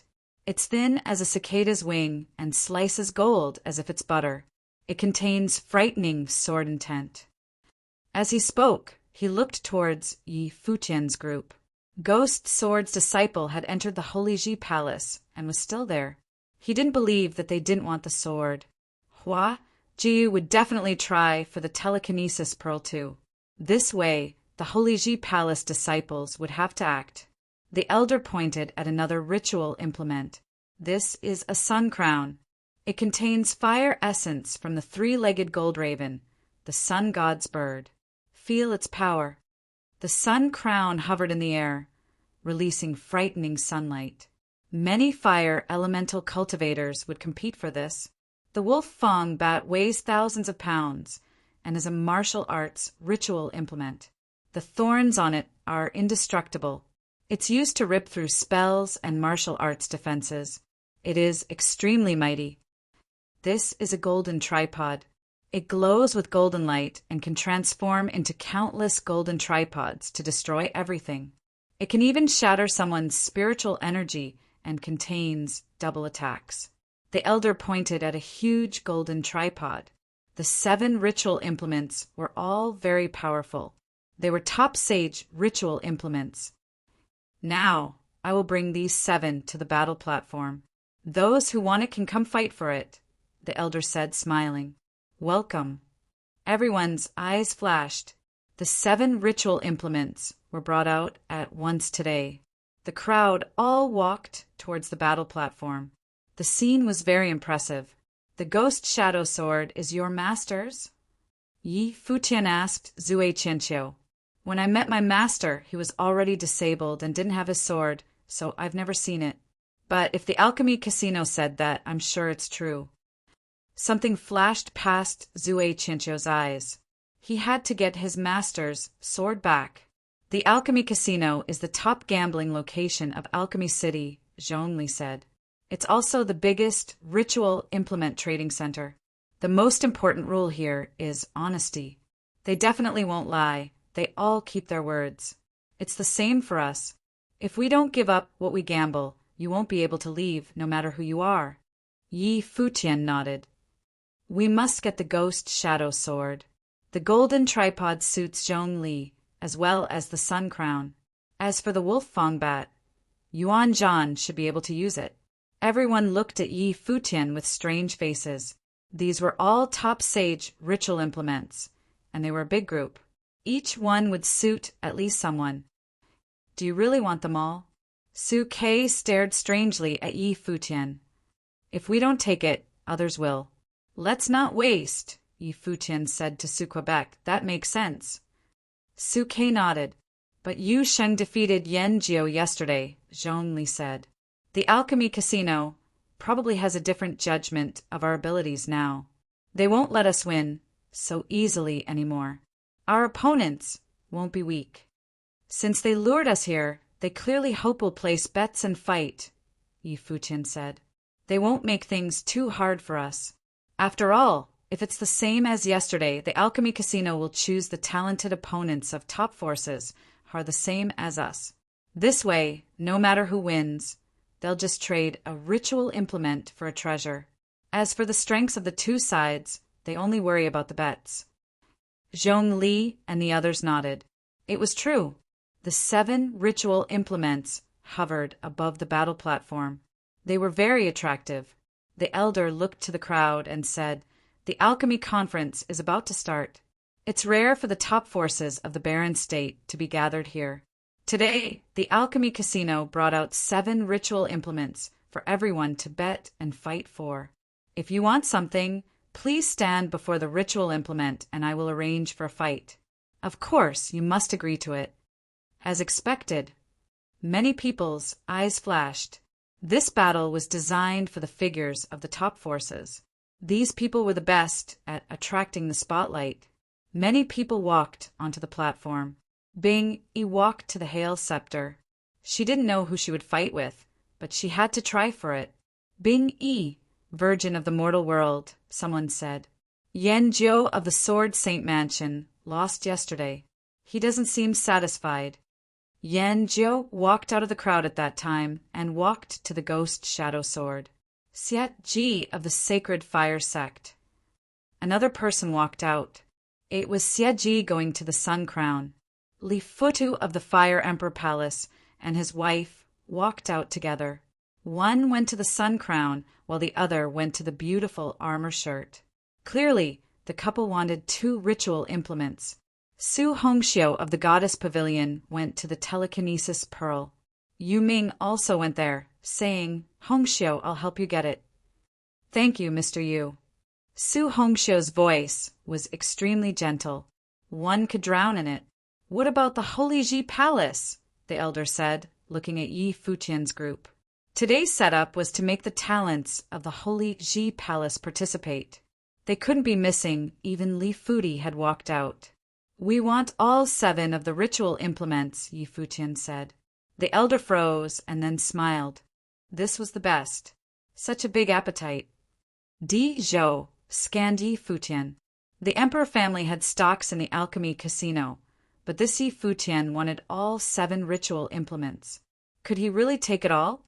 In that case, I'll have to arrange the battles with much consideration, the elder said, smiling. "No need to make it so troublesome, Yi Futian. Since we want all the ritual implements, we'll definitely give treasures of the same level. You only need to find 7 people who can give treasures of the same level to participate in the battle and arrange one battle. 7 is too complicated." Everyone's chests tightened and their eyes flashed. Yi Futian was very ambitious to want to take it all for himself. "So you mean you want a group battle?" the elder asked. "Yes." Yi Futian nodded. "We can send 7 people with no problem." "Interesting." Di Zhou chuckled. "In that case, count me as one. I'd like to experience the Holy Ji Palace's abilities." With that, he stepped out to the battle platform. He wanted to participate. Me too. Hearing Yi Futian's words, Nan Hao of the Nantian House also walked out. Yi Futian actually wanted group fight. He couldn't miss this chance. Everyone's eyes focused on the battle platform. The setup there now was frightening. Li Futu and his wife, Yuming, Xieji, Yanjiu, Nanhao, Dizhou, Su Hongxiu, and Bing Yi were 9 powerful cultivators. The elder gazed at them and said, "There are only 7 ritual implements. If you all wish to participate, please choose the ritual implement you want." Hongxiu, leave it to me, Yu Ming said. Su Hongxiu nodded. Then I'll have to trouble you, Mr. Yu. With that, she stepped off. Then Nan Hao went to the golden tripod. Di Zhou walked to the wolf Fang bet that no one else chose. There was still one extra person. Both Li Futu and Xie Ji wanted the sun crown. Xie Ji, don't compete with me. You can't win, Li Futu said emotionlessly. Xie Ji's eyes hardened. He truly wasn't Li Futu's opponent. Fine, I won't compete for the ritual implement, but I still want to be part of the fun. I'll participate in this battle for another ritual implement. Are there any? Xie Ji asked the elder. Of course. Then you'll gamble for another top ritual implement. If you win, you can choose anyone you wish. If you lose, you'll have to give up a top-level sage ritual implement, the elder said. How is this oral vow? Good. Xie Ji nodded. The conditions are the same for everyone else. Agreed? The elder looked to Yi Futian again. Agreed. Yi Futian nodded. In that case, what will you all gamble for this battle? The elder asked. The soul guqin of the nine-fingered guqin devil, musical piece mesmerize, my polearm of divine destruction, the sun scripture and the shadow scripture, Yi Futian said. Anything else? The elder asked, smiling. The sword ghosts techniques, Zui Qianqiu said. He wanted the ghost shadow sword this time, so he had to bet something as well. The phoenix pill that my master created, Phoenix said. The elder's eyes flashed. The undying old man's phoenix pill was extremely valuable. Is that enough? Yi Futian asked. Yes, enough. The elder smiled. He was very satisfied with these wagers. Then he looked to the people on the battle podium. They all reported their wagers, making the elder's smile grow brighter. The surrounding people were all shocked. They'd all invested fortunes. Finally, both sides of the battle must agree. The elder looked back to Yi Futian's group.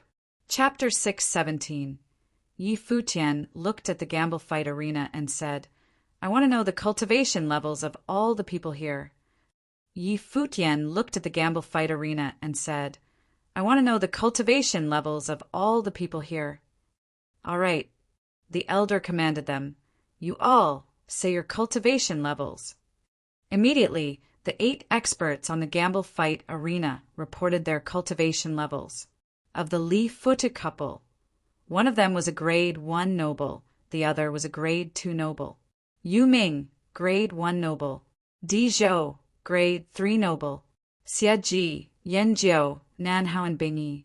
The 3 of them had taken part in the admission examination battle 3 years ago, so Yi Futian knew a little about them. Li Futu is from the Fire Emperor Palace and is extremely strong. In the region around Alchemy City, only D Gang's reputation exceeds his. Yu Ming is an elite armorer and specializes in matrices. Be careful. Li Futu's wife is Xiang Zhiqin's sister, and Di Zhou is D Gang's younger brother. Although he is only a grade 3 noble, he is also rather formidable. Zhongli introduced them to Yi Futian. There are 2 grade 1 nobles in the gamble fight arena, while we only have 1 grade 1 noble. Moreover, only Su Kei is a grade 2 noble. The rest are grade 3 and grade 4 nobles. We are in too much of a disadvantage in our cultivation levels. I would like to borrow the strength of someone else. Is that all right? Yi Futian looked at the elder and asked. Who? The elder asked. Huang Jiuge, Yi Futian replied, and his gaze landed on Huang Jiuge. He smiled and asked, We're already at the Alchemy Casino. Aren't you interested? Huang Jiuge had a shocked expression. He was surprised that Yi Futian would invite him as an ally in battle. He looked at the people on the gamble fight arena. He also wanted to try it out, so he replied, Sure, I'll join you in battle, but you have to settle the wager yourself and accept the result of the battle. Of course, if you still wanted the spoils of victory, I wouldn't have looked for you. Yi Futian smiled brilliantly. Huang Jiuge was speechless. Was this how wretched this guy was?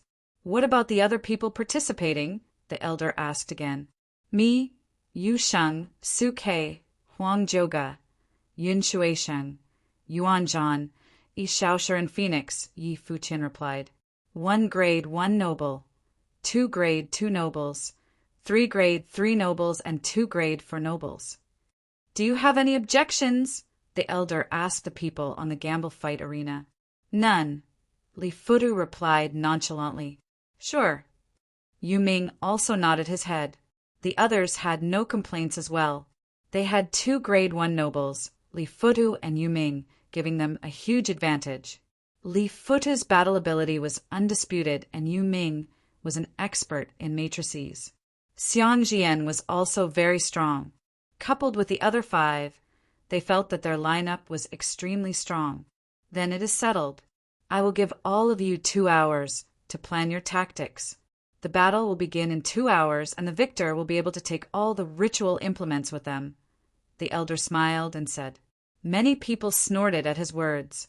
Giving them time to plan their tactics? More like giving the casino time to open up their betting house. However, this match was really something to look forward to.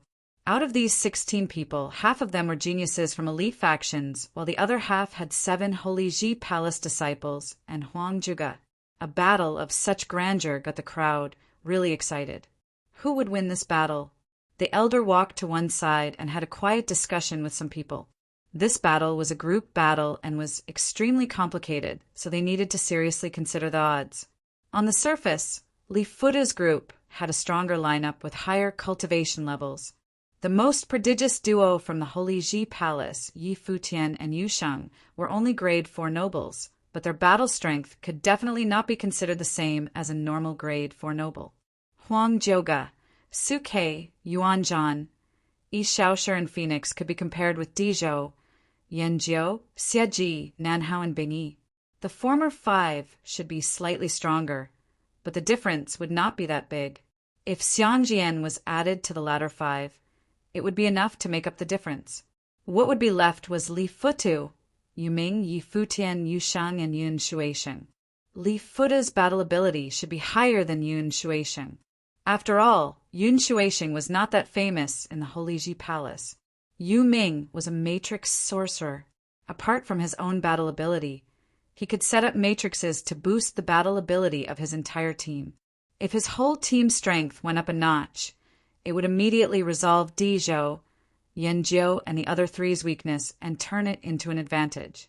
Therefore, Li Futu's lineup was likely to be stronger when considering the entire picture. What was left would operate the betting house. Soon the odds were released. The casino had offered a 1-to-1 payout for both sides. The whole casino was in an uproar, and countless people rushed to place their bets. Although the elder in charge of the betting house was there were people repeatedly coming forward to report the situation. Today's match had attracted an innumerable number of experts, and the bets would reach a shocking amount, which was why he had specially allocated an hour for people to place bets. 80% of the bets are on Li Futu's team. If Li Futu's team wins, we will incur a huge loss, the elder frowned as he thought. The initial opening of the betting house was to assess the situation. As he had expected, because the strongest 2 members of the Holy Ji Palace had the lowest cultivation levels as grade 4 nobles, the majority of the crowd did not favor them, especially with Li Futu and Yu Ming's reputation in the Alchemy City region. In such a scenario, the casino needed to balance the odds well. If they felt that Yi Futian's team would win, it was worth the gamble. However, they did not feel that Yi Futian's team could win. This was different from Yu Sheng's fight with Yanjiu. Adjust the odds, the elder said decisively. Soon, the news had spread that the odds had been adjusted. Li Futu's side had their odds adjusted to 2-to-1, while Yi Futian's side was 1-to-2. Evidently, the odds favored Li Futu's side heavily. These bastards, those who did not manage to place their bets in time, cursed. They had wanted to place bets, but they did not expect the odds to change so quickly, and it had changed to a difference of 2 times. It looks like the Alchemy Casino is also optimistic about Li Futu's victory. The majority of the crowd must be betting on them. Even at a 2-to-1 payout, many people thought as they continued to place their bets. After Li Futa's group heard about the odds, their expressions did not change. This was well within their expectations. However, Yi Futian's group was surprised. It looked like the majority felt that they would lose. As time passed, information continued to be transmitted to the elder. Soon the odds changed again. Li Futa's group had changed to 4-1, while Yi Futian's group was now 1-4. "Bastard, I'm not betting anymore," someone shouted in a rage. There was no point in betting on a 4-1 payout. There was too little to earn. "Why not?" a voice sounded. The person who had shouted raised his head and saw a handsome teen smiling at him. It was Yi Futian. 1-4, you can bet on us," Yi Futian smiled and said. His gaze then turned to the elder on the viewing stand, and he asked, "Senior, can we place bets as well?" "You can only bet on your own victory," the elder replied. This was to prevent people from losing intentionally. However, this was an uncommon sight for geniuses like Yi Futian. From a value standpoint, those who participated in the gamble fight were not allowed to place bets, but it was inevitable for participants to get others to place bets for them. Therefore, the Alchemy Casino would supervise the participants to ensure that they did not lose intentionally. If the casino found any such cases, they would not live to walk out of the casino. "Yu Sheng, seventh brother, don't you all have ritual implements? The opportunity has come." Yi Futian smiled and said, 1-4. It seemed like they would be able to be well equipped with ritual implements after this. "Alchemy City is a good place indeed," Yi Futian exclaimed in his heart. "If that is so, I will partake too," Huang Jioga smiled and said. "Did you not consider me when you allocated the ritual implements?" Su Kei smiled and asked Yi Futian, "You're from the Tingxua house, after all. Why would you lack ritual implements?" Yi Futian replied, looking at him disdainfully, "Then why did you ask me to battle?" Su Kei saw Yi Futian reply with a matter-of-fact expression. "Do you know how rare it is to get a chance to battle? I'm thinking of you. Moreover, you can place a bet now," Yi Futian replied righteously. Su Kei was speechless. As expected, it was impossible to reason with a shameless person. He could only place bets using his own treasures. "Does anyone have something good that I could borrow to place bets?" Yi Futian asked the people around him. Yun Shuisheng glared at Yi Futian. Her impression of Yi Futian had gotten better, but now it had reverted to the first time they had met, shameless. "I'll lend you this," a gentle voice sounded. A brilliant flame illuminated beside Yi Futian, and the cries of a phoenix could be heard occasionally. A horrifying aura was released, and countless gazes looked towards Phoenix. At that moment, Phoenix was covered in an exceedingly beautiful phoenix feather dress that perfectly fit her body. It got further from her body bit by bit, and eventually flew into a storage ring which Phoenix then passed to Yi Futian. "Little sister," Yun Shuisheng shouted, "aren't you scared that he'll lose your treasure? Isn't it just 1-4? If I lose, I'll pay for it. If I win, I want a portion of the winnings." Phoenix smiled gently and said, "Thanks." Yi Futian nodded, then turned to the elder and asked, "How much is this ritual implement worth?" "You can pick 4 ritual implements from the Alchemy Casino," the elder replied. "Okay." Yi Futian nodded his head. The Alchemy Casino had a gargantuan organization behind them, and its wealth was beyond imagination. Alchemy City was definitely the richest place in the barren state. The surrounding people were all watching, and as they saw Yi Futian confidently betting all his treasures, many people started to waver. "Let's just gamble that they can win." Many people thought this as they continued to place their bets. 2 hours passed by quickly, and the elder nodded after hearing the final report. After the 2 rounds of changing the odds, the situation had been reversed. With the bets that the casino had taken in now, if Li Futa's team won, the Alchemy Casino would earn a huge sum, but if Yi Futian's team won, the casino would incur a huge loss. Evidently, the Alchemy Casino expected Li Futa's team to win. The Alchemy Casino knew about Li Futu and Yu Ming's strength. Moreover, Dizhou was also very strong. Li Futu's team had no reason to lose this grand gamble fight. "Please take your places," the elder looked at both parties and said. Immediately, Li Futu's group stepped onto the gamble fight arena. Yi Futian's group also moved rapidly into the arena. The group of 16 people, the geniuses from the Holy Ji Palace versus the prodigies from all over the barren state. Everyone got into position in an instant. Li Futu, Yanjiu, Nanhao, and Dizhou stood at the front and were responsible for the assault. Bing Yi, Xieji, and Xiangjian stood into the middle, supporting the team with their spells, and Yu Ming stood at the back, preparing his matrices. Yi Futian's group also got into their positions. Yu Sheng and Yuan Zhan stood at the front, Su Kei on the left, Huang Zhuge on the right, Yi Shaoshi, Phoenix, and Yun Shuixing at the back. Yi Futian's position was right in the middle. Chapter 618. In the battle arena, the 16 experts took their places. The Alchemy Casino had Sage Plane experts, creating defenses around the area. Although the arena was huge, battles of such scale would often cause huge damage to surrounding areas. Even if both parties controlled their attacks, it would still reach their surroundings, so it was natural to set up barriers. In the battle arena, the 16 experts took their places. The Alchemy Casino had Sage Plane experts, creating defenses around the area. Although the arena was huge, battles of such scale would often cause huge damage to surrounding areas. Even if both parties controlled their attacks, it would still reach their surroundings, so it was natural to set up barriers. The geniuses of the Holy Ji Palace versus the elites of the barren state. Who would be the victor of this battle?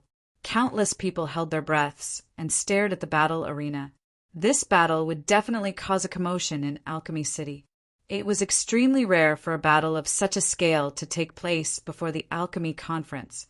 Li Futu's reputation was renowned in the region. Dizhou was the younger brother of Digang. Although he did not have as much potential as Digang, he was still extremely strong.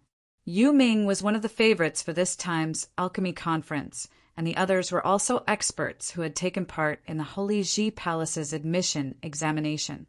On the other side, the first and second in the admission examination 3 years ago, Yi Futian and Huang Zhuge, as well as the savage Yu Sheng, the Tingxue House's Su Quebec. This match was really a sight for sore eyes. As ray after ray of brilliant light glowed, the spiritual qi in the air started to rampage, multiple colors illuminating the area. Everyone released their aura at the same time, and all kinds of powerful life spirits appeared. These elite geniuses were extremely strong in one-to-one combat, but they all held their positions and did not move recklessly. Evidently, they would not underestimate their opponents and knew that the people they were facing were also equally strong. Become chess pieces as you land. Yu Ming stepped forward. His life spirit was a huge golden chessboard, and the chessboard projected itself on the spacious battle arena. Golden lines intersected, turning the area into a game of chess, and the 8 of them on his team each took up a square on the board like they were pieces in a game of chess. The chessboard rapidly evolved and turned into matrices. Although they did not move, they felt as though they were moving simply by standing on the chessboard, due to the developments of the chessboard. Yi Futian's group felt dizzy, like they were constantly being displaced. It was as though they were battling on a moving chessboard. What a peculiar control-type life spirit, Yi Futian thought to himself. In front of him, his Guqin spirit appeared, and he sat cross-legged, strumming the strings on his Guqin. A melody sounded, giving off an unrestrained feeling. It was loud and clear and appeared arrogant, resounding in the air. Every melody appeared to have a unique power of its own, causing others to be drunk in the melody, and their spiritual energy appeared to be affected as it moved to the music. This matrix can change one's direction, causing our perception to be affected. "I'll control this battle," Yi Futian said, continuing to play his melody. His team felt as though the melody caused them to integrate as one, as all of them were in the imagery created by the Guqin melody. The feeling was indescribable, yet felt especially apparent, like they were no longer individuals, but an entity with Yi Futian as the core. He actually has that kind of ability. Huang Zhuge was surprised. Was this the charm of a musical sorcerer? As he thought that he no longer resisted the intrusion of the melody, but assimilated into the imagery. He naturally trusted the strength of someone who had defeated him once. To doubt Yi Futian's strength was to doubt himself. As for those who followed Yi Futian from the Holy Ji Palace, they were also the same. The melody was thundering and had a haughty undertone, with the courage to take on the world. Huang Zhuge and the rest felt their spiritual energy becoming stronger, as though they had been stimulated by the melody. The blood in their body was boiling, and their aura became even more robust. Even their perception was becoming sharper. What an arrogant peace! What is that peace? Sage Plain figure stared at Yi Futian and asked, "The Holy Ji Palace has a Guqin Valley, which was where the 9-fingered Guqin demon Lu Quanxing stayed when he was alive." Yi Futian had once wagered the Guqin demons Guqin and Guqin peace. So this means that he had received Lu Quanxing's inheritance. If I didn't guess wrongly, that Guqin peace should be the Hai Song. There was a Sage Plain figure who was extremely well learned and managed to guess the name of the piece. Hai Song, the rumored Guqin piece that can allow people to share their spiritual will and spiritual energy to strengthen all of their abilities, the first Sage Plain expert asked. That's right. Under the Guqin melody, the 8 of them have become one, was the reply he received, causing many people to have glints in their eyes. If that was so, was Yi Futian using his Guqin to repel Yu Ming's chess matrix? Li Fudu and his team could also feel that the accumulation of might had ended. They started to launch their attacks. Bing Yi's ice spell descended upon the other team, a frigid aura enveloping them, turning into an ice dimension. It attempted to drag the other team into an illusion of a world filled with ice. As the Guqin melody sounded, Phoenix could feel Yi Futian's intentions through the melody. She made her move, and with a crisp sound, a shadow of a brilliant divine phoenix appeared, blocking out the sun. The shadow formed a veil around the 8 of them and kept the frost out. Following that, Xiet Ji's destructive flame Lotus assailed them along with Xiang Jian's thunderbolt spell. The 2 spells rushed towards them, striking the protective veil wildly, shattering it. The thunderbolt and flame Lotus reached them at the same time. But at that moment, Yin Shuixing shut her eyes and a frigid will engulf the area, causing the area to freeze and the flame Lotus to turn into an ice lotus. The thunderbolt spell was also greatly weakened. The edgeless great sword. Yan Ju bellowed as 9 blades crashed down towards them. At the same time, numerous blinding spears shot out from behind Nan Hao. Behind Di Zhou, a golden space appeared and many terrifying tripods appeared, striking towards Yi Futian's team. Li Fudu raised his hand and made a huge palm print appear. The flaming red palm print melted everything in existence, crushing down on Yi Futian's team and attempting to destroy them. Yi Futian continued to play his Guqin piece, but it was like his team could understand what he was thinking. Yi Shaoshi flew into the air, and his Emperor's Vine rapidly sent vines forward, while Su Ke wielded his sword and slashed forward, using offense as a defensive measure. Yu Sheng let out a roar, and his body wildly absorbed spiritual qi, creating dark golden devil halberds that pierced forward. Yuan Zhan also used a terrifying rod technique, while Huang Zhuge struck out with his fist, which crunched through the air like a battle chariot. In an instant, the 2 forces collided and an exceedingly horrifying destructive current swept past, causing the air to look like an explosion had occurred. The chessboard matrix under both teams' legs glowed even brighter. Next, Huang Zhuge and the rest could feel their bodies changing positions, like the ground below them was moving. Not only that, but there was also a dreadful force that was constricting them, causing them to feel especially heavy. "Attack," Yu Ming said. The matrix had shown its might. As he finished, Li Fudu's team launched an attack again. Yi Futian's Guqin melody acted like strands of wire, connecting the 8 people on his team, causing them to gather near him. The 7 of them did not attack this time, but set up defenses in the area around them, allowing the enemy's attacks to land.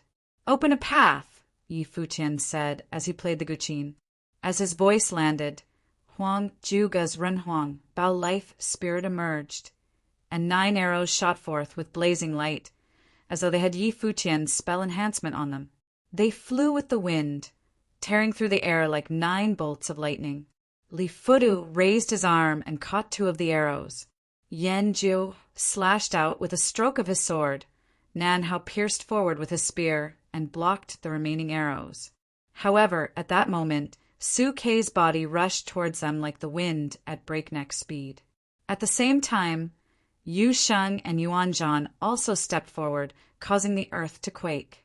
They actually initiated the clash. The experts in the crowd were stunned. Both parties originally occupied one side each, but now Yi Futian's side was not content with simply defending, and initiated a clash, daringly breaking the deadlock.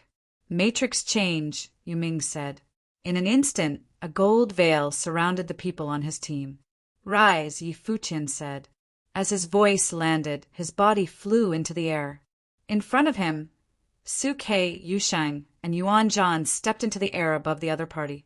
Huang, Zhouge, Phoenix, and the rest also leaped into the air, and they promptly reached the area above the other team in the same formation. Li Fudu raised his head and looked above him. He stretched out both hands, each with a formidable flame force. On his right hand, there was a golden flame with a dreadful, destructive ability. On his left hand, there was a black flame that was rapidly devouring the spiritual qi in the air around him. A huge pair of flame wings appeared behind him. It was a pair of brilliant spiritual vermilion bird wings. His crimson red hair swayed, and his body floated in the air. It was as though his extreme destructive force could erupt at any time. The other people also prepared themselves. Once the defenses were breached, they would attack vigorously. In the air, Huang Zhouge held the Renhuang sword and slashed downwards. Su Kei's blade then sliced through, following the path that he had made.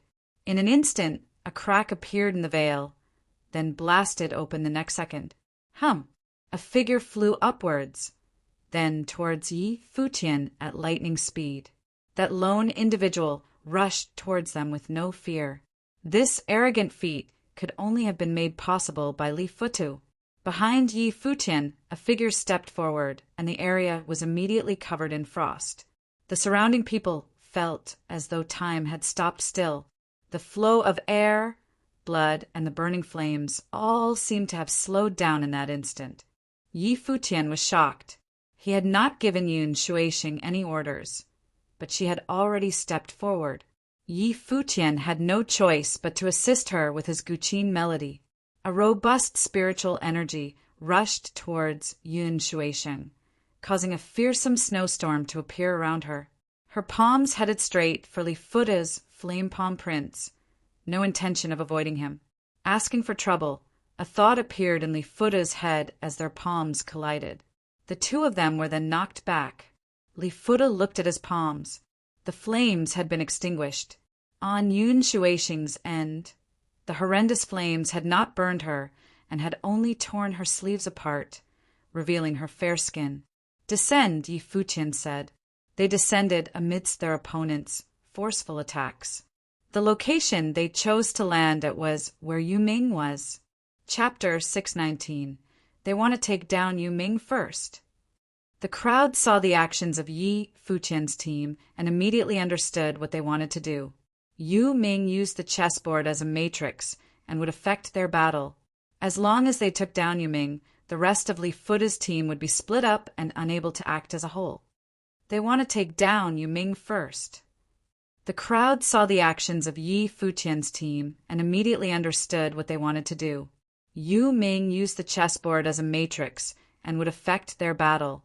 As long as they took down Yu Ming, the rest of Li Fuda's team would be split up and unable to act as a whole.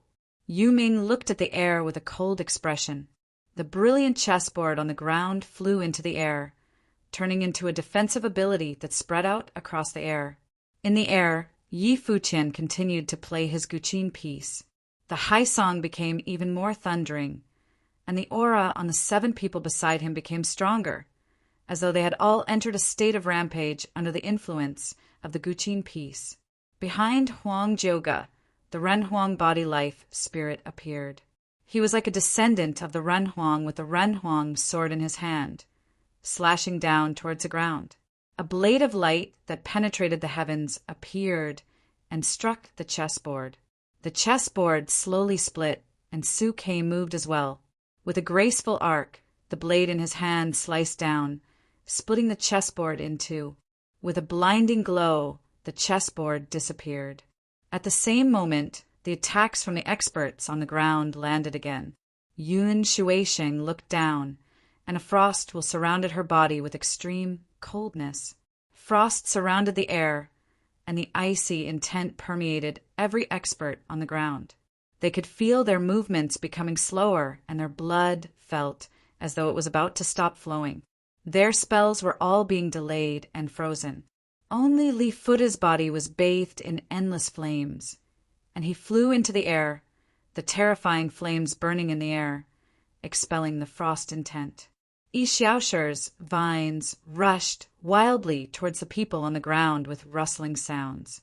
At the same time, Huang Jioge and Su Ke moved towards Yuming. Yuming's expression was ruthless. The chessboard life spirit behind him lit up glaringly and shone onto Huang Jioge and Su Ke, slowing them down. Kill! Huang Jioge fired arrows which tore through the air. However, Yuming's expression did not change as he stretched out his hand and waved it. The chessboard moved and caused Huang Jioge's arrows to deviate from their original path and miss him. Su Ke's blade landed, yet Yuming's body turned into a shadow. He was like a piece on the chessboard, always in motion. It was as though he could predict all of Su Ke's moves on his chessboard. No matter how fast Su Ke was, he could not escape Yuming's perception. Wanting to deal with him first? Dream on. An even more terrifying glow was emitted, and using the heavens as pieces, Yuming looked at Yi Futian, who was in the middle of the team, and revealed a mocking expression, chanting, "Ground restriction." As his voice landed, the chessboard that had projected onto Yi Futian's team surrounded them, trapping them within like a prison cell. "Li Futu, it's up to you now," Yuming said. He had controlled his matrix to seal Yi Futian's team within his chessboard. Li Futa's body flew into the air, his vermilion bird wings sparkling brightly, covered in inextinguishable flames. He stretched out his palm, and a golden flame current rampaged wildly. Gradually, the flames transformed into a vermilion bird and flew out from his palm, shadowing the heavens and attacking Yi Futian's team. The vermilion bird's wings slashed downwards, the flames burning even the heavens. While Yi Futian's group was trapped, Li Futa's ritual implement, Yan Jiu's sword, Nanhao's spear, and the other experts fired their strongest attacks simultaneously towards them. As expected of Yuming, many people thought, Yi Futian's team wanted to deal with the matrix sorcerer, Yuming, but they had not expected to be trapped between a rock and a hard place. At that moment, Huang Jioge, Yun Shuisheng, and the rest did not resist and stood still, allowing the matrix to trap them within. They released their formidable spiritual energy, which combined with the guqin melody to form a terrifying spiritual energy resonance. Yi Futian, who was standing in the middle, was immersed in a brilliant light. At that moment, his spiritual energy flooded the entire battle arena. With his fingers strumming the guqin, Yi Futian lowered his head and continued playing without looking at the attacks descending from the sky. The chessboard's matrix surrounded them, and it seemed like the attacks were about to land on them. The vermilion bird dived towards them, destroying everything in its path. However, at that moment, a formidable force appeared around Yi Futian's body, surrounding his team within. A veil of light that resembled starry brilliance encompassed them. Although the veil was invisible, The divine vermilion bird was unable to break through it. The sword and spear reached as well, rushing towards Yi Futian. But the moment they reached the veil, they were unable to progress. All attacks appeared to falter before the veil. What an intense zone force! Some strong sage plane figures said while looking at Yi Futian's surroundings. They could only see a handsome figure playing the guqin. The 8 figures appeared to have combined into one at that moment, all of them encompassed by the imposing light. "Break," Yi Futian said. Immediately his body was surrounded by countless bolts of lightning. In the next moment, thunderstorms appeared and tore through everything, resembling the rage of the thunder god. The heavens shook in response, and the thunderbolts appeared to have multiple colors: green, golden, purple. All the thunderbolts turned into dragons and serpents, and frantically devoured everything around them. The vermilion bird was struck by lightning and held in agony, its huge body pierced by the lightning. Its limbs were all surrounded by dreadful lightning, and its body was completely torn apart. All the other attacks were also nullified, and even the chessboard was destroyed by the thunderbolts.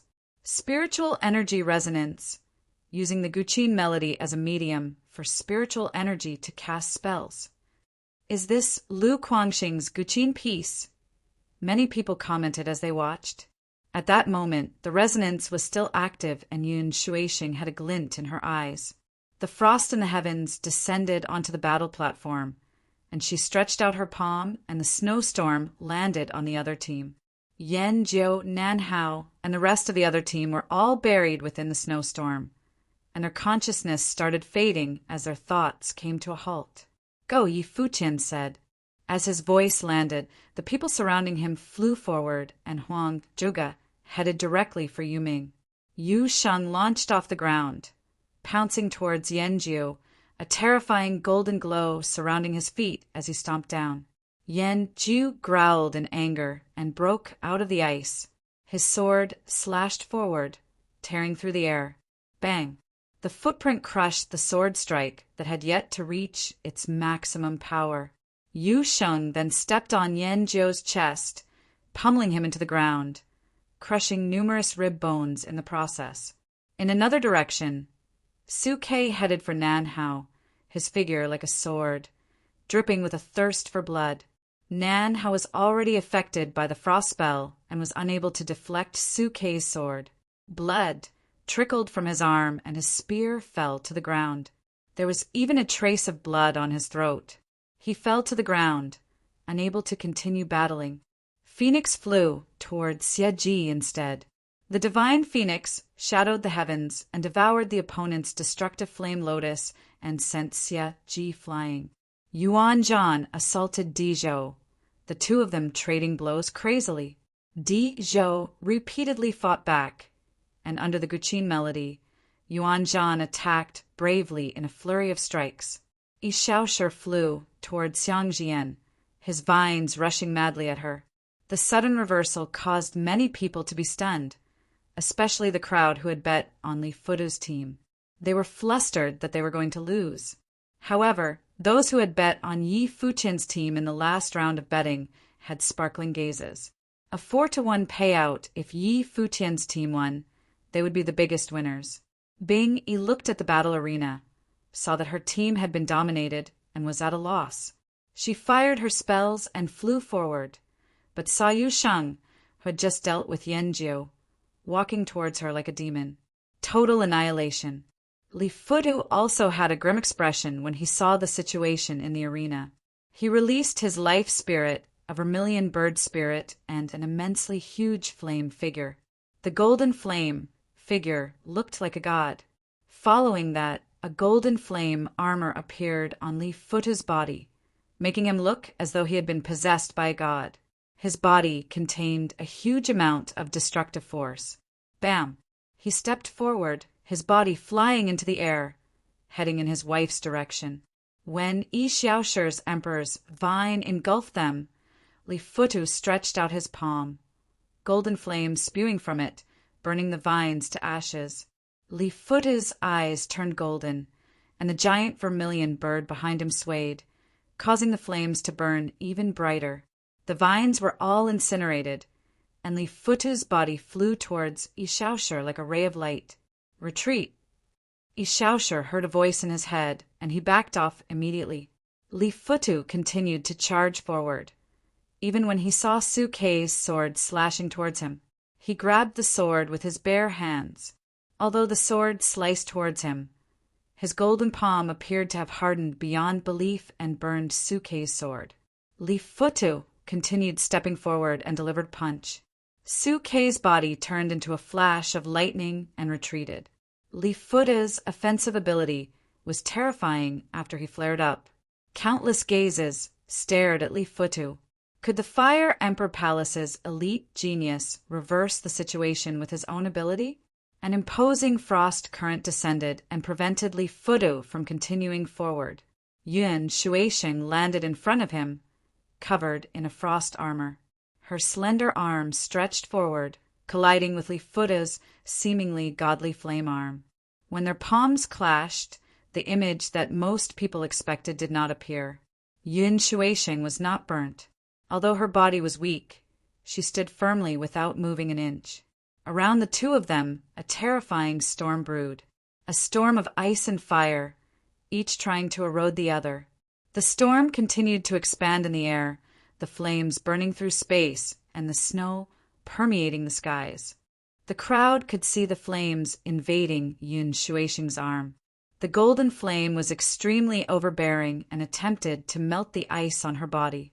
Similarly, the armor on Li Futu's body had been invaded by the frost, and it was making its way into his body. Li Futu stared at the figure in front of him. He came from the fire mountain, and his flames and body had been tempered by the mountain's flames thousands of times. Yet the girl in front of him could withstand and resist it. Was the Holy Ji Palace really such a scary place? Chapter 620. The flames on Li Futu's body exploded outwards, and a dazzling vermilion bird rose into the sky, bathed in golden divine flames. As it flapped its wings, the golden flames shot towards Ishaoshur, who was battling Xiangjian. This forced Ishaoshur to retreat continuously in order to avoid the flames. Then, the vermilion bird soared through the sky in a brilliant curve towards Yi Futian. Flames of a divine bird descended from the heavens, covering the sky with it. The flames on Li Futu's body exploded outwards, and a dazzling vermilion bird rose into the sky, bathed in golden divine flames. As it flapped its wings, the golden flames shot towards Ishaoshur, who was battling Xiangjian. This forced Ishaoshur to retreat continuously in order to avoid the flames. Then, the vermilion bird soared through the sky in a brilliant curve towards Yi Futian. Flames of a divine bird descended from the heavens, covering the sky with it. A cultivator of a noble plane was able to send their life spirit out of their body to attack their opponent. As a top-notch noble, Li Futu was definitely able to do just that. Yuan Shuisheng's expression changed slightly and she retreated. But Li Futu followed after her. There was no way he was going to let her escape. The space surrounding them was set alight, and golden flames raged around the two. An icy world appeared around Yuan Shuisheng, protecting her from the flames. Meanwhile, the terrifying vermilion bird charged straight for Yi Futian, and countless gazes turned towards him. Yi Futian was not participating directly in this battle. Instead, he was managing the situation through his guqin. However, it was clear to everyone that this Yi Futian, who had been the first in a law battle 3 years ago, was the crux of this fight. The guqin music increased the offensive power of everyone's attacks and allowed their spiritual wills to resonate, making everyone stronger in general. If Yi Futian was taken down, there was a real possibility of their opponents turning the tide against them. However, it was like this realization did not register in Yi Futian's mind. The message he sent everyone was to pay him no mind and continue fighting. Right then, a frightening spiritual will surrounded Yi Futian and radiated through the space.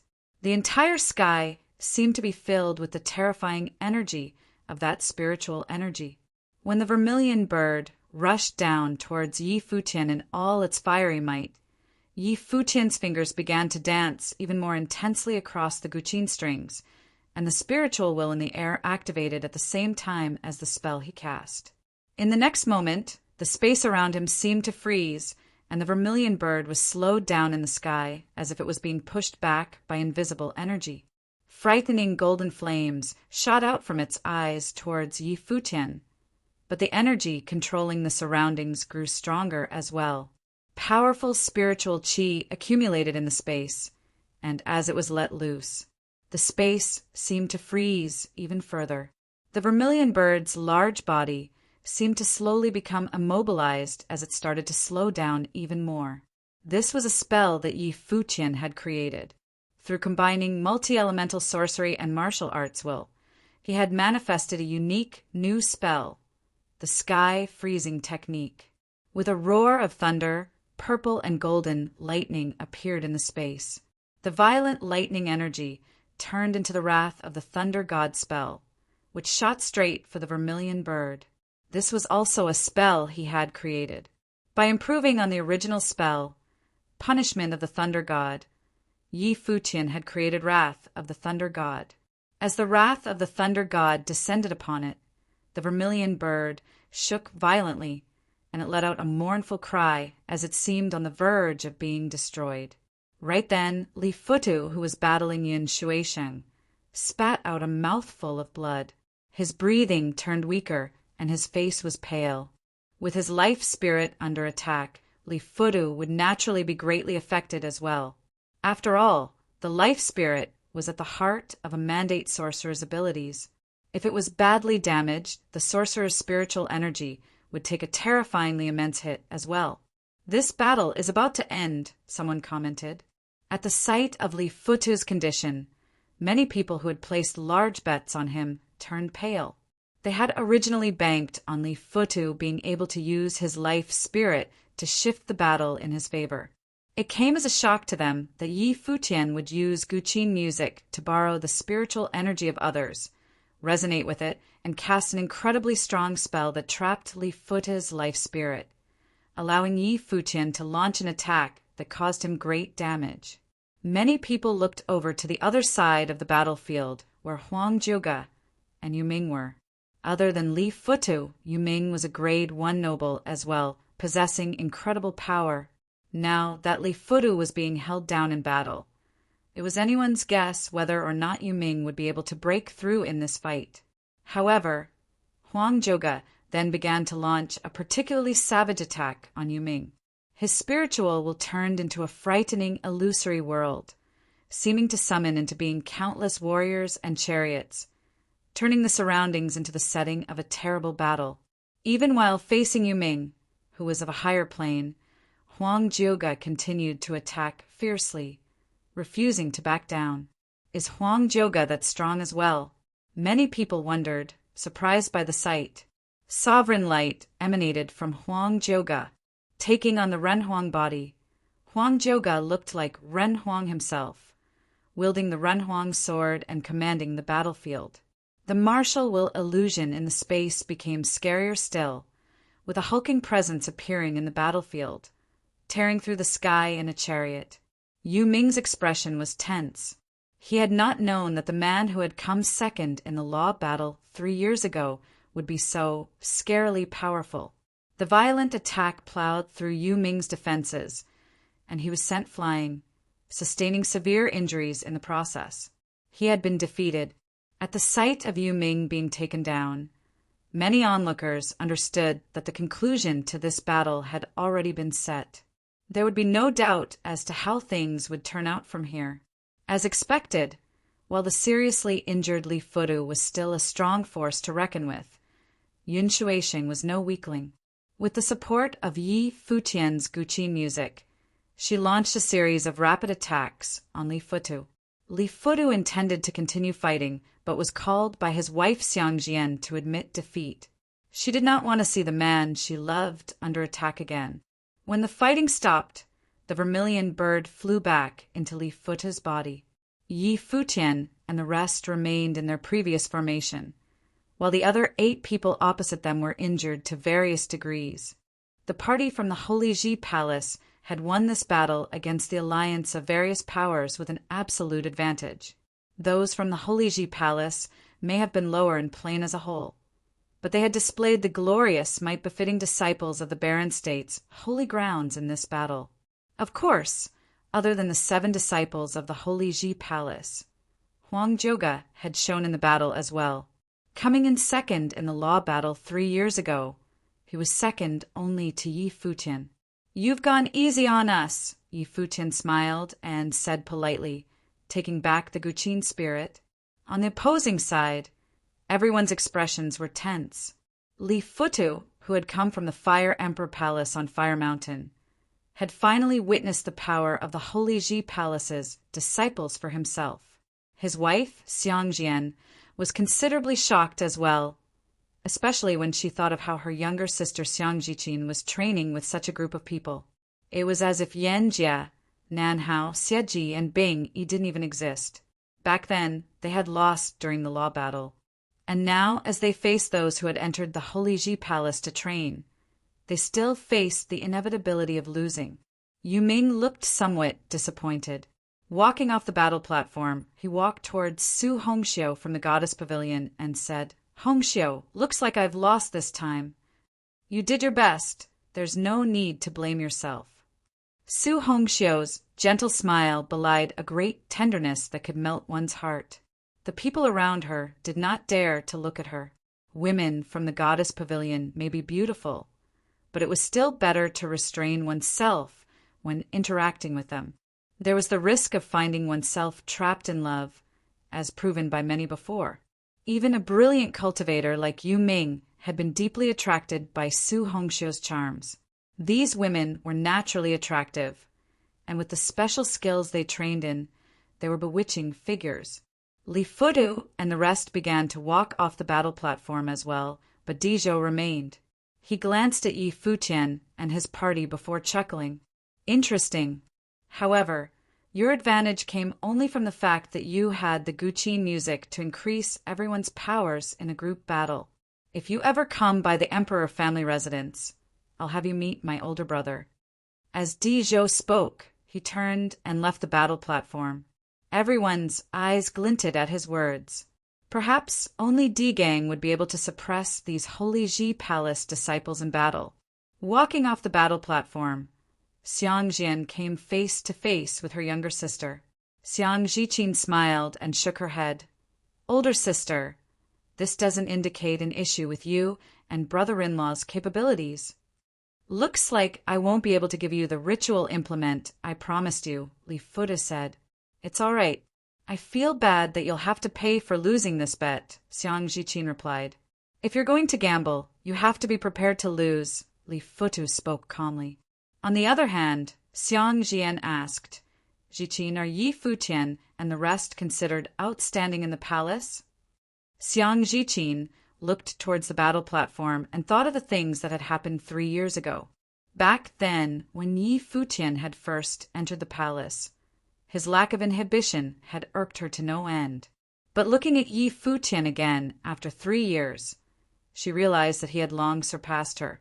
"Yes, they're very outstanding." Xiangjiqin nodded. That much she had to admit at this point. Right then, Yi Futian was smiling at the elder walking towards him on the battle platform. "Elder, about the ritual implement." "Take it," the elder replied calmly, tossing the storage ring containing the ritual implement at Yi Futian. The elder had judged the situation wrongly this time, not expecting that Yi Futian's party would actually defeat Li Futu and the rest. The elder had planned today's gamble fight so that there would be many powerful individuals betting at the Alchemy Casino today. He had expected that Li Futu and the rest would win and had manipulated the odds to lure bettors to bet on Yi Futian's party. But things had not gone according to plan. This time, the elder had suffered a huge loss. As for those who had bet on Yi Futian's party, they were over the moon with their winnings. The only regret they had was not betting more at the start. "I don't think this alone is enough, Senior. We did place our bets after all." Yi Futian flashed a radiant smile at the elder. I'll collect their bets first before taking you to select your ritual implements. The elder threw a sweeping glance at Li Futu and the rest before ruthlessly collecting the items they had wagered. These people had caused them to suffer a massive loss after all. Yi Futian took out the ritual implements. Smiling, he handed them back. Yuan Zhan, here's your wolf fang bat. This cauldron's yours. Zhong Li and the ghost shadow sword belongs to Qian Chou. Phoenix, your sun crown. This hail scepter shall go to you then, Yi Futian declared, giving it to Yun Shueisheng. She looked at Yi Futian with a hint of reluctance. These clothes and the telekinesis pearl belong to Jeyu, so I'll take them. Yi Futian grinned radiantly at everyone, who threw him a dirty look but naturally had no objections. Are you going to treat your older brother like that? Ishaosher blinked and stared at Yi Futian accusingly. Don't be mean, older brother. Didn't we let you place a bet? I want a share, Yi Futian declared, staring back at Ishaosher. Get lost, Ishaosher shot back despondently. Yi Futian was really taking advantage of him. We're definitely taking our share. Yi Futian was not holding back out of courtesy at all. He continued, Yu Sheng, let Qingxian pick some good stuff from your bets. I still have some ritual implements here for you all to take. Wu Qin, you can pick a treasure for Qinyu later. Phoenix, you take one too. Here's your ritual implement back. Phoenix took the ritual implement, and everyone stared at Yi Futian, speechless at what he was doing. Those who had bet on Li Futu would have loved to tear Yi Futian apart in that moment, while even those who had bet on Yi Futian were tempted to hit him. As for those from the Alchemy Casino, they were incredibly tempted to kill Yi Futian, that despicable fellow. It was too much that Yi Futian was openly discussing how to split the ritual implements from the Alchemy Casino. Did he not consider how they would feel? But of course, Yi Futian didn't care about their feelings. Right now, his only thought was that all this was super awesome. Chapter 621. Yi Futian and the rest left the Alchemy Casino after making sweeping gains for themselves there. Everyone had gotten ritual implements for themselves, and couldn't help but grin as they exited the casino. Yi Futian and the rest left the Alchemy Casino after making sweeping gains for themselves there. Everyone had gotten ritual implements for themselves, and couldn't help but grin as they exited the casino. When the elder walked them to the exit, he had asked Yi Futian and the rest when they would come back for a gamble fight. Yi Futian had declined, stating that they had enough ritual implements already. He then thanked the elder for their generosity. The anguish in the elder's eyes was unforgettable. The elder was pained to the core.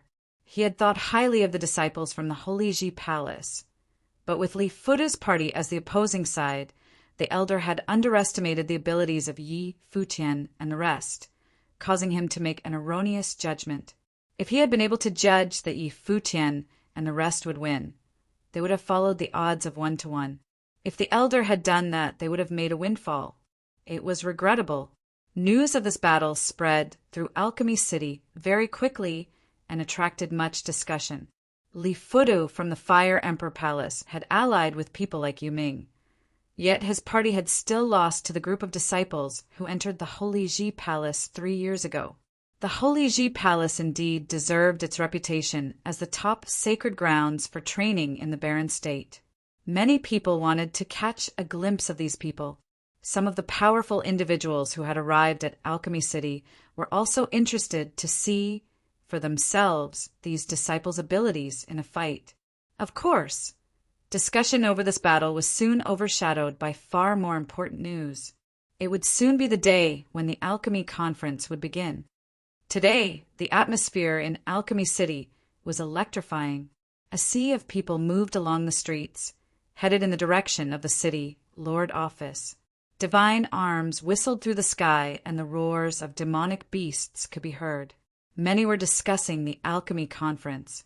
It was said that many important people within the southwest region of the barren state would come to watch the Alchemy Conference, which was held once every decade. After all, Alchemy City was an important city within the region, and its city lord was one of the more powerful men in the state. As the eighth in the Baron's sky ranking, he was equally formidable in both cultivation and ritual implement crafting. If he were to fight with ritual implements, no one in the top 10 of the ranking would be willing to face him in battle. Yu Qi, the city lord of Alchemy City, was still the most powerful man in the southwest region of the Baron state. As such, even powerful individuals from other parts of the state would show him some degree of respect. Additionally, many regions in the Baron state would send people to the conference to watch. They were all interested to see how things would unfold there. A staircase stood outside the entrance to the city lord office. Below the stairs was a vast space, 8 alchemy pillars standing tall within, with smelting furnaces burning on top of them. The space contained within these 8 pillars was where participants of the alchemy conference would craft their ritual implements. The spectator areas were at the top and the 2 sides of the staircase. Seats were lined along the top of the staircase outside the city lord office. Those seats were only for the most important and powerful attendees of the conference. The areas at the 2 sides of the staircase were also reserved for invited guests only. Normal attendees, even those of the sage plane, could only watch the conference from the back. Right now, a huge crowd had gathered in the outer area of the conference. Many people had come down to Alchemy City to witness this great event that was only held once every decade. Even if they weren't interested in ritual implement crafting, today was the day where powerful and important individuals they normally would not be able to see would appear in the city. Furthermore, many of these individuals were powerful people within the Baron Sky ranking. At the bottom of the staircase, many people from the City Lord office had arrived to maintain order in the venue. Those who had come to participate in the alchemy conference entered as well. Walking into the crafting area, they found a spot for themselves and waited. Many top armors from various places would gather here to put their crafting skills against each other. This was their stage, and today they would be under the scrutiny of the entire Baron state. The Liu family is here, and the head of the family has even come down personally to watch, someone observed, watching the group of people move through the sky towards the place. The Liu family was a prominent family within Alchemy City. Though they were not as influential as the City Lord office or the Emperor family, they still held a significant amount of power nonetheless. The young master of the city, Lord office, went to greet them. The head of the family and the more important family members were seated at the top of the staircase, while the younger family members remained at the 2 sides of the staircase. "The Zhou family is here as well," came the cry, heralding the arrival of another important family. Like the Liu family, the Zhou family was another prominent family within Alchemy City. Afterward, many people began to filter into the venue, even including those from Inferno City. Several prominent figures had come out of the City Lord office to personally welcome guests, though the City Lord himself had not made an appearance yet. With his status, there were few in the Baron state who would merit a personal greeting from him. "The Sacred Fire sect has arrived." That's the leader of the sect. Many people turned to look at the group moving through the sky. At the front of the group was an elder with an incredibly commanding aura. The leader himself had personally come to the conference, and he moved straight to the top of the staircase to take his seat. Right then, another group of people walked out of the City Lord office. The man in front was clad in long golden robes. Middle-aged, his features were angular and chiseled, and he moved in great style. The many important guests who had arrived at the event stood up to greet him. "The City Lord has come out." Many people stared at the man who had just walked out. Now that many important people from all over the Baron state was arriving, of course, Yu Qi had to make an appearance soon, in his capacity as host and the City Lord. "Good morning, everyone." Yu Qi greeted the guests who had come, before walking to the main seat in the middle of the area. He stood there, surveying the endless crowd.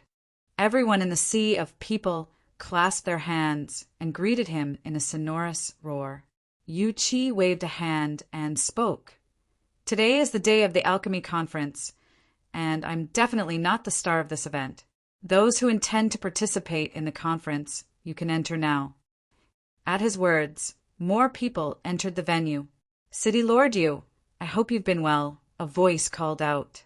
Just then, a frightening flaming beast appeared in the sky with a group of people on it. The man at the front of the group had a magnificent demeanor. His eyes seemed to be a fiery red, and his hands were clasped behind his back. "It's Yen Jun," someone announced. Everyone stared at the newcomers. Yen Jun was the palace lord of the Fire Emperor Palace and ranked amongst the most powerful of the Baron Sky ranking. Li Futu, who stood next to him, was a prominent young talent whose reputation was second only to Di Gang of the Emperor family in this region. While there had been news of Li Futu suffering a loss a couple of days ago, it was not his fault. It had been a group battle after all. In addition to Li Futu, his wife Xiangjian and disciple of the Holy Ji Palace Xiangjichin had come as well, descending from the sky towards the venue. "Yen Jun, how have you been?" Yu Qi asked after the newly arrived guest. "How well could I be on top of those flames? I've come to join the fun." Yen Jun chuckled heartily. "It's good that you've come. A couple of the old guys are here too." "Have a seat," Yu Qi replied, before turning to Li Futu.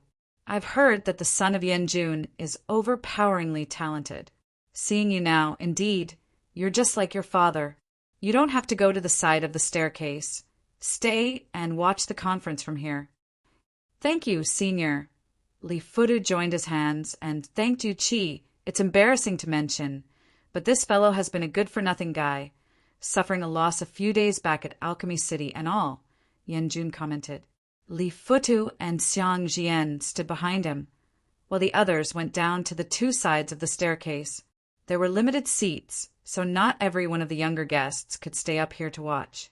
But that was a group battle, so it wasn't young Master Li's fault. Why blame the young one like that, Yen Jun? A gentle, alluring voice rang out from afar. Just the sound of it alone made one feel as though one could get lost in it. Instantly, many people knew who had arrived. Only one person in the entire southwest region of the Barren State could have this level of charm. In the sky, a group of women carried a sedan over. Those women were all in white and were as beautiful as fairies. Even the famously gorgeous Su Hongxiu was only standing to the side of the sedan. The chair blind of the sedan was pulled apart, and a woman descended from the sky. Beautiful as a Ju Tin goddess, many people were instantly enamored at the sight of her. The woman had hair that cascaded down her back like a waterfall, and her bright, soulful eyes had an endless charm to them. One couldn't help but be drawn to the delicate curves on that alluring figure. Wearing a long dress, the side of her leg appeared in flashes, and one could not tear their eyes away from those lovely long legs. Her skin was clear and smooth as jade, almost as delicate as a young girl's. However, her most beautiful features were still her eyes and face. They were so perfect there was nothing to pick on, and just a look from her alone could have one utterly smitten. This woman was Chu Ji, Pavilion Lord of the Goddess Pavilion, and the most beautiful woman in the southwest region of the Barren State. As cultivators grew stronger through training, their lifespans would increase, and their features would remain unaged. But Chu Ji was probably the only woman of her kind in the Barren State. As she trained, she grew even more beautiful. Even Su Hongxiu, a great beauty, paled in comparison, standing next to her. The two looked about the same age. It was almost like they were sisters. Furthermore, Chu Ji was frightening not because of her beauty, but because of her charm. Su Hongxiu was already incredibly charming, yet she was still far from Chu Ji's level. Chu Ji was the kind of woman who could have someone enthralled with her forever with just a glance. Even Yen Jun did not dare to look at her for too long, only giving her a calm glance and grunting coldly, "Chu Ji, don't you flaunt your glamour sorcery before the young ones." Yen Jun knew just how scary Chu Ji's charm could be. There was no way the younger guests would be able to withstand that. Right now, many people were watching Chu Ji from below, astounded at how such a stunningly gorgeous woman could exist in this world. Was this the pavilion Lord of the Goddess Pavilion talked about in rumors? The most beautiful woman in the southwest region of the Barren State? Sure. Chu Ji smiled, and her aura changed instantly. She had stood there elegant and unattainable as a goddess. But in a flash, she had changed her aura to give off a completely different impression. At the sight of this, many sighed to themselves that a beautiful woman could be trouble, and this woman was definitely a disaster of epic proportions. In the sky, more people began to arrive, and many eyes were on them. "It's the Emperor family," someone announced. Di Kai, the head of the Emperor family, is here. Di Gang has come along with him as well, someone else added. Many people gazed towards the descending figures. One of them was Di Kai, another powerful being within the rankings of the Barren Sky ranking. The other person, Di Gang, was said to be the most talented within the southwest region of the Barren State and was unmatched within his generation. A loss is a loss. Since Li Futu was there at the fight, he has no right to distance himself from it, Di Gang said calmly upon arriving, shooting Li Futu a cold glance. It was evident that he was responding to Chu Ji's comment about how Li Futu's loss in that battle was no fault of his. Li Futu's gaze hardened, and he looked at Di Gang before replying. "Indeed, since I was there, I definitely had a part to play in it. A loss is a loss." Di Gang looked upon Li Futu with new admiration. Li Futu's humility made him worthy of his reputation. What a proud fellow! Chu Ji chuckled lightly. Di Gang did not look at her. He had definitely heard of her, and he did not want to be affected by a woman, especially a woman as insanely powerful as she was. "I, Bai Luli, hereby pay my respects to you seniors." A figure appeared from afar, and countless gazes turned in its direction to see a handsome young man stepping through the sky towards them. It was Bai Luli, who was said to be the most prominent figure in his generation. While he was probably the lowest in plane amongst everyone in the Barren Sky ranking, he was 10th in the ranking, unmatched in the entire Barren State. Chapter 6:22. In Alchemy City, which was in the southwest region of the Barren State, Di Gang from the Emperor family was considered the best of his generation in terms of talent, and the standard against which he was measured was Bai Luli. In Alchemy City, which was in the southwest region of the Barren State, Di Gang from the Emperor family was considered the best of his generation in terms of talent, and the standard against which he was measured was Bai Luli. Countless gazes, including those of the important figures of Alchemy City, landed on the handsome young man. Among all the powerful figures present, Yu Qi, the city lord, was the only person who ranked above Bai Luli in the Barren Sky ranking. As such, no one could really treat Bai Luli as a junior, even if they were older. "Have you come as a representative of the Holy Ji Palace or White Cloud City?" Yu Qi asked. Bai Luli had two important identities, one of them being his position as the young city lord of White Cloud City. It was also highly plausible that he would be in charge of the Holy Ji Palace in the future, which meant he definitely had the right to represent the palace as well. "I've come as a representative of White Cloud City." Of course, the Holy Ji Palace treats the Alchemy Conference with utmost importance too, which is why many top talents from our palace have come to watch as well. Bai Luli replied politely, a smile on his face. Since he had not received any instructions from the Holy Ji Palace, it wasn't in his place to represent the entire palace. But the second half of his speech had been immaculately polite. "Right." Yu Qi nodded lightly before continuing, "You may be young, but you've already made it to the top 10 of the Barren Sky ranking. Please have a seat." "Thank you very much, City Lord Yu." Bai Luli smiled and joined his hands together in thanks before walking into the area on top of the staircase. Di Gang stared at Bai Luli. Both of them were from the western region of the Barren State, with Bai Luli being from White Cloud City and Di Gang being from Alchemy City. These two main cities in the western region of the Barren City had seen the rise of the two of them, respectively. Even if Bai Luli was currently within the top 10 of the Barren Sky ranking, Di Gang didn't see himself as being inferior to Bai Luli. The other man was but a target he was aiming to surpass. The crowd that had gathered at the bottom of the staircase was excited. It was just as they had expected. Many important people, like Di Kai from the Emperor family, Yen Jun from the Fire Emperor Palace, Chu Ji from the Goddess Pavilion, and the leader of the Sacred Fire sect were all here. There were prominent figures from the younger generation as well, like Bai Luli, Di Gang, Li Futu, and Su Hongxiu, among other famous names. These were people one did not usually get to see in person normally, and they were all gathered here at the Alchemy Conference. At the same time, many influential figures from all over the Barren State were coming to greet Yu Qi before taking their places at the two sides of the staircase. Yi Futian and the rest had arrived as well. After reporting to the guard, they entered the spectator area and found a spot to stand. Yi Futian looked up at the area on top of the staircase, where many important guests had already arrived, Bai Luli included as well. I am Yi Futian, a disciple of the Holy Ji Palace. I have come with my peers to observe the conference. I hereby pay my respects to all the seniors present.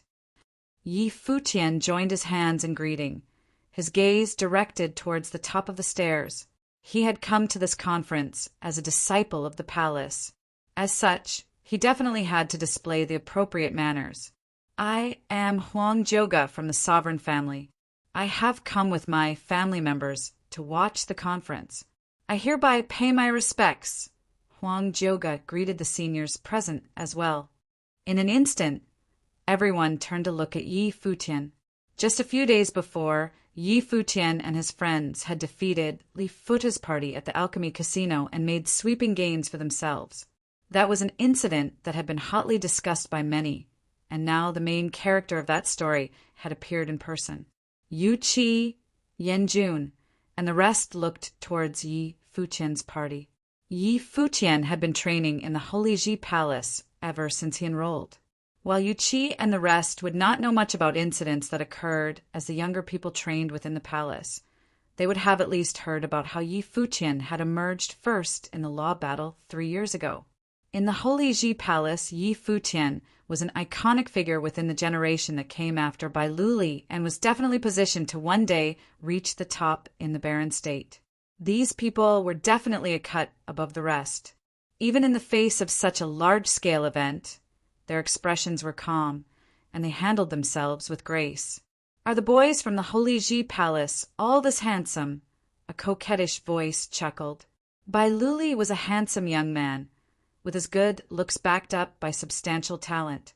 Now that Chu Ji looked at Yi Futian again, he too was incredibly good-looking, with well-defined features that looked as though they were carved out of marble. He could definitely be said to be a pretty boy. Among the ladies, Hua Jiu, Yun Shuisheng, and Phoenix were all incredible beauties in their own right. Chu Ji thought they were even prettier than some of the women in the Goddess Pavilion.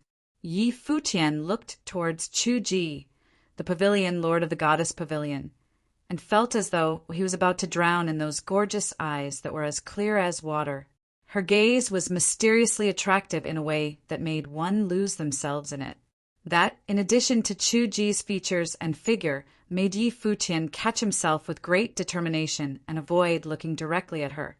She's an absolute stunner, the thought appeared in Yi Futian's mind. This woman was so unbelievably beautiful. She definitely was trouble. Big sis, are you a goddess from heaven? A glance at you has me wanting to stare at you longer, Yi Futian said, smiling. While he seemed relaxed, he was actually exerting a lot of willpower to control himself. Hua Jiu took a good look at the woman as well. Yi Futian used to teasingly call her Fox as a way to compliment her beauty. And yet this woman before her was truly a foxy lady. It wasn't just a matter of looks. Hua Jiu was in no way inferior to her in terms of beauty, but there was a constant seductive charm this woman had that ensnared others within her spell. Big sis. Chu Ji blinked and let out the sweetest smile. Everyone found it hard to resist that charming smile of hers and felt as though they were about to embarrass themselves soon. Yi Futian's back was also cold with sweat at the sight. Chu Ji, let the poor boy off, Yu Qi spoke up. The corners of Chu Ji's lips turned upwards slightly, and she restrained some of her charm. This made Yi Futian and everyone else feel a little more at ease. But even then, just Chu Ji's face, aura, and figure alone were enough to make any man fall head over heels for her. She had only held back some of that unique charm of hers. Chu Ji is the pavilion, lord of the goddess pavilion. She's a spirit, elemental mandate sorcerer. The glamour sorcery she specializes in is incredibly terrifying and could cause disaster throughout the land. The girl we saw just now, Su Hongxiu, is her direct disciple. Zhongli transmitted his voice to Yi Futian and the rest, who nodded furtively in response. It was no wonder Chu Ji's charms were so hard to resist. After all, it was glamour sorcery born of spiritual energy. Furthermore, she had already integrated this glamour into her own aura, making her endlessly charming. Are you interested, little brother? Do you have a girlfriend? Would you like Big Sis to introduce you to a few girls? Chu Ji smiled at Yi Futian. Hua Jiu looked warily at her and reached out to hold onto Yi Futian. Yi Futian chuckled and replied, "Thank you, Big Sis, but I already have a girlfriend." "That's a pity. I was still thinking of introducing some of my disciples to you," Chu Ji said, all smiles. Yi Futian glanced at Su Hongxiu, who was behind her, and wondered if that would even have been possible. Everyone else stared at Yi Futian. Is this really Yi Futian, the guy who came in first in the law battle 3 years back and defeated Li Futa's party a few days ago? Why does he seem to be so shameless? The important figures present rolled their eyes at the exchange between Chu Ji and Yi Futian as well. This guy probably doesn't have the good fortune to enjoy your kind intentions. Pavilion, Lord Chu. A chuckle was heard. Someone was riding a ritual implement over to where they were. Yi Futian looked in the direction of the voice and saw a beautiful woman standing on a ritual implement. "Older sister," Yi Futian called out. He had not expected that his second older sister would attend the alchemy conference as well. There really were many people who had come to watch the conference today. Zhuge Mingyue glanced over at Yi Futian cheerfully. She was surprised that Yi Futian would dare to engage with Chu Ji like this. Was he not afraid of losing himself in her charms? Zhuge Kenyang had arrived as well, and the siblings walked forward to greet those on top of the staircase, joining their hands together. "We, Zhuge Kenyang and Zhuge Mingyue, hereby pay our respects to all the seniors here." "Ah, our guests from the Zhuge family have arrived. Please have a seat," Yuchi responded. Not only were the two newcomers of the Sage Plane, but they were also representatives from the Zhuge family as well. They definitely had the right to a seat at the top of the staircase. Bai Luli smiled and nodded at the two, while Zhuge Mingyue looked towards Yi Futian. Yi Futian's smile faltered. He was curious as to why his older sister would attend the alchemy conference. Right then, Zhuge Mingyue turned to look at the people who had come to participate in the alchemy conference. Her gaze then landed on a particular area of the crowd, and a half-smile appeared on her face. Yi Futian glanced over, somewhat confused, and saw two people with their heads bowed in the crowd, afraid to look at Zhuge Mingyue. Fourth older brother and fifth older brother. Yi Futian stared at the two in shock. Back then, his two older brothers had gone off in search of second older sister.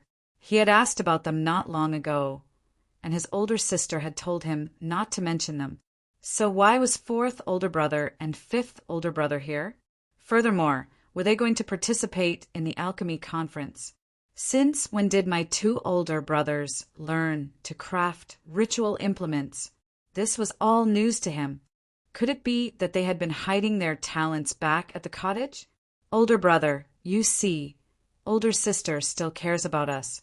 She's even come down personally," Luo Fan whispered, his head lowered. "Older sister probably wants to kill me," Shui Yi replied glumly. "Older brother, you've already come this far, does it matter?" "Either way, we're still going to die," Luo Fan whispered back. "Younger brother, you're so loyal." Shui Yi was touched. "Don't drag me into this," Luo Fan shot back. I miss older sister. How about I go over to where she is? Shui Yi was speechless at Luo Fan's words and itched to pummel the rascal.